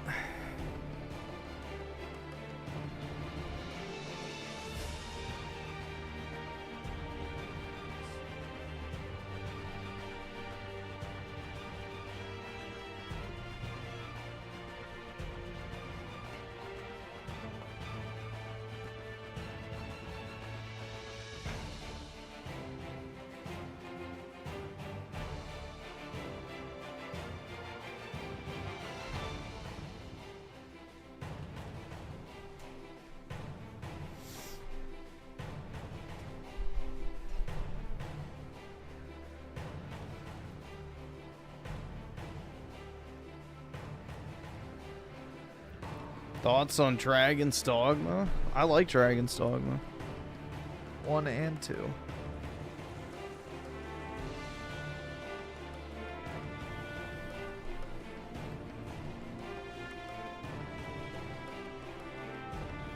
It's a shame 2's never gonna get any post-launch content, unfortunately. But, oh well.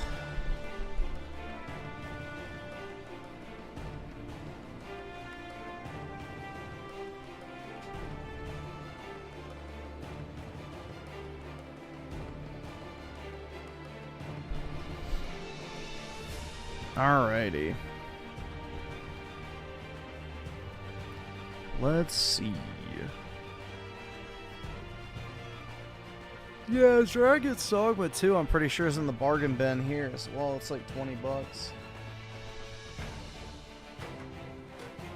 Which, I mean, for 20 bucks, it's a great game, so.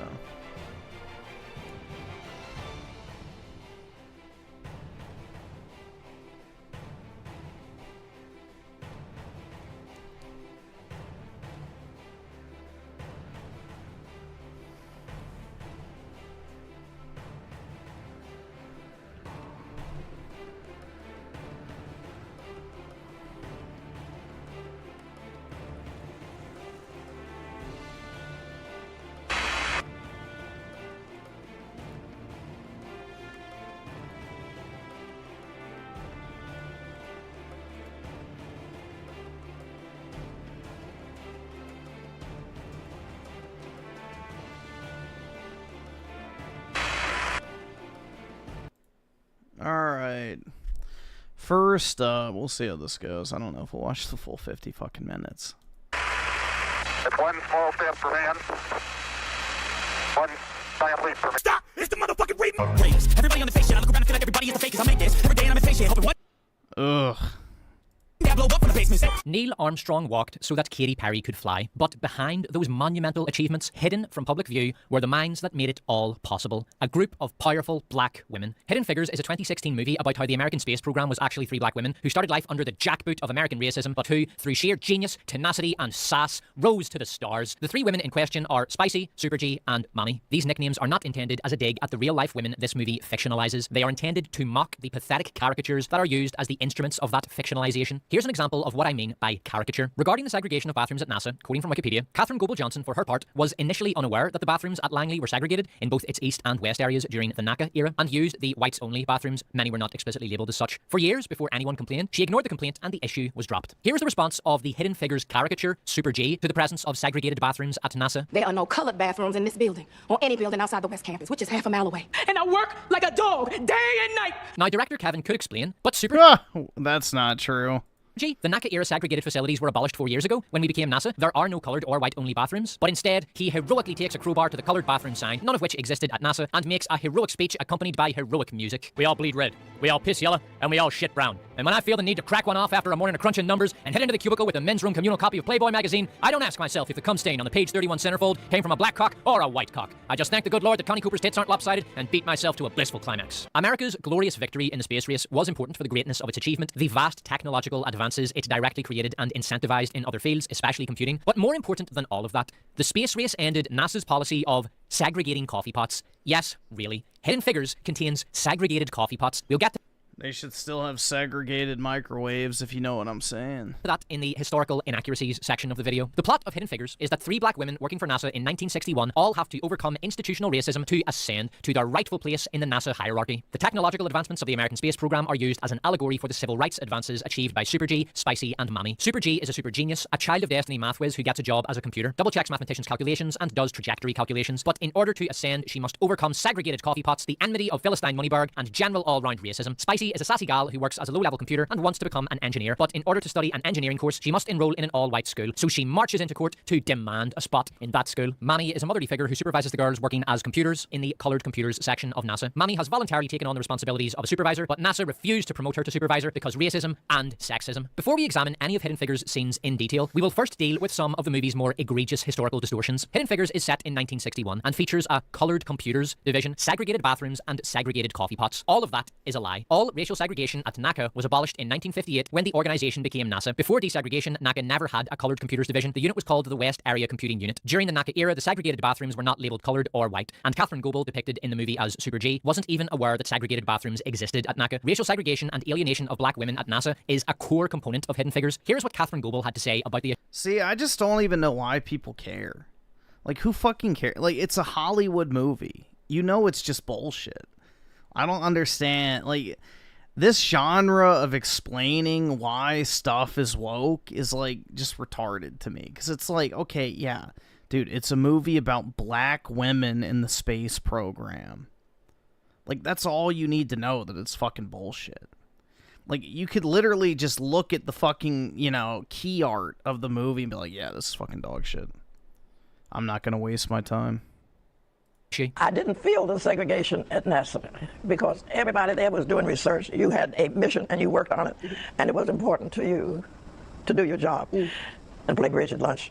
Spicy's crusade for a well-earned spot in that white school is also made up. From Wikipedia, Mary Jackson did not have to get a court order to attend night classes at the whites-only high school. She asked the city of Hampton for an exception, and it was granted. In the movie, Spicy is refused permission to apply for the engineering program because racism and sexism. In reality, Mary Jackson became an engineer at NASA in 1958, 3 years before Hidden Figures is set. Mammy's crusade to overcome systemic istophobia to become a supervisor is also entirely fictional. The woman Mammy is based on, Dorothy Vaughan, was promoted to supervisor of West Computing in 1949, 12 years before Hidden Figures is set. The entirety of Hidden Figures' plot, premise, character journeys, and thematic pretensions are fictitious. These fictions are rendered null and void by the reality the filmmakers chose to distort for political purposes. Hidden Figures is not a celebration of progress or of individual accomplishment or a dramatic retelling of an important piece of history. It is a libelous... It's just more Jew pornography to degrade white people. Wowie zowie, man.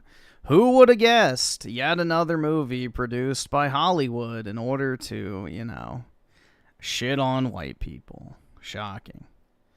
Never would have guessed, you know. Haven't ever seen that before. Piece of propagandistic trash that was manufactured to serve a current day political agenda. Right, let's get into this other fucking abomination, and don't worry, we will deal with the racist coffee pot when we come to it.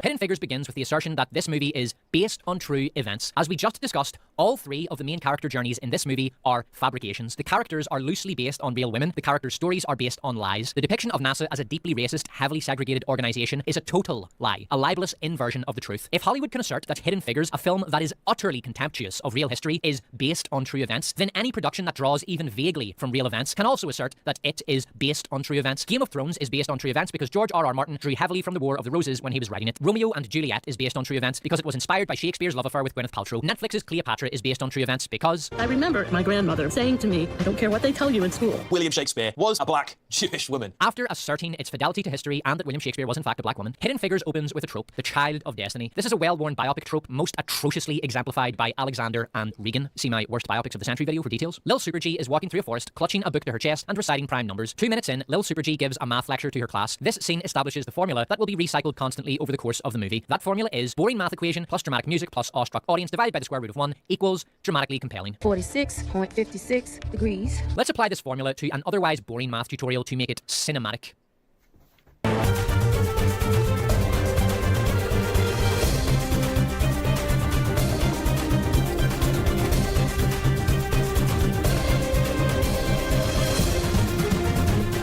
We skip ahead to 1961. Super G, Spicy, and Mammy are on their way to NASA, but their car has broken down. The movie hasn't done a trope in about 30 seconds, so one arrives in the form of Officer Trope, a racist white cop. Not a great place for three y'all be having car trouble. We didn't pick the place, officer. It picked us. You being disrespectful? The gals charm Officer Trope, so he gives them an escort to NASA. Mission Control are monitoring a Russian space launch. This would not have been possible because, in reality, the Soviets didn't share their communications with NASA. But this movie is based on true events, so reality must be wrong. What?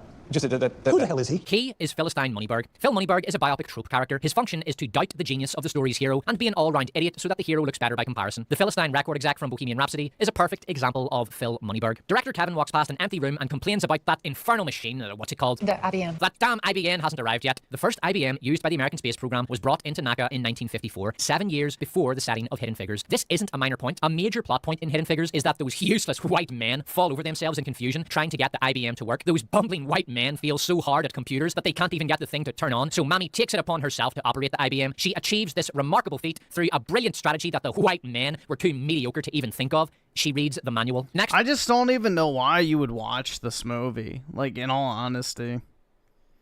You know, if you can't see its Zog slop just from a 2-second glance, like, I don't know how to help you. Some of the black owls head into the colored computers lab that never existed. Even during the NACA era, black computers were not segregated from the white workforce while on the job, though they did eat at a separate dining facility, which was integrated in 1958. Mammy complains to Karen Dunst from HR that she hasn't been made supervisor yet. Karen Dunst from HR responds, "But Mammy, you were promoted to supervisor of the West Computing Group in 1949, 12 years ago. This has no effect on Mammy, so instead Karen Dunst from HR does a racism." They're not assigning a permanent supervisor for the colored group. The so-called colored group never existed at either NASA or NACA, but, Don, help me out here, man. Racist. Exactly. Spicy walks into the engineer's lab, and the movie hasn't reminded us that racism in about a minute or so racism. If you were a white male, would you wish to be an engineer? I wouldn't have to. I'd already be one. Think about this. The entire basis of Spicy's character arc, her entire plot in this movie, is based on the idea that she has been held back from becoming an engineer by a racist, sexist NASA because she is a black woman. There's just one problem. Mary Jackson had already been promoted to engineer by NASA in 1958, 3 years prior to when this scene is set. Super G gets a promotion to do math in the big leagues with real people instead of colored computers, but before Super G enters Mathtopia, Karen Dunst from HR does a racism. They've never had colored in here before, Catherine. Don't embarrass me. In reality, many black female computers were transferred to an integrated NASA division called the Analysis and Computing Division in 1958. Super G was not the first black computer in the Space Task Group. In fact, there was no first black computer in the Space Task Group. Catherine Goebel was working at the Space Research Division from 1953 when the Space Task Group was created in 1958. Goebel and many of her black colleagues were immediately transferred to the Space Task Group and became the core computers in that division. This scene, which depicts Super G walking into a room full of white, male, gormless morons, glaring at her like they've never seen a pair of tits before, never happened. So the movie does another pathetic racism strawman. This wasn't empty last night. I'm sorry, I'm mother. Firstly, math geeks don't care about trash cans. It's not their job. If Super G was the custodian, the geeks wouldn't even take notice of her. They would leave her alone to do her job, and no one would feel the need to dump a full trash of can in her face. I, and I'm sure you, have worked alongside cleaning ladies in your job, and neither I nor you have ever seen anyone dump a full trash can into the cleaning lady's arms, because that is rude and gross behaviour. But this scene does at least demonstrate how racist NASA was by highlighting the point that the white men who worked there couldn't even entertain the notion that a black woman could be anything other than a cleaner, despite the fact that black women had been working at the organisation as mathematicians since the 1940s, but fuck all that. A reflection of myself, because people had never seen black people. It just hadn't. It was a new thing. No, Mr. Reflection, black female computers had been working in the American space program since... Alright, I'm getting the copyright warning. Yeah, I had a feeling this would probably happen. Alright. Well, we made it 15 minutes in. Yeah, I'm getting the movie copyright, the video warning, so... Yeah, we gotta stop. Yeah, this is the problem with videos, with movie footage. Just, you know, I say this all the time, but... Yeah, some of them are more sensitive than others. I'm wondering, did his video get claimed? Nope. Well, it's a video, so I guess you can dispute it. Yeah, it's because YouTube is super fucking strict about it because, you know, people used to do like the 24/7 SpongeBob live streams and shit like that. So, yeah, they're way stricter about movie footage and TV show footage. Even movie trailers will get you the warning. So, yeah. With, whatever it's called, videos, you can dispute it and say, like, hey, it's fair use, because I'm commentating on it. But with live streams, you can't fucking do it. They just take it down. So...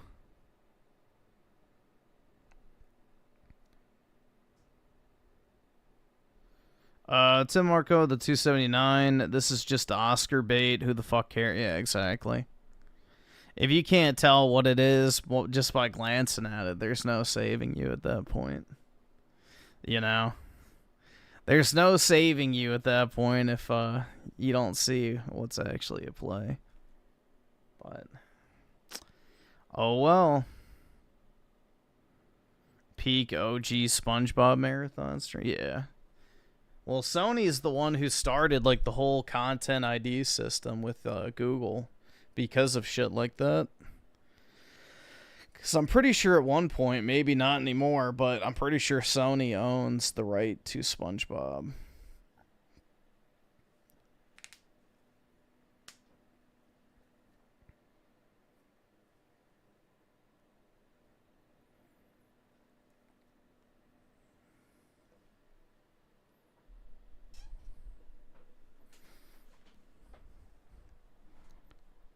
The 24-hour Family Guy streams are coming back. I no idea. I don't look for that type of shit, so I have no clue.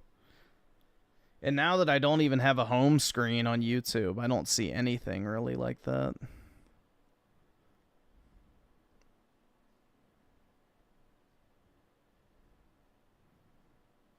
Seen people upload the entire Courage the Cowardly Dog series on Reddit, yeah. Well, it's like all the people that post movies on Twitter.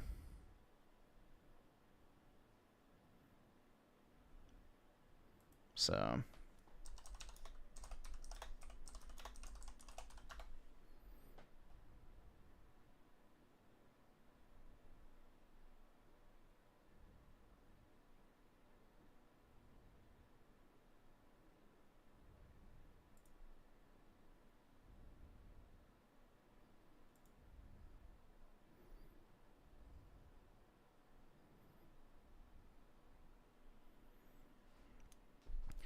Yeah, dude, this shit was fucking trash, dude.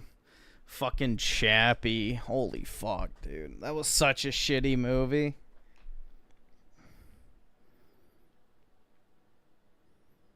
That was such a fucking shitty movie.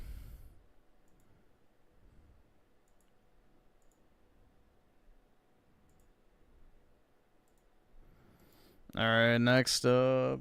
If you people are so unhappy with America, and you call yourselves African American, mommy Africa, right? Why don't you go back to your country? Well, first of all, because black folk are the owners of the whole planet, everywhere belongs to us. I mean, I get that not all black folks think like this, but I hear this a lot. And by the way, shut up. Dude, move your camera away from your... Holy shit. I do not need to see your individual fucking nose hairs. The Jesse. I mean, who doesn't love Jesse? Like, I don't need to know if you have a blocked pore. Like, holy shit, bro. Back up. I want America to correct herself. That's amazing. And correct herself mean to do what?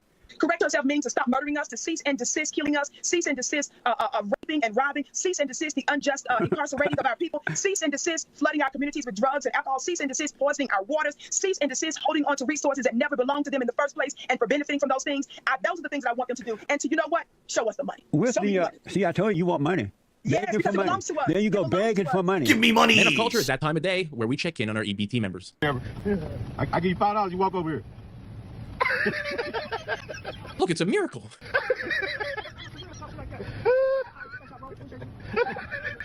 Just a bunch of bums. Bro jumped out like he was Dennis Rodman in 1997 grabbing a rebound. Don't say nothing. Just give me your black card, bro. Just give it to me. For what? You in a room full of white people, and you the only black nigga there. There's only one white person in the room. They turn you to an Oreo, bro. You said a room. You said give you my black card. Yeah, give it to me, bro.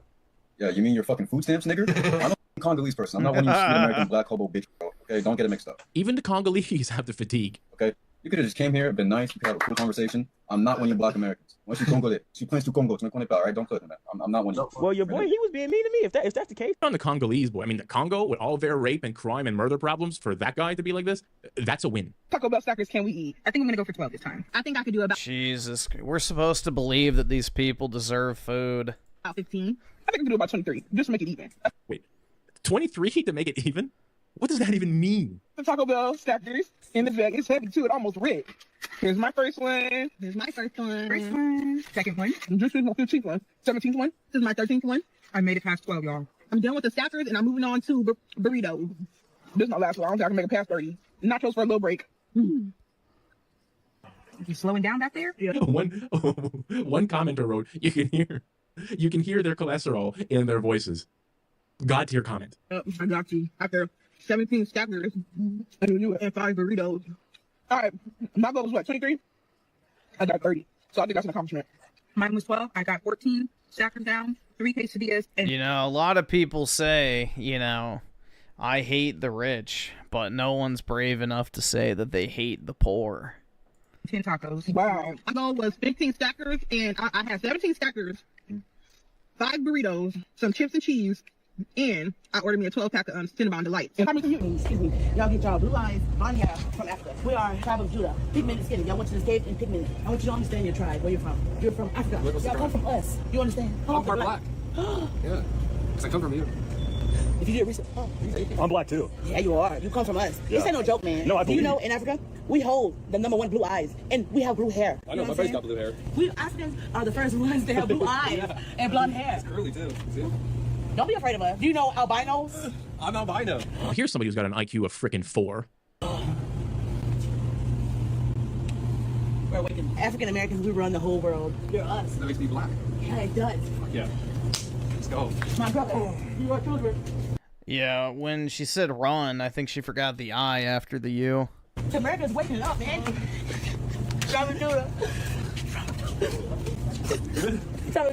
Feel me, man. They are us. They have blood here. My brothers. We are the Native Americans. Be free and spread the message. You are with us. Blonde, curly hair, white, they have straight hair. You come from us. I come from them. Yes, sir. They are African American BP. But our babies are born with blue eyes and Crack is a hell of a drug, man. blonde hair. You gotta fucking come back here. I think I met my wife. Well, dude, it's scientifically proven. Like, they did a study of vagina pH levels. And women, you know, of all the different races, and white women have, I think, the most acidic vaginas. And black women have the least acidic vaginas, which means that bacteria grows best in black vaginas, aka they stank. So it's a scientific fact, on average, that they do, in fact, have that stank more from a biological perspective. Someone text Katie, tell her she's out. Found my girl. Kill him with kindness, my friend. Good on him. Say what, bro? Because the white people ain't killing each other. The white people ain't killing each other like niggas. Not like niggas, bro. Not, well, the Bloods and the Crips ain't in the white people neighborhood. That's why black people can't come together right there. The young niggas think they know every damn thing. They're worried about white people. This is what the culture needs. The good black men calling out the ninjas. They're worried about white people. This is what Be careful of saying that looks like a black Hebrew Israelite. the culture needs. The good black men calling out the ninjas. Why y'all ain't trying to save white people?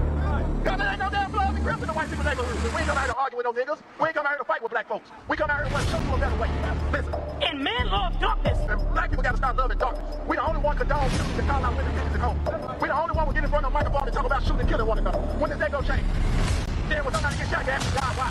People ran to the damn wake and the funeral playing the same music that got them killed. There's a whole part of the culture who just doesn't want to hear the truth. It's much easier to play the victim in the race card every chance you get. Is that your daughter? Yes. Yeah, I guess she went to school and said you have a baby in a box. She's talking about my sister's baby, that she had a miscarriage. Is it like in an urn or something? You know, like a jury box? Yeah, but it's okay. My sister had You it know, like a jewelry box.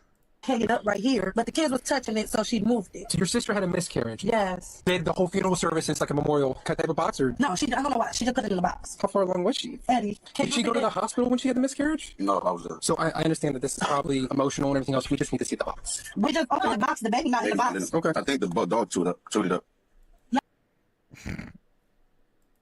Yeah, I broke that one like because the baby was gone. Because that is the box the baby was in, for sure. You guys have a dog? It was my brother's dog, but he just came and got his dog. To be honest, it was probably the dog that dug it up. It probably smelled it and dug it up. Yeah, I broke that one like this. The baby was gone. Only common sense in this whole story was the child that told the teacher. I feel like anybody in the world understood me how my dad understood. They took my brother, they took half of me. Reeves' family and friends come together steps away from where he lost his life less than 24 hours ago. Father God, I'm praying for my mom. Give her all of the strength. She didn't just lose her son, she lost her best friend. Just after, And this goes for anybody. Until you learn to speak fluently and, normally, you're not going to gather much respect from people. 5 a.m. Saturday, Reeves was shot near the intersection of Forsyth and Garnett Streets near the Greyhound station. Family members tell 11 Alive the 44-year-old was in the area to get his bike and was shot while walking back to his car. Yeah, so that's what they were saying. I guarantee you they didn't leave the bike. But we do have some context as to what he was really doing. Anthony Reeves was fatally shot at 5:24 a.m. Strange hour. Don't think he was headed to work. Nearly a month later, homicide detectives said Reeves was in the commission of an armed robbery when he was fatally shot. Kill him for Aw, man. nothing. At 5 in the morning, armed robbery. And he was already a felon before that. But I'm laughing at the, people in the hood aren't, trying to downplay the criminality of these people they're mourning. They just fully believe the cover story that they're told. He was just trying to get his bike. He was going to get his bike. And, my dad didn't walk out. He was out getting milk. He must have got lost somewhere. He woke up early to get his bike to go for some exercise. Yeah, that's what they said about Trayvon. He was just trying to get some Skittles. Shit. They just, have no critical thinking and take it at face value. He was up early. No, he was up late. And the guy is a repeat offender. He didn't do nothing. He wanted to be a doctor.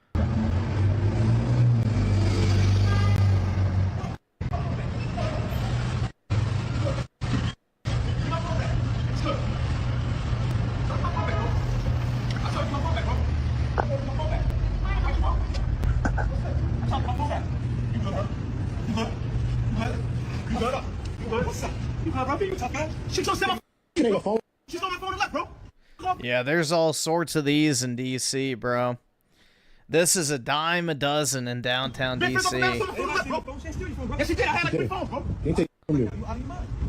This is a good man here who did the absolute right thing, 100%, and you know his own community of culture would turn on him or call him an Uncle Tom or something.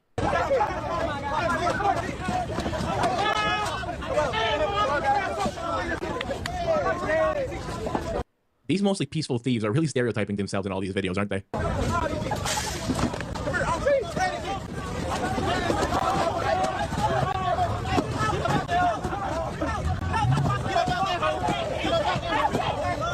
What even happened here? How did they take over a FedEx truck like that? How is this possible? I'm just trying to get my package.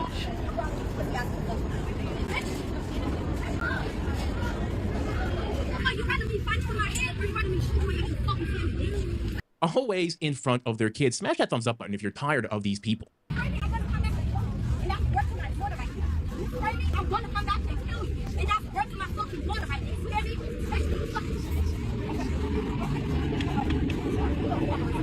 You see someone like this out in public, sandals with socks, looking like they're into pajamas, crop shirt, bonnet. See, the cops should just pull up and shoot someone like that, honestly. You know? How great would society be if we just started killing people who had, like, these massive public outbursts and shit? You know, call it, like, pre-crime or whatever the fuck from that Minority Report movie. But I guarantee you, you know, things would get better almost immediately. Cross the road, just stay as far away from them as possible. Hey, Pete. I'm just asking, man. No, you can't take my receipt. Come on, let's go. Out the door. Come on, Jay. No, you can't take my receipt. You got a receipt? Let's go. You got a receipt for the stuff that's not in the bag? Yeah, I do. Can we see that? No. They have to check everything that's not in the bag. Hey, no. Police right there. Come on, call police. Okay, man. I ain't got an attitude. I ain't got no attitude. I'm ready to ask you, bro. I will sue your ass. Don't play with me, boy. Don't play with me, boy. What? Boy. You know what? You disrespect. Okay, you disrespect. Don't touch my card. Why you touching my card? Accusing me of stealing. Don't do that. You're disrespectful. He watching us. We trying to load on groceries in, and he's still harassing us, yelling over there. I know you are not legally required to show the receipt. You're not. But if you're with your kid, and you want to show that you're a good citizen, and you didn't actually steal anything, why not just show the receipt instead of creating this chaos in front of your children? Because they did steal something. Unless, of course, you did steal something. They always steal something. It's the only just reason like in you adult wouldn't society, stop. this white kid built something with those blocks, and the little black kid came in to destroy it. If only that was applicable to something else. I'm about to go to jail. I'm about to go to jail. They took me to the state, and I'm going to jail. No, they locked me in here. I'm going to jail. Why are they always on the phone when they get caught? Like every video I see, they're on. I'm more shocked it's not speakerphone. On the phone. Or FaceTime. No, please get me out of here, please. You know I'm fucking in trouble. Please. Please. Yes, please get me out of here. Y'all know I cannot get... Yo, please get me out of here, y'all. Please. Please. Hurry up and get me out of here, please. Yes.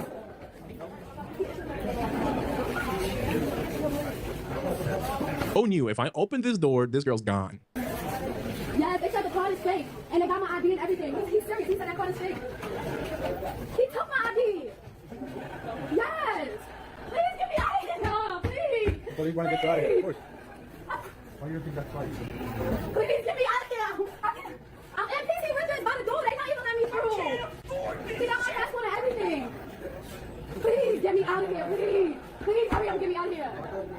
I'm not gonna touch you, sir. Please hurry up and get me out of here now. Please.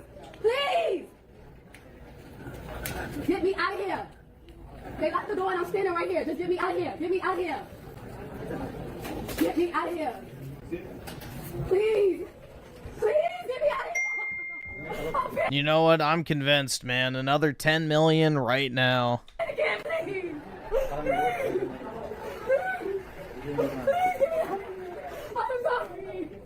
Open the borders, man. We need more. I'm sorry.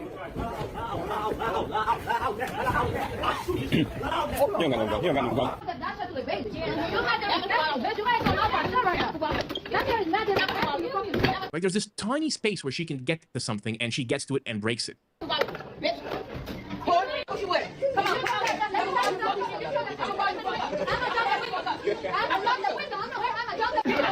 Yep.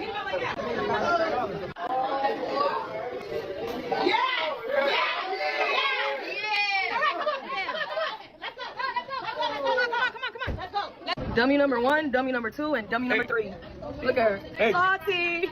I'm starting to think that all fast food employees should have like emergency pepper spray or mace in case this happens. Seems to be happening a lot. Nah, they should just have guns.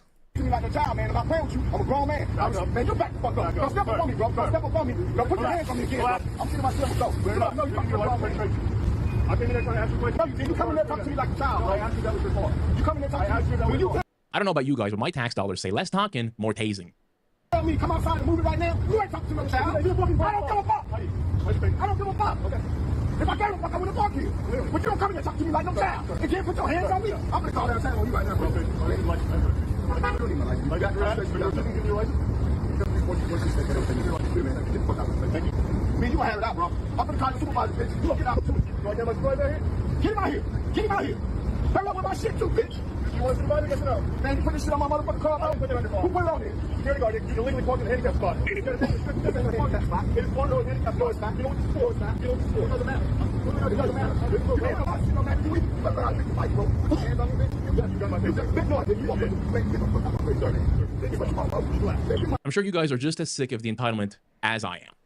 We have you on video and we're calling corporate, dumb fat bitch! Hi, I just ordered here and there's mold on my bread. I want a refund. For my whole meal. And smell it. Tell me if that smells right to you. Smell the top bun. That's not mold, it's flour. That's the bottom bun. I'm talking about the top. There's green on there. In like 4 areas. Smell it. Put it up to your nose. Put your mouth down and smell it. It doesn't even smell right. I want my money back. She's lucky she's not the one cooking. I'm gonna go throw it at the one cooking the food. And I'm gonna talk to a manager as well. I am, and you were acting like a psycho. So you let your cooks give people molded bread? Is this even a black woman? I don't know. No, absolutely not. The things happen, and I'm sorry about that. You can Sounds like a white bitch, to be honest. open that sandwich and see. You better give me my money back or I'm calling corporate. Call the police. Give me my receipt. Give me my receipt now. We have you on video. She did not just lock the door. Stupid bitch. Give me my money back. Stephanie, quit. We have you on video and we're calling corporate, dumb fat bitch. I can't believe her, how she treated you. Yeah, she's white. That's what So I I just wasted thought. money at that place. Sometimes this is what happens. If you can be right about something, if your delivery is complete garbage... There's no convincing me that we should leave people like this alive, to be honest. And you're yelling, you're not going to get anywhere. This man... You know, there's no case to be made that people like this deserve to live. Manager got the W. You have to know they're going to catch a lot more bees with honey than you do with shit. Hope you all enjoyed this video. That'll be it for this one. Please, smash that thumbs up button for your boy. And if you're still here at this If we just removed all the troublesome people from society, man, we could live in paradise. You know? Truly. It's just that easy. And you're not yet subscribed. Hopefully this could be the video in which I earn your... Yeah, it is a collapsing society. It sure isn't one that's worth conserving, as, you know, a certain political party aims to do. That's for damn sure. Metal Jesus, and I'm back again with my good bud Reggie. How's it going, man? How's it going, brother? All right. Man. And we are here to talk about one of your favorite handhelds, and that is the NEOGEO Pocket Color. So Reggie is here to kind of give me and also you guys an introduction to a handheld that I didn't really know that much about. As a matter of fact, you introduced me to it. Yeah, I pushed you on it because you weren't really feeling it at first, but I wanted to get you on it because I like the system a lot. And I knew you would too. So. Yeah. So he's here today to talk about the system, what he likes about it, maybe what he doesn't like so much, and also talk about, you know, what games you recommend. Yes, definitely. There's a lot of games for this system. Some of them are hard to find, some are not. So we'll go over that. But there's a lot of good games for this system. All right. Well, let's get to it. All right.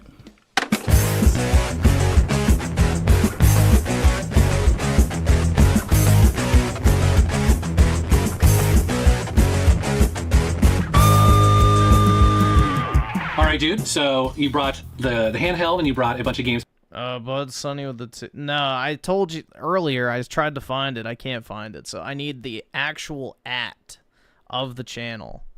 So neither the video title or the guy's name pops up. So I need his actual, like, @ whatever the channel name is, like the @ whatever. I need that. So that's what I said earlier. But first, I'm kind of curious about the system itself. What year did it come out in? It came out in '99 in Japan, and I think America came out in 2000. Okay. No, I don't want the URL. I want the @ Stop giving... No.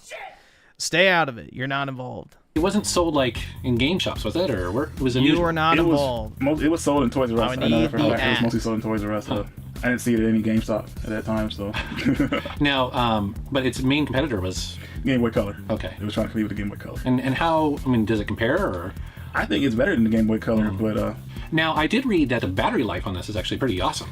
Yeah, it lasts a good while. Mine does. I think mine lasts up to 10 hours one time. Huh. Yeah. Cool. Okay. And then the other thing I think is really interesting about it is its thumbstick or the joystick, right? Yep. It's got all the clicking sounds and everything. Right. And so, because that's pretty unusual. I don't know of any other handheld that actually has something quite like that. No, none that I've seen. It's super precise. It feels really nice when you play it. It's got like all those good clicks like a regular fight stick. It's excellent for fighting games. Now, I don't like that noise, dude. That's like really grating. Ooh. That gives me kind of the I don't know. I don't want to say the chills, but it's like a very creepy almost noise. In my opinion, though, and the reason why I held off getting this is because its big downside is, and this is fairly common, but it's not backlit. No, it's not actually. I actually had a worm light for mine because I got it when it first came out. I ended up losing that version, but when I had it, I was in the Army. And you know, at night we would like when we had free time, we weren't allowed to have it. But I had a little worm light that I put on here. Oh, okay, like a little thing. Yeah, I had a little worm light. And I used to play it like that, you know, just in case, you know. You're such a rebel, man. Yeah. I didn't get caught either. I almost did, but luckily I was smart enough to get rid of it. So. That's so funny. You gotta do what you gotta do. Yep. Awesome. Okay, well then let's take a look at some games. All right. All right, dude. So the first game you want to show me looks like it's a fighting game, right? Yes, Gal Fighters. The reason I picked this game up because it was an all-girl cast fighting game, which in America, I mean, I'd never seen that. They have some now, but this, I'm thinking it's the first one. Wow. Yeah, pretty much. And it's all SNK characters, which is really cool, and they got some unique ones in here. This game is really fun, and it's easy to control, you know, with the NEOGEO's little stick and everything, so. Interesting. So it's all girls. All girl fighting. Do they have like the jiggle factor going on there? You know, like yeah, they couldn't do the graphics for it, but they tried to. I think they tried to with Mai a little bit. I have to ask. You know, I'm just purely, you know, for scientific reasons. You know. Okay, no problem. My next two games are sequels to each other: Metal Slug and Metal Slug 2. I really like these games. Metal Slug has always been really fun because it reminds me of Contra somewhat. You know, it's really funny, comical, good boss fights, which I love. A lot. These games are some of my favorites too. I own the first one. Now, if I remember right, the first one is sort of like a remake of some that came out before, but this is second mission is all new, exclusive to the new. Yeah, exclusive, new stuff, airplanes, all kind of cool stuff in this one. Yeah, really cool. Now, this one right here kind of shows the difference in packaging. So this one has kind of like this plastic hard case, and then this one has it's all. Yeah, the clamshell was UK. They had the clamshell down there. We just got. Saudi gonna make sure now that Mai is wearing a bed sheet? I don't think so. Cause like hasn't I'm pretty sure what game was it that Mai got added to recently and they didn't make her wear a bed sheet. So I don't think the Saudis care too much about video games and shit. So the cardboard box and I guess it was cheaper, but they went all out over there. So is the handheld? Is it region free? Yes, it is. Oh, cool. 100%. All right, dude. So I see a Sonic game on here. Yeah, one of my favorites. Sonic Pocket Adventure. It's got exclusive levels and everything too. This one was really fun. Good boss battles, really fast. Just your typical Sonic game. I was very happy to find this one, especially in box. This is kind of based off the new Sonic the Hedgehog with the, the green eye. I am not watching Mr. Piss Air. Nope. If you want to watch piss videos, you can do that on your own time. I am not watching anything involving bodily fluids. It looks older and everything. Not the cute Sonic the Hedgehog we all remember, but it's really cool.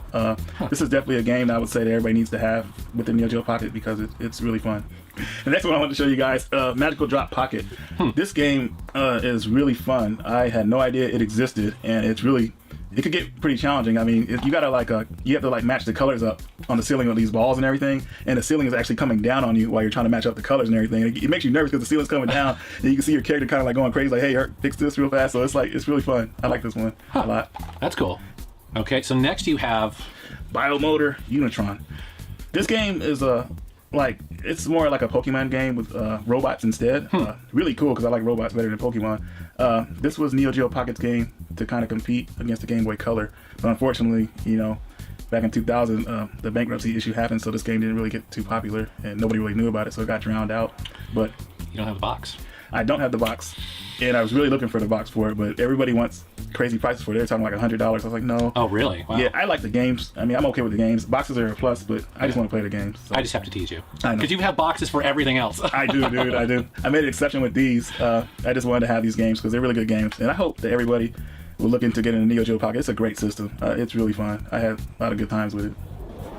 Okay, so a game called Cotton. Yep. What's that about? Fantastic Night Dreams Cotton. It's a smut shooter, a very popular one too. I got very lucky in getting this game. My buddy Emilio saw it on eBay. He told me about it. And the thing about this game, it didn't come out in America on the NEOGEO Pocket. It only came out in Japan and UK. The UK version's in English. What if I sent 50 to... How long is this video? I really don't want to fucking watch anything that involves piss. Like, that's just disgusting. That's, like, actually fucking disgusting. The Japanese version is in Japanese. I wanted the UK version, which is extremely rare. We're talking about Well, I mean, for $50, you know, it's like... $100. I found it in box. A man was selling it on eBay for $100, and I hopped right on it. It's a good smut shooter, really fun, side-scrolling, really colorful, cutesy story, funny bosses. It's a lot of fun, but I'm gonna tell you, it's really hard to find if you're looking for this game. People are charging crazy prices for this, but if you like shmups and you want to play with a NEOGEO Pocket, this is one to go for. I should probably borrow this for a while. Yeah, go ahead. Yeah, okay. All right, dude. In the last game, Facili. This game. Do you actually know how to pronounce that? No, dude, not at all. I still can't pronounce it. It's a weird title. This one is really rare. It came out in America only because they had extra NEOGEO Pockets that they wanted to sell, and they repackaged them in a game package with 4 games, and it's considered really rare. But this version I have is a UK version, and has a clamshell, and it's complete. And the reason I aimed for this one because the makers of this game, Sacknoth, they made one of my favorite RPGs, which is Shadow Hearts and Kadelka. My buddy Emilio knew I was looking for this game, and it was going for too much, and he actually got it for me for Christmas. He surprised me with it, so that was really cool. I got lucky with that one, but this is one of the hardest games to find. Now, is it a... let's see. So, yeah, I found the video now. And Resident Evil Zombified with the 2. We'll see if we have time. This sounds familiar. Let me see if we've seen role-playing game? It's a tactical role-playing game. Okay. With robots, so also really cool. Oh, yeah. So, good story mode.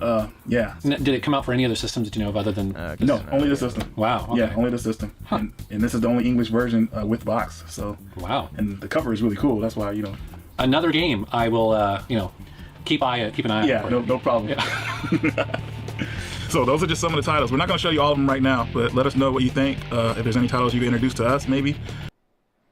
Just enjoying his handheld. Yup.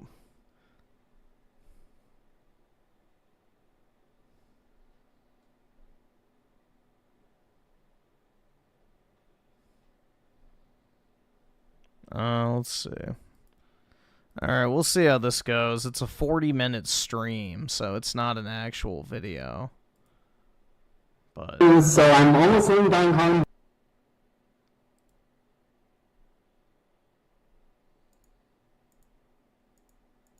Bananza, I'm just warning you out, this video has spoilers. Is this like the audio? So if you don't want to see the end of Donkey Kong Bonanza, don't watch this. But today I want to react to this guy named Deckman because he really misled me when it came to Donkey Kong Bonanza. He made me think it was going to be like I can't even understand a word he's saying. But even easier. But that's not what it appears to be. Today we have a subject that I know for a fact most of you don't care about. We're going to discuss the infantilization of family-friendly video games, or as my live stream chat likes to call them, baby games. At first, this was going to be a Donkey Kong Bonanza review, but yeah, his gain is like all the way fucking cranked. As I played it, I realized the game is so incredibly bland that there's no way I could make a vaguely interesting video about it. And it doesn't really seem like many people actually care about the game because they're still pretty pissed at Nintendo for single-handedly driving up the price of video games to $80. And of course, the Switch to itself. That's misleading, first of all, because I got my Donkey Kong Bonanza game for $70. I can't even fucking understand this retard. You respond from online there, so like I really am disappointed with how the sound in Deckman is. Bro, you can't even hear him. Being overpriced, and Donkey Kong Bonanza honestly just didn't even really look that interesting. Like, you can't even outside hear of the a punching word through he's walls saying. gimmick, which many other games have done by now, and arguably better than this game. And as you've probably noticed if you watch my channel over the years, when I review mid games, those are usually the least interesting videos. So instead, let's just talk about the death of baby games in general. I don't know if this is yet another sign of the impending idiocracy, or arguably we're already there, but I'm sure all of you have noticed how hand-holdy video games have become over time, whether it's this newest yellow... Okay, first of all, video games have become hand-holdy because they have enough, that they don't have to make them hard in order to be worth the price. Because back in the old days, games were short, and now, holy shit, man. Games are big enough. And I just want to say these games aren't bad. Like, if I'm having a bad day on a hard game, I can play an easy game and take out my frustrations on that. Like with that weapon today with DK Bananza and trying to find a boss. I was so angry that I went in and played Kirby Return to the End of the West with Maguire and Moran. Paint phenomenon, or the fact that well, paint phenomenon. Who cares? Who cares? I like games like that because you shouldn't have to explore willy-nilly without. I can't even fucking understand him. You shouldn't explore willy-nilly with having no direction and just get solved all wrong. I'm talking about games like Kirby and Amazing Year. That's the worst horror game I've ever played because it doesn't. It's everything I hate about video games. Kirby, Amazing Year, and Golden Sun. These games are games I don't like because Kirby and the Amazing Year is a Metroidvania that's still a Kirby game, and you don't know where to go, and you can look on a map, but sometimes the map is misleading. And then with Golden Sun, I don't like how the game doesn't tell you, it does give you a tutorial. But then I want to play Golden Sun 2, Lost Ages. But yeah, I don't like how Golden Sun is. I don't like the way it's designed. It's everything I hate about games. Every single game has to have an at least hour-long tutorial before it lets you play the game. But honestly, I feel like DK Bananza is a new level of stupid that really feels condescending. Now, you could argue a lot of its problems are the same exact problems that Super Mario Odyssey had, and as you might know, I despise Super Mario Odyssey. I think it is the worst 3D Mario... I'm sorry, but Super Mario Odyssey was easier than DK Bananza. Game by a significant margin. I know a lot of people like to hate on Super Mario Sunshine for being unpolished, but at least it's a challenging game. Yeah, exactly. You just go ahead and speed it up again. That was what I was about to do. Fun, unique mechanics. The only interesting thing about Odyssey was Cappy, and taking over enemies was just so bland in one note. It wasn't really used in any truly interesting way. It was purely surface level. Oh, no, I don't think it has caption. Here, we'll see. And the reason I bring this up is because if you imagine the Cappy mechanic and then just applied it to all of DK Bananza... That always appealed to gamers. And so you essentially have the game, because punching through walls, at first, is pretty fun. Destroying the environment in video games is always pretty cool. Red Faction Guerrilla is a great underrated game I reviewed. I think Deep Rock Galactic is a super fun co-op game where the destruction really adds to the shooting experience. Tear Down was a pretty fun indie game where you had to be creative about how you destroy the environment to pull off a heist as fast as possible. But DK Bananza just doesn't feel like it does anything with the mechanic. Instead, this feels like a game... You're talking about stuff! You're doing something with the mechanic! What you talking about? For, well, babies, and only babies. If things like Spyro, Crash Bandicoot, Super Mario 64, Banjo-Kazooie, those are all considered baby games by my Yeah, this was the other game I was thinking of where you throw the fucking snow across the lava. Okay. Because, like, we were playing Mario Galaxy 2 the other night, and I was like, what other game does this shit? And I was like, I couldn't think of it. Now I know. It was Donkey Kong. Audience, this would be a fetus game. This is truly one of the most brain-dead games I've ever played, to the point where I was losing brain cells in real time, which led to some, well, kind of hilarious retard moments for me. Because this entire game is just punching through stuff. And it has the same problem. Which is great. Mario Odyssey has, where the main... You have to find the, this was hard, okay? You have to find the 3 missing pieces of, the record, and what happens is, it's hard. And I remember, like, going to Snow World and going to the Garden World, like, it was hard, because I didn't know how to get past the spikes at first.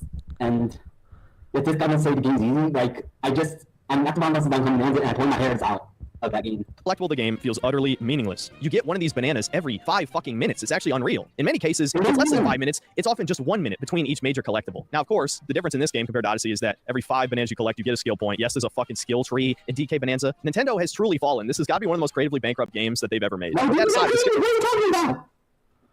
I mean, look. Skill trees, it has a lot of variety. Holy shit, is mostly man. Pointless. Very few of these upgrades feel meaningful on any level except Yeah, getting the more health. captions are doing a good job. Or slightly upgrading one of your transformations abilities. A lot of the main skill tree's abilities are made completely obsolete by the transformations. And the Big Kong and the Elephant were really the only ones that enhance that core destroy the world experience. The Zebra just kind of runs fast, and not even like Sonic fast. It's only like 50% faster than DK feels like. And the Ostrich flies, which completely... Well, what's about the Zebra is Zebra's fast, but it's also light. Like, it's interesting how the Zebra runs across the levels. breaks the already non-existent platforming experience. Yes, I know I said I wouldn't review this game, but I just had to get a little bit of my rage out right there. Really, the true problem here is that this game is just incredibly bland and repetitive because it has no challenge at all. Now, no challenge at all. No, you're team. You're drawing. I know some of you who don't really play this genre will say, what are you talking about? All these games are brain dead easy. That is not true at all. Super Mario Sunshine is notoriously difficult at certain points. Yes, that's arguably because of jank reasons like the pachinko machine, but basically every level that took away FLUDD challenged your basic platforming fundamentals. Now, I will say, Sunshine's controls are not the best. They're definitely not as smooth as some of the other 3D Marios. But for me, at least, it was a pretty refreshing change of pace. It was some much needed gameplay variety. But I'm not here to sell you on Super Mario Sunshine. A lot of people have decided they just don't like the game that much for various reasons, and I think that's fine. And you can definitely make the argument Donkey Kong is not a Mario game, even if it's made by the Mario Odyssey team. But to me, it feels like it was clearly meant to be Super Mario Odyssey 2 in some ways. No. My problem is people are not really looking at this realistically. I don't think so-called baby games are even made for children anymore. They feel like they're made for, well, man children, which you could certainly consider me one of those because I still love this genre to this day. These games are not made for kids, which I agree with. You know, the kids only want to play Fortnite and that type of shit. They don't care about this type of game. Is there's clearly been a change in philosophy at some point at Nintendo. Again, the conspiracy theorist in me. So what Nintendo's trying to do is compete with the, you know, the TikTok attention span. So if there's any resistance whatsoever, the kid is going to move on and do something else. Says this. No, play Splatoon's DLC back. It's real hard. Play Super Mario Wonders Extra World. Play Super Mario Odyssey's Last World, and try to get all moons. Is to prepare for the global IQ decreasing. So every fucking game has to show you how to put the square peg in the square hole repeatedly at that. And to bring up a few other obvious examples of this happening in other Nintendo games, we of course have the last several Pokemon generations, starting with X and Y. Mega Evolutions were basically a free win button from the moment that you obtained your first one in the campaign. That's not easy. So like, you need to stop just dissecting parts of games and not going over the whole game. And you're basically unstoppable. You could one-shot everything. You're man here. You know I thought growing up would be the worst. Bills.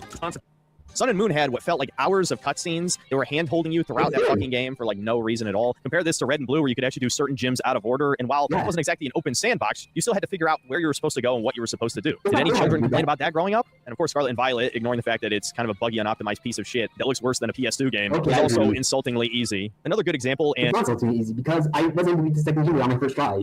And a long-anticipated sequel for me anyway. That was disappointed with a couple years ago. He wasn't able to beat a modern Pokemon game on his first try? Really? Was Pikmin 4. The dog was the worst idea they ever had. It completely removed the micromanagement aspect of the game of having to actually control your small army and make sure they don't get fucking instantly squished or drowned or choke on poison gas, set on fire, etc., etc. No, everyone just jumps on the dog and then the dog charges into the big monster and then they all jump and bash the fucking thing at once and you kill everything in a matter of seconds. I was so looking forward to the return of dungeons because Pikmin 2 is my favorite Pikmin. I know a lot of people like 1. I just feel like there isn't enough to it. 2 really fleshed out the core gameplay, the addition of treasures, the removal of the time limits. It made it so that the game could be made more challenging because since you had no time limit, you had unlimited time to make more Pikmin. So the dungeons could afford to just kill 50 dudes in 1 second if you fuck up. Pikmin 4 is not a bad game by any stretch. It had a lot of content, and the true challenge came from the time management mini games where you tried to figure out the most efficient way to grab all the treasures in a certain amount of time, but I honestly didn't care for any of that stuff. I like the dungeon crawling. I honestly kind of regret not reviewing the game, but it was just one of those experiences where it sucks the life out. Watch Cyraxx Skull Scratchers Rage this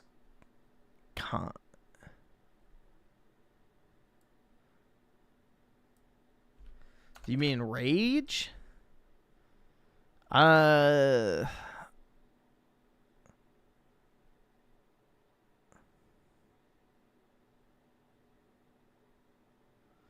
Cyraxx Skull Scratchers Rage?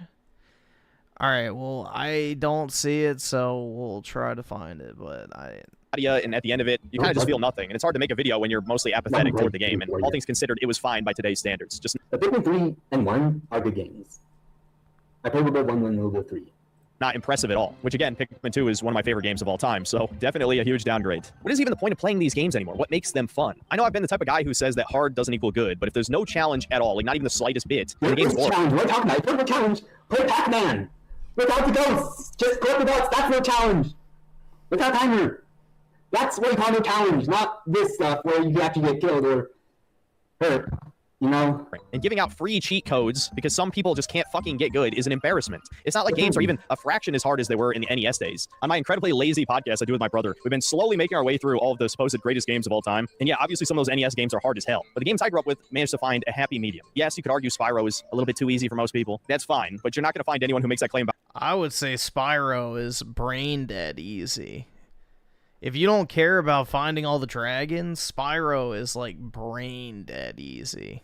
Crash Bandicoot 1. And yet there's plenty of kids who beat Crash Bandicoot back in the day, and none of them bitch about it years later, except, you know, maybe to point out a few super hard levels, like those bridges, for example, always felt a little unfair. I just find it incredibly insulting that people just say, oh, well, these games are made for kids. Of course, they're super easy. There's kids who can beat your ass in Call of Duty or Fortnite right now. Why are we pretending that children are all awful at video games? And again, we had no problem beating a lot of these games as kids as well. Nobody was asking. Well, a lot of people just didn't beat games as a kid.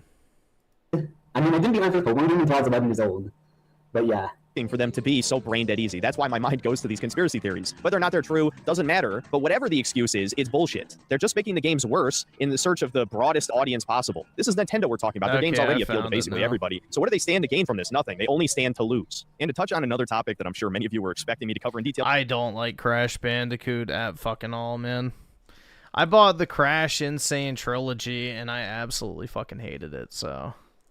I don't like platformers in general, and I especially do not like Crash. I like Spyro. You know, I can tolerate Mario, but I fucking hate Crash. On this video, yes, part of infantilization is removing all edge from older cartoon-style characters. I don't have to name 1,000 examples here, but I think pretty much everyone has noticed that the subtle differences between the 90s rare DK versus the modern Seth Rogen, harmless, big buffoon DK, and I don't think anybody likes this change. It's obvious that there is a concerted... I mean, I played Donkey Kong 64, but I played Donkey Kong Country games, and I have to say, what's the difference about those games and this one? Effort to remove any and all rough edges from the old Attitude era of cartoon mascots. I mean, if you take a game like Gex 3, which is clearly supposed to be for all ages, the entire plot of that game is Gex trying to rescue a kidnapped Playboy bunny model, and after every single level, there's a cutscene where he basically says he wants to fuck her. I'm not even joking, dude. My big, strong Gexy has done it again. Love those bulging biceps. These biceps are just the beginning, my fair maiden. Speaking of bulging, did I just say that out loud? Yep, I'm afraid you did. Penis. Bad boy. That's probably the most extreme example, but, you know, you could name a bunch of other characters, like Sonic or Crash Bandicoots. If we move into the 2000s, I think Jack from Jack and Daxter.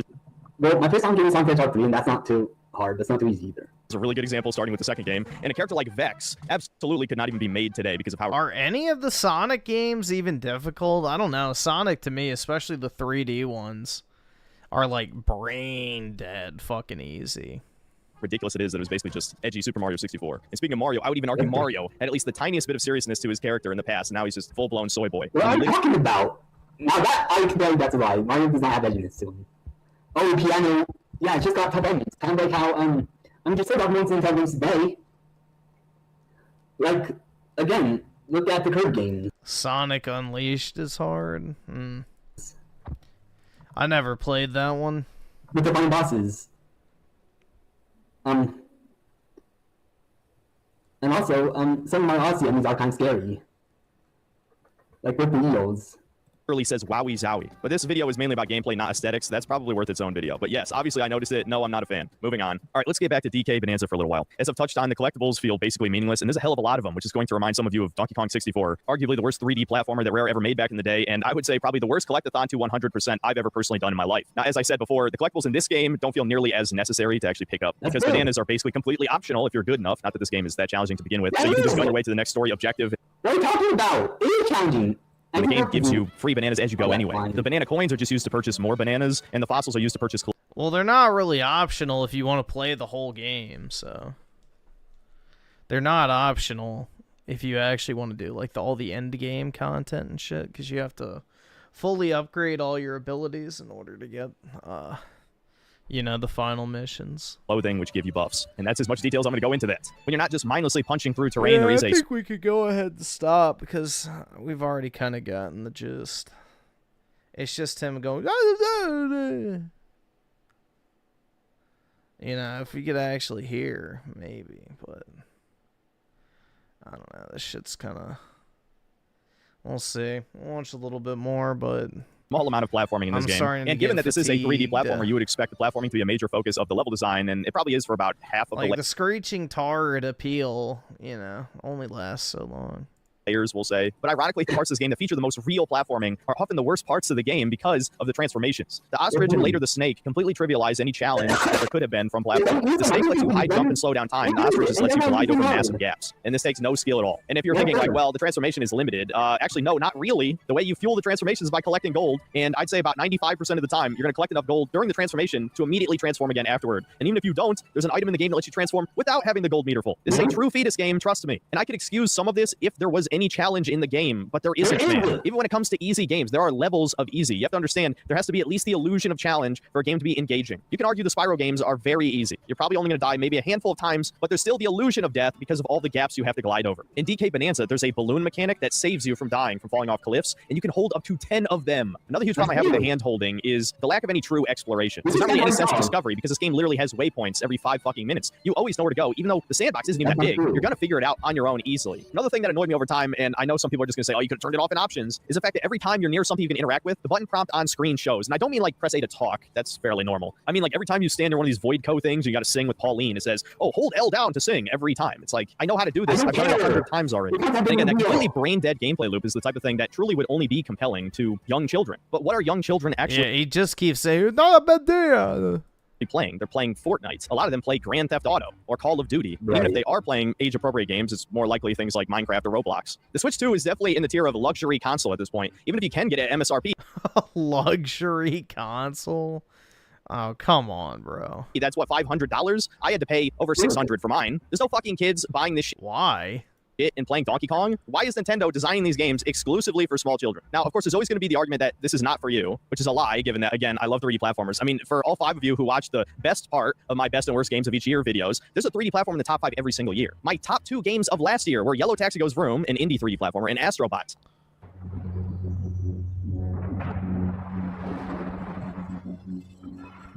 California. Want a free iPhone 11? Yes, free for eligible Californians. So yes, these games are for me. I love this genre. And yeah, I think DK Bananza is incredibly mediocre, repetitive, and bland. I'm basically a baby game expert at this point. I played almost every major 3D platformer and plenty of decently obscure ones. Well, again, you know, the answer is obvious because games are not made for all ages anymore, for the most part. You could definitely argue something like Fortnite is for everyone. Now, me personally, I got sick of Battle Royales probably about 2 years after they got popular, and even then, I didn't play them that much. Major 3D platformer and plenty of decently obscure ones. Well, and Astrobot. So yes, these games are for me. I love this genre.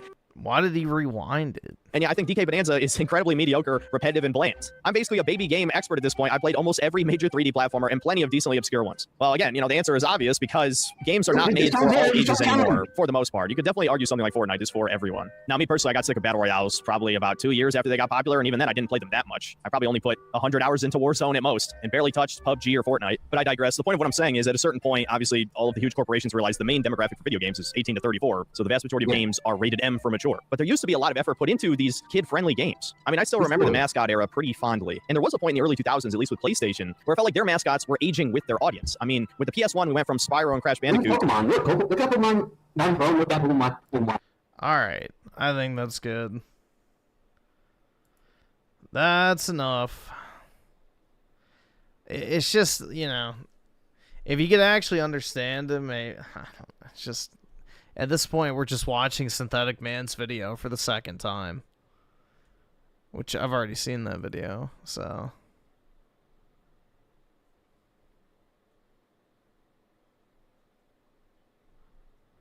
No, he doesn't. Synth doesn't play games. He'd actually have fun. Wait, have to play anymore? Huh. Uh-oh. There goes the chat.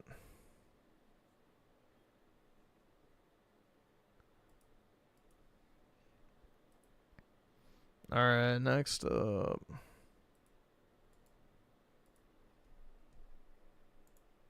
Oops. No. I demand payment. Now. No. I demand payment now, Nick. You. Hello everybody, how you doing? You alright? Today we're going to be watching a video from Cyraxx and Music Biz Marty titled Skull Scratcher Comedy Rage. It's a blast from the past, but a classic if you're a connoisseur of Cyraxx melting down and raging at the camera. So buckle up your seatbelts because it's going to be a wild ride, and without further ado, let's get on with it. Interesting. Is this me? Yeah, in my free time. Like I told you, I'll do you.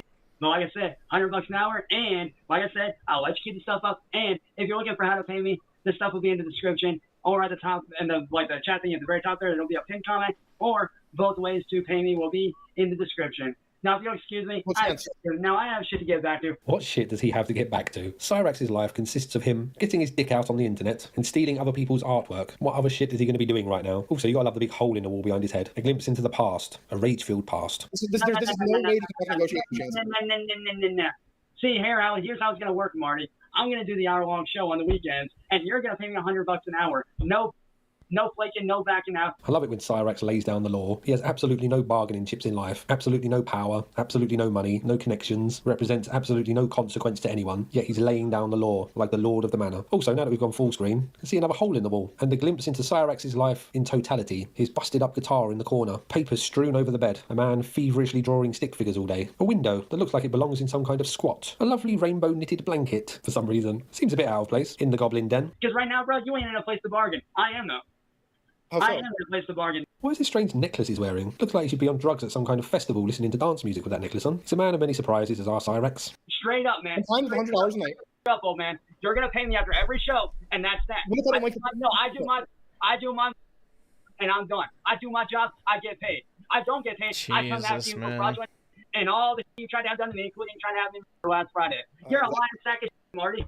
Face it, you don't want to pay me what I'm worth. How much is Cyraxx worth? That's the question, isn't it? How much is Cyraxx worth? What is the monetary value of Cyraxx? Got to assume you're going to be into the negative numbers, right? You're going to be into the minus there. Do you want it bad enough, or don't you? Because if you want to go scratch your down back and back, no, shut the fuck up. You're going to pay me what I'm owed after every show starting tomorrow night. $100 straight up, no fee, either cash after PayPal, your.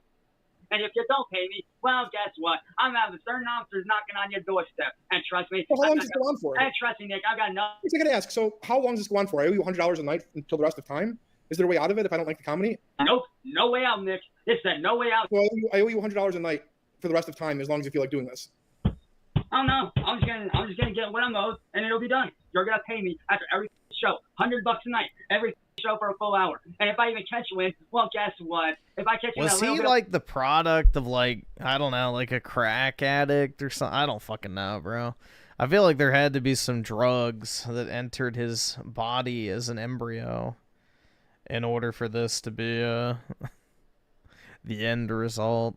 When of you trying to fuck me over, guess what? I love how he always says, guess what? Like it's some kind of big surprise he's about to unveil. The master plan that he's been working on for years. Hey, 10 o'clock tomorrow night, Marty. 10 o'clock tomorrow night. Are you going to drop the contract?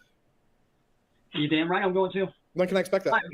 But the only way I will do it, is if I don't have a verbal agreement. Do I have a verbal agreement right here in front of everybody right now? A verbal agreement. Or do I have your word that you're going to pay me every time I do a skull scratching show? Correct. I will pay you. All right, there we go. $100 every night. You got to hear first, guys. After the show, yes. Yeah, after your first hour-long show, I'm going to pay you $100. If I'm satisfied, I will pay you $100 for the next show. It's going to be on a show-by-show basis. A show-by-show basis. If you do a good job, I'll keep paying you. Is that fair? Then no deal, Nick, because you're not going to... I'm fine. I'll pay you $100 a night every single night you feel like doing it, okay? Then we'll go with that. Deal. No. You're not going to fuck me over like that.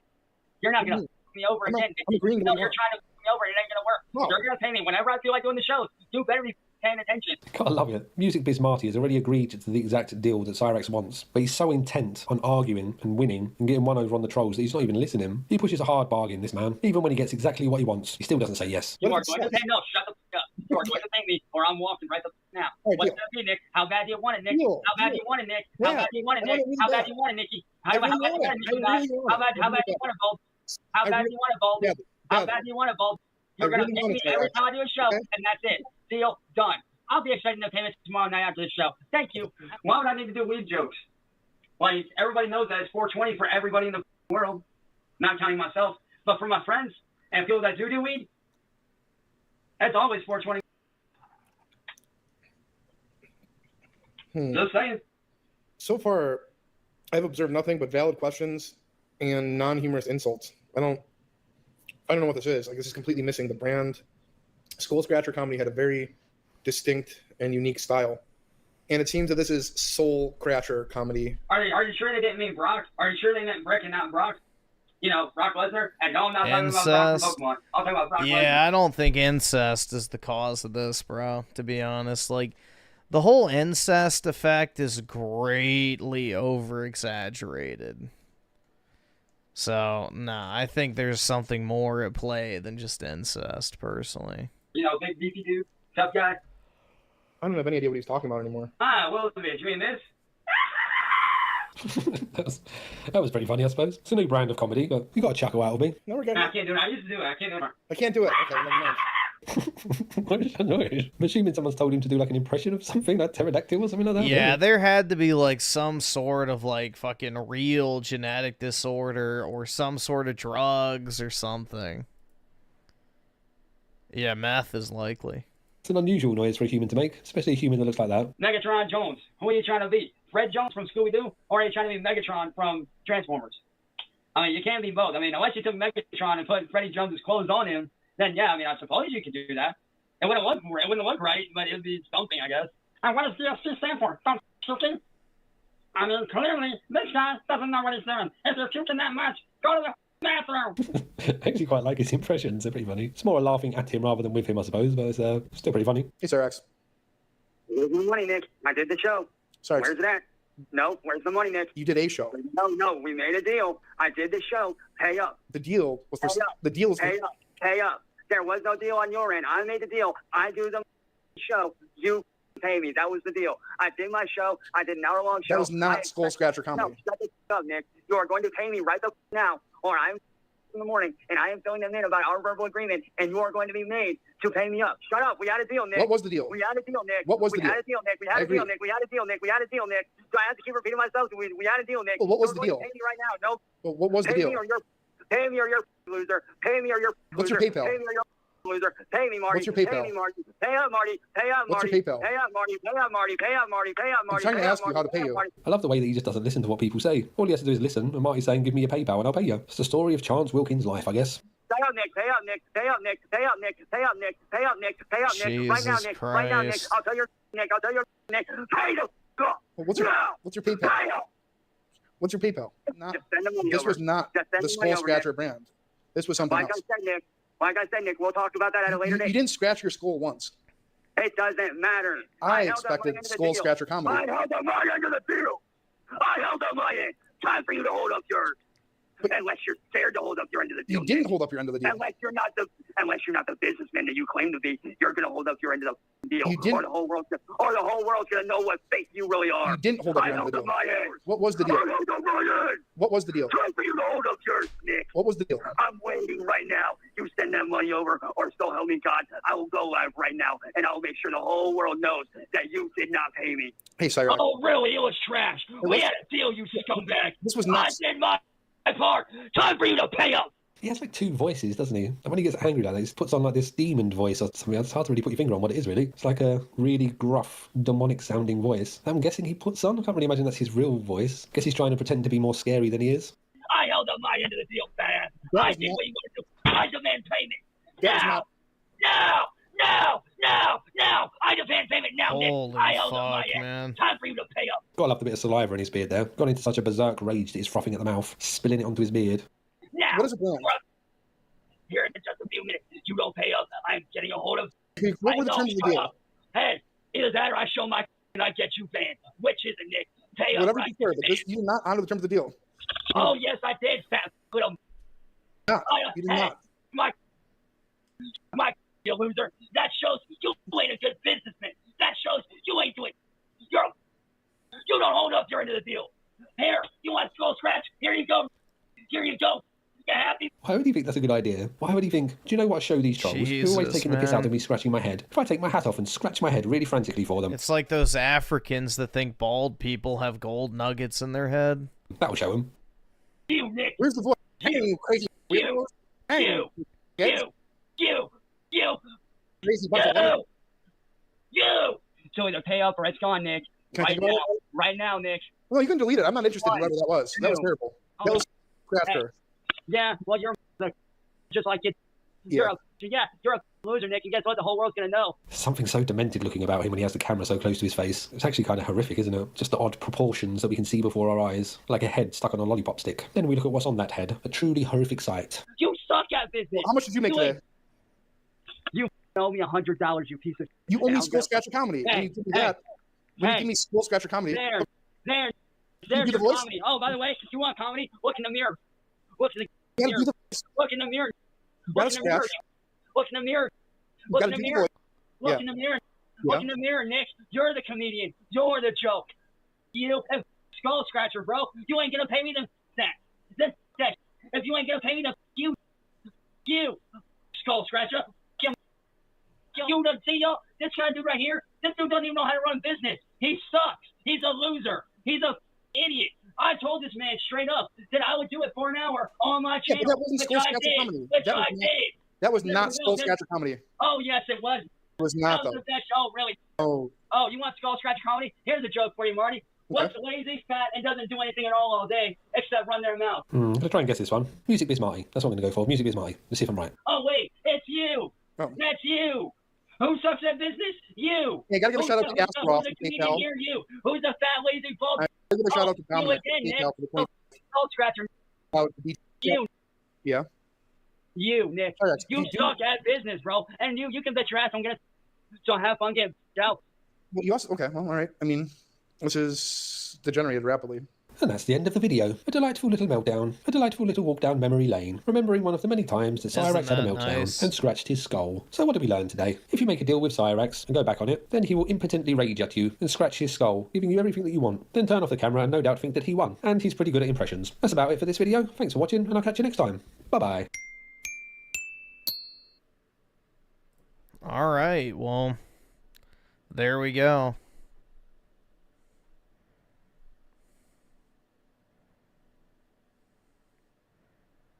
Yeah, he's got great peripheral vision, I guess. There's a silver lining of his condition. If you walked around a Disney park today, you'd probably notice something strange, and you'd ask yourself, where are all the children? The Disney parks are now filled with adults getting drunk in bars, eating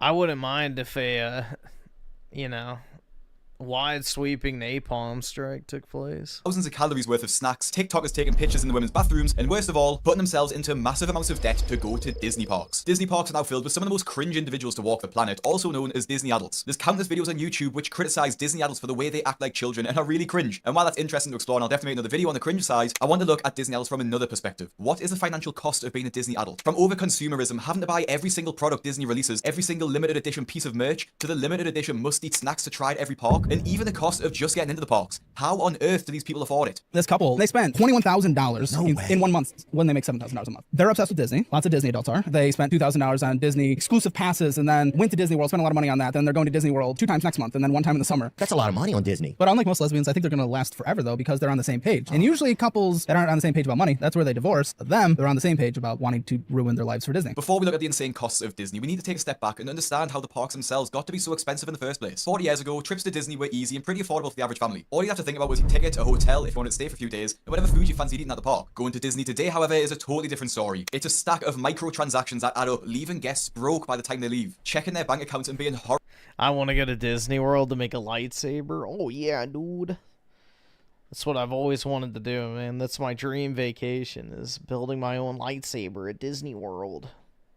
Oh man, maybe someday. Horrified with the amount of money they've ended up spending. A Disney World ticket in 1971 cost $3.50, and if inflation were the only factor, it would cost around $27 today. But now, a one-day ticket starts at $189. Making Disney more expensive has been a key strategic goal by the company, conveniently amplified by the term Disney adult growing in popularity around 2015. The trend and term instantly became a meme, with people laughing at their own obsession with Disney, from bawling their eyes out from meeting their favorite characters. Who? I waited 30 years to meet you. Oh my god. Oh my god. To their insane collections of toys and Disney merch. The girls that get it, and the girls that don't.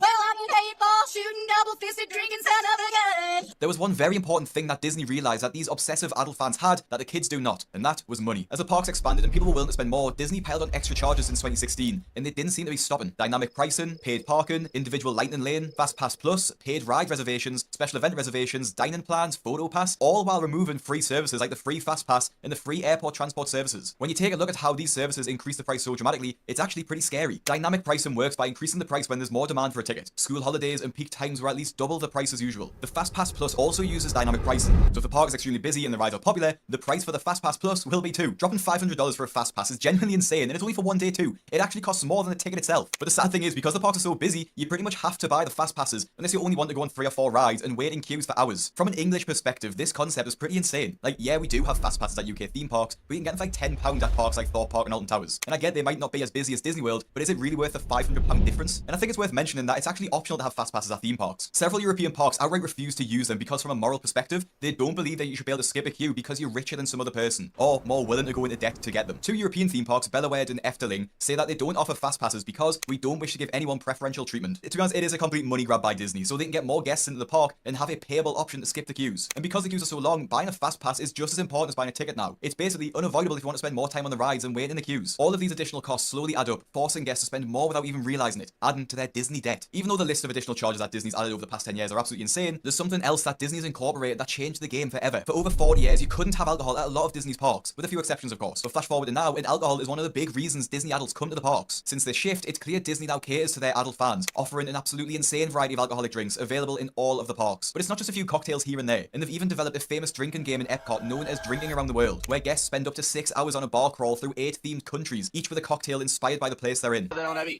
can stop us now. We're gonna make it happen. Let's take a ride and spend the day in countryside. Just have to here to stay. Get away and have a perfect picnic. Aside from the awful audio, you get the point here. Holy Disney is catering more towards man. Disney adults, who have a lot more money to spend than the children. Yeah, dude, I haven't been to an amusement park in like almost a decade. I think my senior trip was the last time I went to a amusement park. Trying to think. I don't even know. Either subscribe, donate, or get the fuck out. Let's see. So, Kig9 with the 4 months. Can't think of anything to say, so... Lamau. What? So, GGG. Appreciate it, man. Regardless if you have something to say or not, appreciate you being a member. It's bad they let people get drunk at the parks. I don't really think it matters. You know, if Disney... I mean... This kind of sounds bad, but I think it's smart for Disney to make it as expensive as possible because it keeps out a certain type of clientele. Side note, I really hope that title was fake because that is extremely embarrassing. But not only is this drinking game at Epcot great for getting people to spend over $200 on drinks alone if they complete the challenge, but selling alcoholic drinks is much more lucrative than sodas alone. A Coke or a juice for a child probably costs around $4, but a cocktail is closer to $20. The markup on these drinks is easy because the margins are so high. It definitely doesn't cost $20 to make a cocktail, but guests will happily pay for it because it's Disney themed. Serving alcohol also changes who comes to Disney and why. Instead of it being for kids' birthdays or special occasions for kids, it's now a place for adult-only holidays and stag or hen do's, or bachelor parties I think to my American subscribers. There's even been entire Reddit threads talking about the alcohol consumption in Disney, with one person saying, it went from being a family-friendly experience to being a mob of drunk, dehydrated, aggressive who behave worse than hungry children. Alcohol also encourages guests to stay longer, spending more time in the bars and restaurants, conveniently buy more food. I don't know about you, but when I've had a drink, I get absolutely starving, and it seems like Disney knows this too. And what better way to take advantage of all those slightly buzzed or just straight up drunk guests than the largest selection of snacks in the world, littered across almost every path in the park. At Disney, trying the snacks are just as important as going on the rides and meeting the characters. The snacks are also ridiculously expensive, often between $10 to $20 for one thing. And the most ridiculous thing that I found was literally a stick with one piece of bacon on it for $10. Who's calling it? Who's calling that shit? Who's calling that shit? The snacks are already expensive, but slap a Mickey shape on there and you instantly pay more for just a shape. Some basic theme park snacks that happen to be Mickey shaped and then cost $5 million. You'll spend almost $8 on a Mickey pretzel that is just okay, so I recommend instead spending that money on the Pepper Jack pretzel at Cheshire Cafe. It's a warm pretzel stuffed with gooey pepper jack cheese, and it's just way more worth it in my opinion. 2, Mickey bars are obviously iconic, but they're $6 for a basic chocolate ice cream bar. So instead, you can get a fresh single scoop of ice cream at Plaza Ice Cream Parlor with Mickey ears for $4.99. But it's not just 1 or 2 snacks that guests are having in the parks, as they're often spending over $50 on just snacks alone, and not even considering the main meals that they'll be having throughout the day. This is a work of art. This is a work of art. This is a work of art. This is a work of art. This is a work of art. But this is a work of art. Couples going to the parks together will often be spending over $100 every day just on snacks. This is just... I don't even know how you spend $100 on snacks. Like, the thing is when I used to go to amusement parks, you ate once. Like, you would go get lunch or dinner, and that was it. You would have one meal while you were there. Like, who the fuck just wants to eat all day All right, and ride awesome. roller Thanks, coasters? nigga. All right.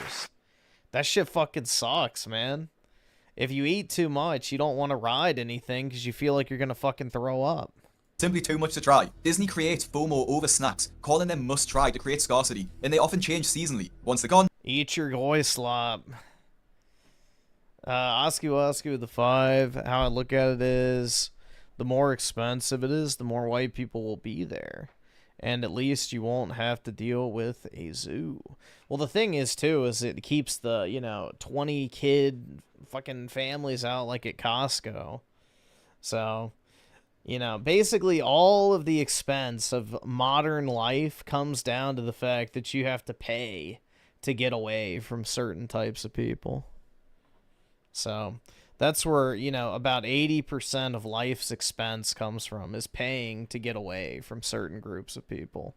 They're gone and they don't come back. So if guests are there, they feel like they need to try it all there and then. They're obviously all themed too, so Disney adults need to try them because the food is from their favorite shows. Who cares if they can't afford it? They can just use the credit cards to buy them. As we're talking about Disney adults, it wouldn't feel right to not mention the plus-size park hoppers, and they're just as popular for their food recommendations as they are for their controversial "if I fits, I sits" videos, which I have covered before on the channel. Hey everyone, we're plus size park hoppers, and this is everything we ate in a day as plus size best friends at Disney's Magic Kingdom. We started our day by having lunch at the Plaza restaurant on Main Street. We find that the food tastes better than any of the quick service options available at Magic Kingdom, and it's pretty affordable too. Katie started off with the Plaza loaded fries, which can be made gluten-free. These come with melted cheddar, bacon, green onion, and spicy sour cream. Ashley and I both got the triple-decker Looks like turkey club shit. sandwich. This sandwich is really good, and it's our go-to every time we go. We also thought that the portion was pretty big for the price. Katie got the Chipotle barbecue pork sandwich with a gluten-free bun. And for dessert, she had a strawberry milkshake. Later on that day, Katie got the Aurora cone, but without a cone to make it gluten-free from Storybook Treats. And Ashley and I split the candied bacon skewer from Westward Ho. This was the perfect combination of salty and sweet, and also, who doesn't love a snack on a stick? Before we left the park, we were thirsty for ice cream, so Katie headed over to Aloha Isle and got the Coke. We were thirsty for ice cream. Bitch, ice cream is what makes you thirsty. And let's see, Mr. Spice Lyncher, 1488 with the 2. That mindset brings the zoo to the nice place. Yup. Kind of. Yeah, unfortunately, the only way to experience anything nice nowadays is to make it, discriminatively expensive. So, it's really the only filter that can exist now. Coconut pineapple dole. Then Ashley and I headed over to the Plaza ice cream parlor. We each got the All-American Sundae, which is one of our favorite sweet treats in Magic Kingdom. If you're a fan of chocolate and peanut butter, then this is the ice cream for you. When we got back to Saratoga Springs, we headed to the Artist Palette for dinner. Ashley and I both got the shrimp with green beans and mashed potatoes, which was pretty good for a quick service dinner. Katie got the chicken and rice bowl, but we accidentally forgot to record it. And then we ended our night in the hot tub. Focusing just on what Katie eats, because she is one of the biggest people there, and I'm not trying to bully her, but she eats nearly 5,000 calories worth of food and snacks at the park in a single day, not even including what she'll have been eaten before or after the video. This food came to over $50 as well, which is just so expensive for one day, especially with the majority of it being from snacks. Now I totally agree when you're at Disney, you should eat whatever you want, because it's a treat and you probably won't go again for a few years. I mean, even I did a 10k calorie challenge and I won't be doing one again anytime soon, but the plus size park hoppers seem to be going to a park every week. This isn't cheap, nor is it healthy. Now the plus size park hoppers do have a social media presence, so they might be able to afford this, but normal Disney adults are doing this too. They're going to Disney way more than they can afford and eating way more than they can afford to. They're so consumed by Disney that they totally let themselves go wild and have no boundaries when it comes to indulging and consuming whatever they want, whether it's food, merchandise, or going to the parks multiple times a year. And for all of these reasons that we've looked at, it's no wonder why so many people have gone into debt just to be able to go to Disney. 45% of guests with young children have gone into debt to be able to go to Disney, and 24% of adults with no children have gone into debt to go to Disney too. And it's rising too, as stats are up 33% from the same survey in 2022. From the posts that I've seen, part of the magic of Disney is also going into debt. It's joked about like it's funny, like it's cooler to be in debt than not. Like it's some sort of badge of honor to say, I went into debt so I could go to Disney. They act as if Disney's some friendly corporation who's happy to lend you the money, and they like to pretend that it's not an entity that would send the bailiffs when you ultimately miss a payment. I think a huge part of this is caused by the childlike nature of Disney guests and why they feel entitled to go. It's like a form of therapy for them. Many Disney adults explain their obsession with Disney as being a result of not having a proper childhood. And that's true. There's many children who grew up in households that couldn't afford to go to Disney, or they had some sort of trauma. But that shouldn't be worth going into thousands of dollars of debt for. It's my favorite backpack ever. The worst part about this TikTok video is a number of comments supporting the creator, encouraging each other to continue to go into debt to solve their childhood traumas. This healed my inner child. This would cure my depression. The best thing is you're making memories and enjoying life, so he is worth what you paid. Hope you had a good time. That is all that matters. Maybe it's just me, but I don't see how seeing a person in a suit in real life would cure your trauma. You'd be much better off seeing a therapist. But it's not just people who are going into debt specifically because of Disney. Many Disney adults are still choosing to go when they are already thousands of dollars. Well, shit. You'll still go into debt seeing a therapist, so that's not really much better. In debt. Trips are coming up. So, please don't tell me trips are coming up. Well, I've been trying to plan a Disney cruise. That's insanely expensive. Exactly. That? How much is that going to cost? Well, how much is that going to cost? For the weeks that I needed to go. So it had to be specific because he can't get off work. He has shut down on 2 weeks a year. So the price for the week we needed to go was going to be $8,000 for the cruise. Oh my! Holy fuck, man. That is a month of your income, lady. You said you want to control the money because you cannot trust him so that you guys can pay off debt, so that you can get married. That is what you opened this conversation with. You, that is not the truth. That is both. That is both. That is both. That is both. I get wanting to go on expensive holidays, I really do. But the best thing you can do instead is to be financially stable first. If you absolutely need to get away, there are so many things you can do for cheap. At least from in the UK, I can go somewhere in Europe for less than £500. I know America's a bit different, but there are definitely cheaper places to go than Disney. And to put it into perspective just how expensive Disney trips can get, this guy spent over 30 grand to take his entire family to Disney. We stayed here for a little over a week and it was about 30 grand. Did you use any debt to pay for that trip? No, we had savings that we had. Which resort? All sport. All inclusive was the way to go for us. I took 5 grandchildren and all their parents. I'm no Disney expert, but people in the comments of this video point out that the All-Star Sports Hotel is actually the worst one. So it's not that they're getting the luxury experience from that 30 grand. If you've got the money to burn, sure, spend this much. But the fact that ordinary people with regular jobs are trying to be on the same level is just insane to me. It's no surprise. Dude, all these fucking poor people that are on, you know, Caleb Hammer have tattoos. It's like, honestly, and you're seeing it now in Hollywood, where they're paying big money to get their tattoos removed now. You know, tattoos have always been a litmus test of class, because a low-class person will get tattoos. The upper echelon of society, the higher class, like old money types, none of them have fucking tattoos. So, tattoos have and will always be fucking trashy. People have to go into debt to afford this. On Caleb Hammer's financial audit, a Disney adult couple joined the show to talk about their insane debt and why they still choose. Like, especially on women, bro. Women with tattoos, it's a fucking dead giveaway that's like just low class, bro. Like, think about how much money women waste on their appearance, right? But yet they're willing to permanently mark their body with someone else's drawings. Like, yeah. Pretty easy to tell that's not really someone who holds themselves in one high regard or, you know, has good decision making. To go to Disney despite this. You spent $1,000 on just being at Disney on here. $1,000 just on the Disney crap. I mean, for a day, for 1 day, $1,000 for a day, guys. You make $7 a month in that, and you blew through a seventh of it in a day. Unacceptable. Missing our student loan payments, i.e., the money you borrowed, federally backed, subsidized from us, the taxpayers. You know, these ones right here, us. You're not paying it back, but you're going to Disney. Well, we're gonna pay it back.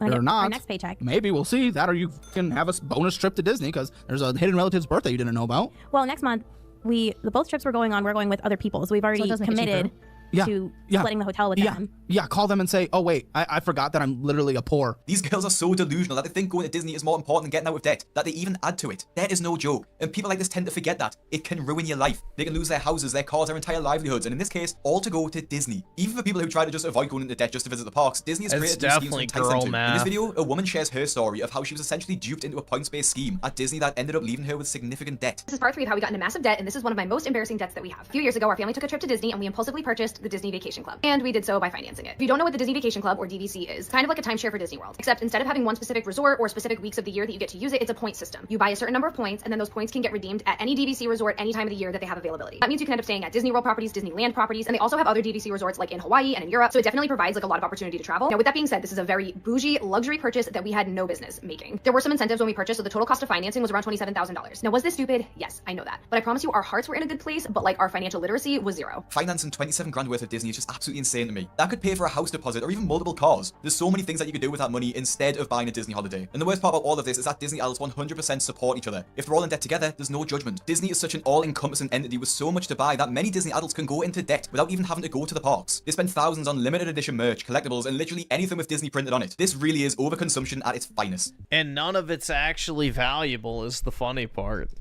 you know, all this quote-unquote limited edition shit isn't worth a damn, bro. You know? That's the ironic part in all of it. You know, say what you will about my Pokemon cards, but at least they're actually valuable. I can't help but stare at all those Mickey ears and wonder what else could have been bought instead. They're not cheap either, around $50 each. And I'm no Disney expert, I might be after this video, but I'm sure that the ears are bought to be worn in the parks. So does this creator plan on going to Disney over 100 times to wear each pair at a different time? I don't know. There are so many Disney adults who have an absolutely insane amount of merch too. I don't want to be too judgmental, but at this point it just seems like hoarding. You don't do anything with any of this, it's just stuff. It is hoarding. It's not like other collectibles like Warhammer figures maybe, that people spend lots of time painting or having hundreds of books to read. It's just stuff. A lot of Disney merch can only be bought at specific— Well, Warhammer figurines are also just stuff, let's be honest. At the end of the day, everything other than food, water, and shelter is just stuff. But when you literally just buy cheap Chinese plastic shit with no intrinsic value whatsoever, and you know, it's not even something that you could resell, that's a problem. Parks too, not online or in any stores outside the parks. So there's an exclusivity of that. At least with Warhammer figures, if you paint them well, I think you can actually sell them for a profit, if I'm not mistaken. I don't really know too much about the Warhammer market personally, but yeah, I know there's like people who paint and sell figures. That makes it so much more popular. Ultimately, I can understand why parents want to take their kids to Disney even though they're in debt, but there are ways to make it cheaper. They can stay off-site instead of the park hotels to make it cheaper. Bring some of their own food and drinks, and maybe even stay for a shorter time. But Disney adults, I think if you have so much debt already— You can't bring food and drinks into Disney. That's the whole fucking gimmick. You have to buy the shit while you're there. We'll be going into more debt just to go to Disney. I just don't think it's worth going, to be honest. Now, I know this video is pretty finance heavy, so if you want me to react to more of the sort of cringe side of Disney adults, let me know in the comments below. And if you want to watch my full video on the plus size part—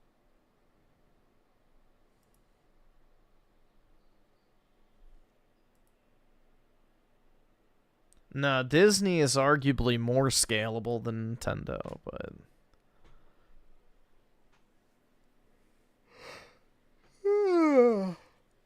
Man. You can recycle them in the trash.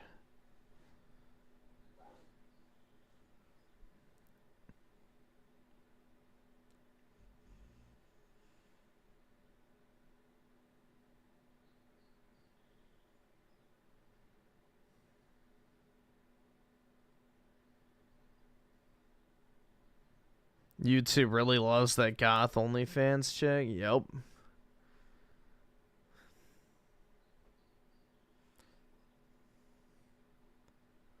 Gotta cater to the sub 5 losers, bro. Brutal. Yeah, I've never been to Universal. I don't know.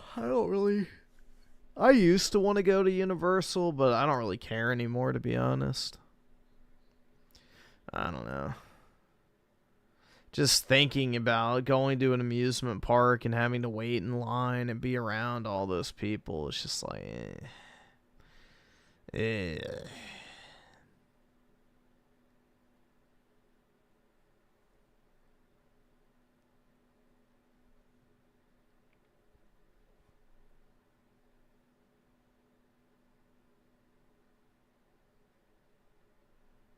Six Flags is better. Yeah, I liked Busch Gardens when I used to go there as a kid, you know. That was a pretty cool amusement park. But I went to Disney World twice and I didn't like it, so.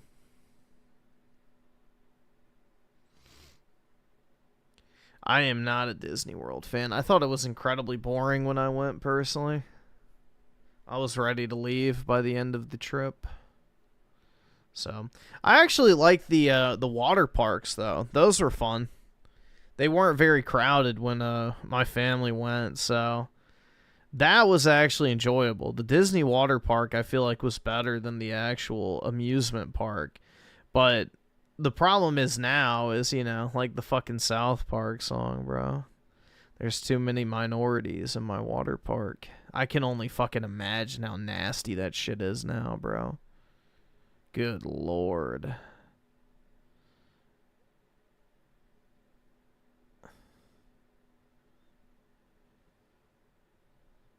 I can only imagine how disgusting it is. Like, Nope. I'm never getting in a public pool again. So.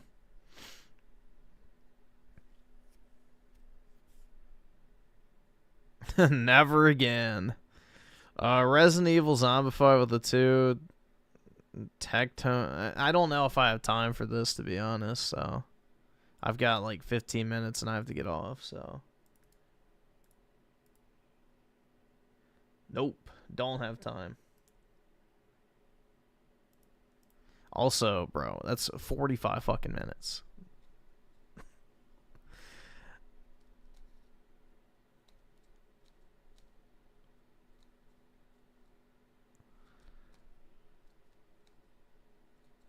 No, I don't have time for a Dreamcast guy either. So.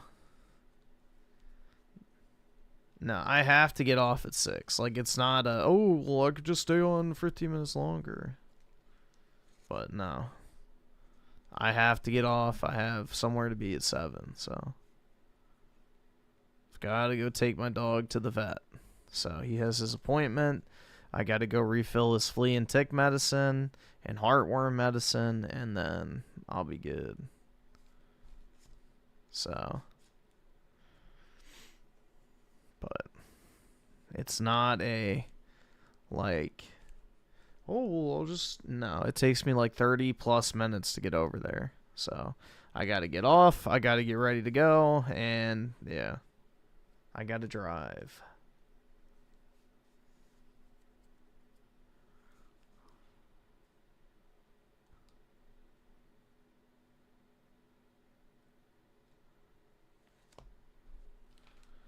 Single dog dad Griff is worried about his dog, son. No, I just want to go and do it before it gets either crowded out, and I want to be able to sleep. So, I would actually like to be able to sleep today, but yeah, I just want to get it over with. I've been awake since what? I don't even know. It's been over a day. I know that much. Like 30 plus hours. So.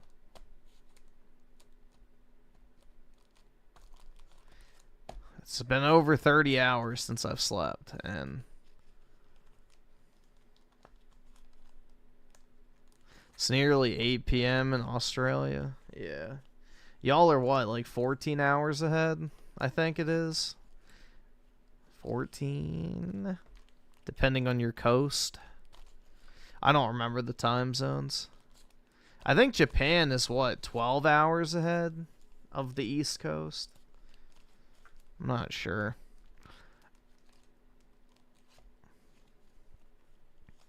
Yeah, the UK and stuff I know is 6 hours ahead or 5 hours ahead. Oh no, Europe is 6 hours ahead. The UK is 5 hours. That's what it is.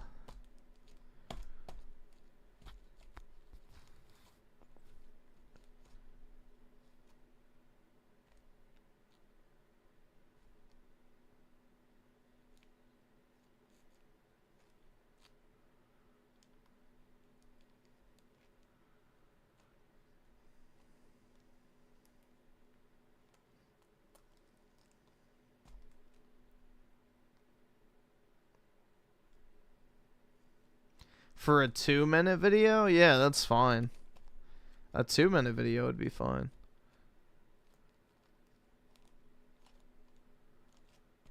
Favorite donut? Just a regular Krispy Kreme, like, glazed, but it has to be hot and fresh.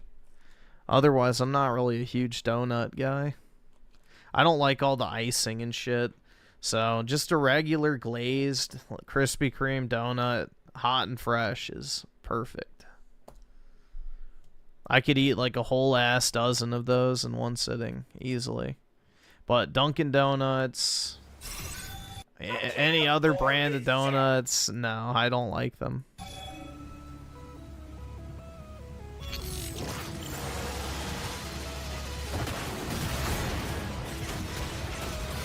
Your town banned alcohol for the riots? Brutal, man. Hopefully you have a stash. I have a stash.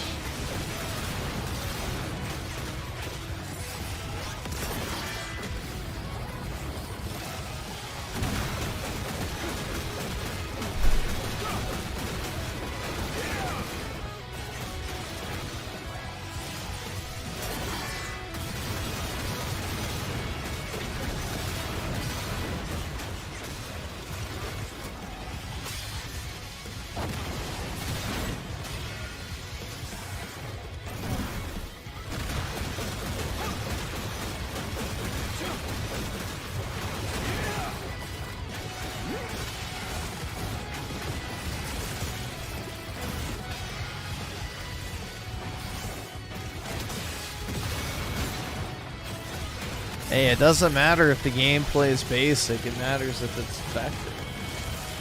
Which it looks like it is thus far.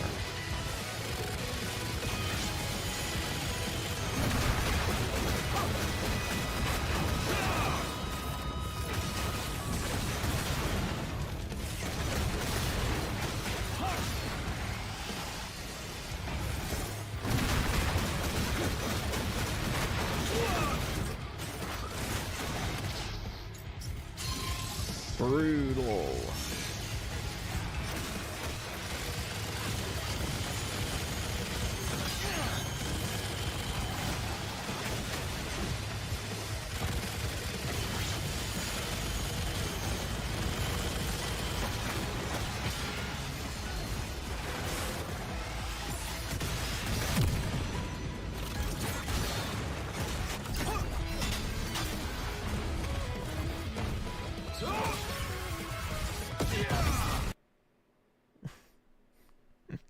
And then it just goes to the biggest idiot on my 300-pound life.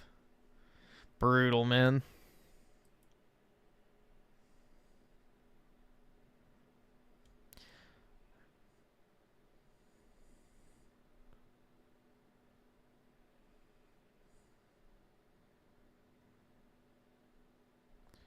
Game Freak's Beast of Reincarnation. New trailer is a good bit of parry. Brutal, man. Yeah, that sucks. Parry Slappa. Every game has parry Slappa now.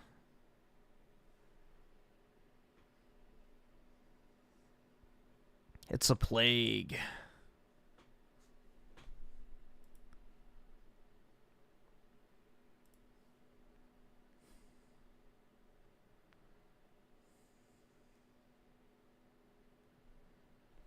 Loyalty kills you, Griffin. That video's about you and Trump. I'm still alive and well, so far so good.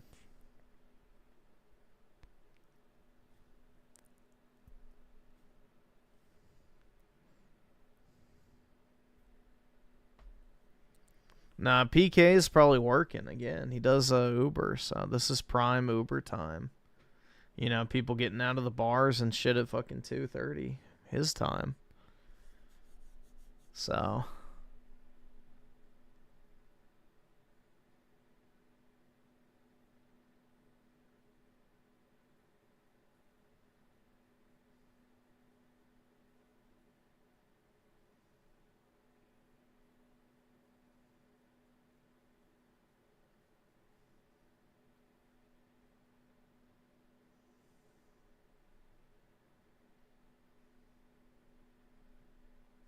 hope you have a good Saturday, Griffin. Appreciate it, man.